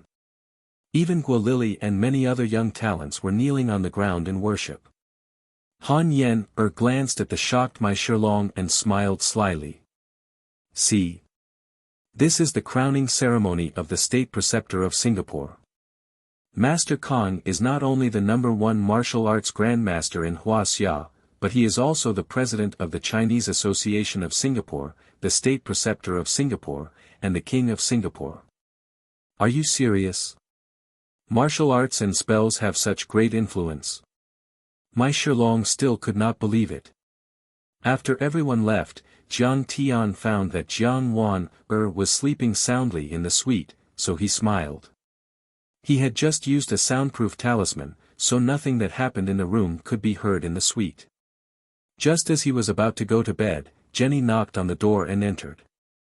She stared at Zhao Xueqing and said in surprise, Master Kong, is this your wife? She was really shocked. In fact, the Hilton family had a lot of business in Huaxia. She had seen many famous celebrities in Huaxia, but she had never seen such a beautiful Chinese woman. She was like the elves in The Lord of the Rings. She was otherworldly and full of spiritual aura. No wonder Master Kong loved her so much. It seemed that she had no chance. Yes. Jiang Tian nodded and introduced the woman to Zhao Xueqing. This is Jenny Hilton, from the Hilton family in the United States. She is in charge of the management of the Guo family's assets. Jenny greets Madame Jiang. Jenny respectfully stepped forward and bowed deeply. Miss Jenny, you are too polite. Please get up. Qing'er quickly helped her up. Jenny smiled and said, Mr. Jiang, let me help you change to another room. There seems to be a fight here just now. Okay, change to another room. Jiang Tian nodded. Jenny immediately asked the staff to open another presidential suite on the top floor and let Jiang Tian and his wife in with Jiang Wan, who was sleeping soundly. After everything was settled, Jenny frowned and said, that Huaxia guy called young Master Yi went to look for my sister. He wants to kick you out of the hotel. This kid. Jiang Tian shook his head mockingly and said, I think your sister will take care of it.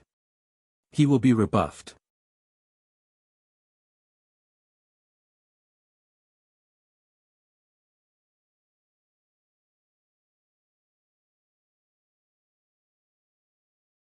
Chapter 327. Don't worry. You're the benefactor of the Hilton family. No one will disturb you. Seeing that it was getting late, Jenny said goodnight and walked out of the room. After Jenny left, the room fell silent. Qing'er tugged at Jiang Tian and said apologetically, Jiang Tian, I'm really sorry. Did I upset you? Why would I be upset? Jiang Tian held his wife's slender waist and smiled. When I was in university, I admired and appreciated Yi Haochen a lot. But I promise you, I didn't have any feelings for him. Qing'er said nervously. Qing'er, I can only say that I'm really sorry. Jiang Tian gazed deeply into her eyes and said, "At that time, you were all alone and had no one to rely on. But I didn't appear in advance to protect you and help you." This was also the reason why he left some leeway for Yi Haochen. After all, Yi Haochen had helped Qing'er before. If he was just a simple lecher like Lu Wangfeng and Li Pingtao, Jiang Tian would have killed him long ago. For Qing'er's sake, Jiang Tian didn't kill him. He wanted him to calm down and retreat. This matter would be over just like that. But if he dared to act rashly again, Jiang Tian would definitely kill him. "Heh, you appeared in advance to beat me, scold me, and bully me." Zhao Xueqing rolled her eyes at him, but her eyes were full of love. Jiang Tian's words were very simple, but she could feel Jiang Tian's deep apology and feelings for her. This made her heart feel warm and sweet. Ahem. Jiang Tian coughed twice to hide his embarrassment. Qing'er raised her chin proudly and said with a cute and naive face, "But my cultivation is now stronger than yours. If you try to bully me again, I'll beat you until you're looking for your teeth on the ground." Jiang Tian was speechless. This was the truth. All right, I know you've changed for the better. Besides, my cultivation was taught by Master Kong." Qing'er patted Jiang Tian's head, her beautiful eyes rippling, full of emotion, and said with a tender and sweet face. Jiang Tian didn't say anything. He felt that this girl was digging a hole for him. Don't you feel like you're caught in a trap of your own making? You have a fierce wife at home, so you don't dare to go out to find women, right? As expected, Zhao Xueqing said with a smirk. Ahem, comrade old Zhao, don't be too proud. I found the metal and wood spirit cores, and I'm about to reconstruct my physical body and become the gung metal divine body. That's also one of the 12 immortal bodies. Jiang Tian said with a chuckle. What? You can really reconstruct your physical body? Zhao Xueqing was ecstatic. She pulled Jiang Tian and asked with interest. After chatting for a while, Zhao Xueqing suddenly said with emotion, "I really didn't expect Yi Haochen to become such a bad person, the perfect collapse of your former idol. You don't feel good in your heart, right?" Jiang Tian could understand Qing'er's feelings of loss.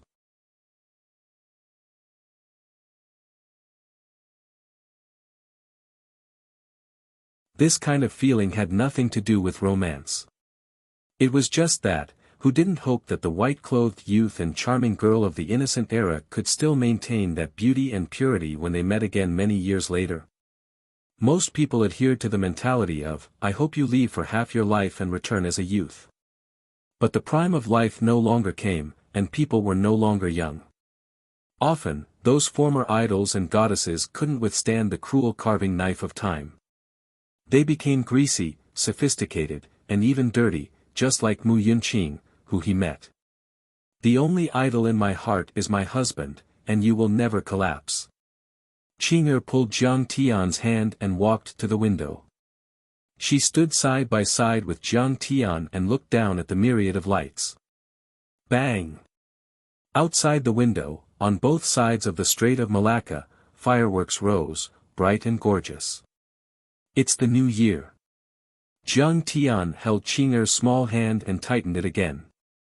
He opened the window, wanting to see more clearly. He didn't expect that on New Year's Eve, in a foreign country, he could also see fireworks. Moreover, he was accompanied by his beloved wife, which made him feel happy and at ease. A breeze blew, raising his beloved wife's hair like a waterfall. Bang, bang, bang.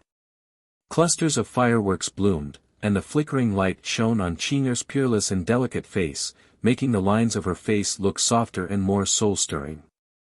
"I'm willing to stand side by side with you, watching this picturesque world, even if I have to be the enemy of the whole world." A trace of firmness appeared on Qing'er's face, but her eyes were filled with happiness and satisfaction as she murmured. Against the backdrop of the bright fireworks, the Hilton Hotel overlooking the Strait of Malacca stood out among the many high-rise buildings. In the presidential suite on the top floor, in front of the floor-to-ceiling window, a man and a woman looked down at the world, hugging each other tightly. It was a picturesque scene. Miss Paris, I'm Yi Haochen, the company representative of Wuxia and Xianxia's delegation to Singapore, the chairman of Zhonghai Jiqing Investment. After Wang Quan and Su Yuhang were sent to the hospital, Yi Haochen immediately rushed to Paris's office, handed over his business card, and sat down with one leg crossed over the other. He smiled and said, "When Miss Paris opened a branch in Zhonghai, she invited me 3 times. You should have some impression of me." He was a bit proud. Although Paris was a world-class socialite, he was known as the Prince of Zhonghai, and the Hilton Hotel had 5 branches in Zhonghai. How could they not treat a local tyrant like him with respect? "I'm sorry, I really don't remember you." Paris threw the business card into the trash can and said with a mocking smile. "Gah!" Yi Haochen was immediately defeated, and his face was full of embarrassment.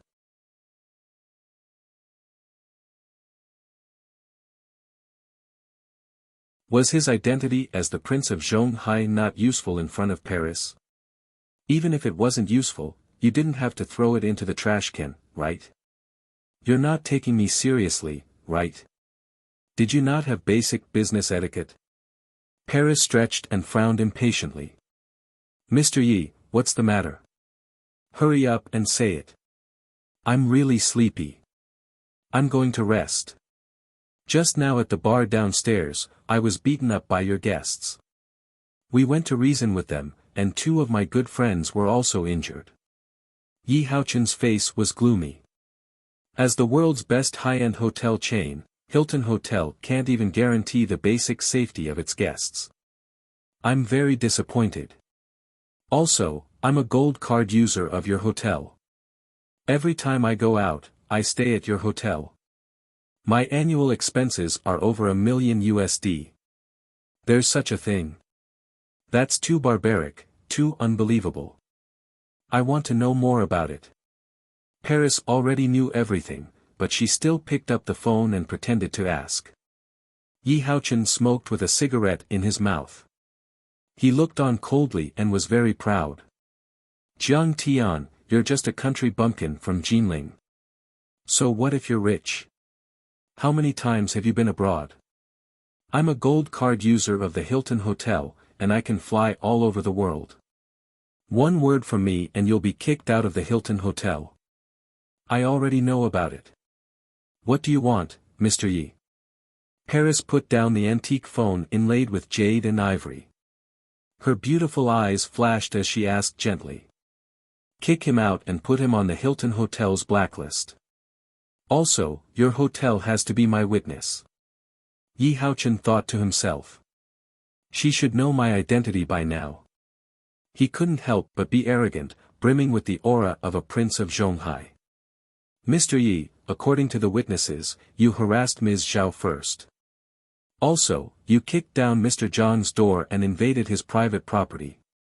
Paris's well-defined face was suddenly covered with a layer of frost. She slammed the table and smiled coldly. "You're already suspected of breaking the law.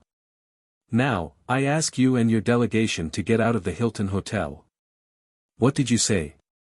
"I'm a gold card user of your hotel. Also, we're here on behalf of the Zhonghai government. How can you treat your distinguished guests like us?" Yi Haochen couldn't believe Paris's sudden change in attitude. He was confused and angry. "Honorable my ass." Paris cursed. "Bodyguards, kick us all out." Paris didn't waste any time. She slammed the table and shouted. "Sir, please leave." 2 black bodyguards, who were as tall as black towers, rushed in and took Yi Haochen outside. Yi Haochen was humiliated. He could do whatever he wanted in Zhonghai and even had some influence in Singapore. However, this was how the other party treated him. He was like a chick in the claws of an eagle. He struggled in vain. He pointed at Paris and said angrily, "Paris, you better not come to Zhonghai again. Otherwise, I won't let you get away with it. Sir, watch your words."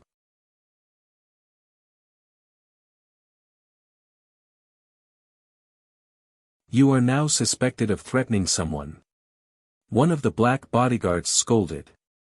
Damn it, I was threatening her. Yi Haochen was so angry that he felt dizzy. He was about to yell. As Paris's bodyguard, the black man was also a tough character.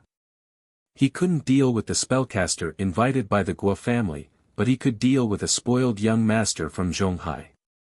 Bang! The punch landed on Yi Haochen's nose. His nose was almost crooked. Blood spurted out of his nose and he fell to the ground. You are not allowed to hit young Master Yi. You are breaking the law. Su Jie ran over and saw this shocking scene.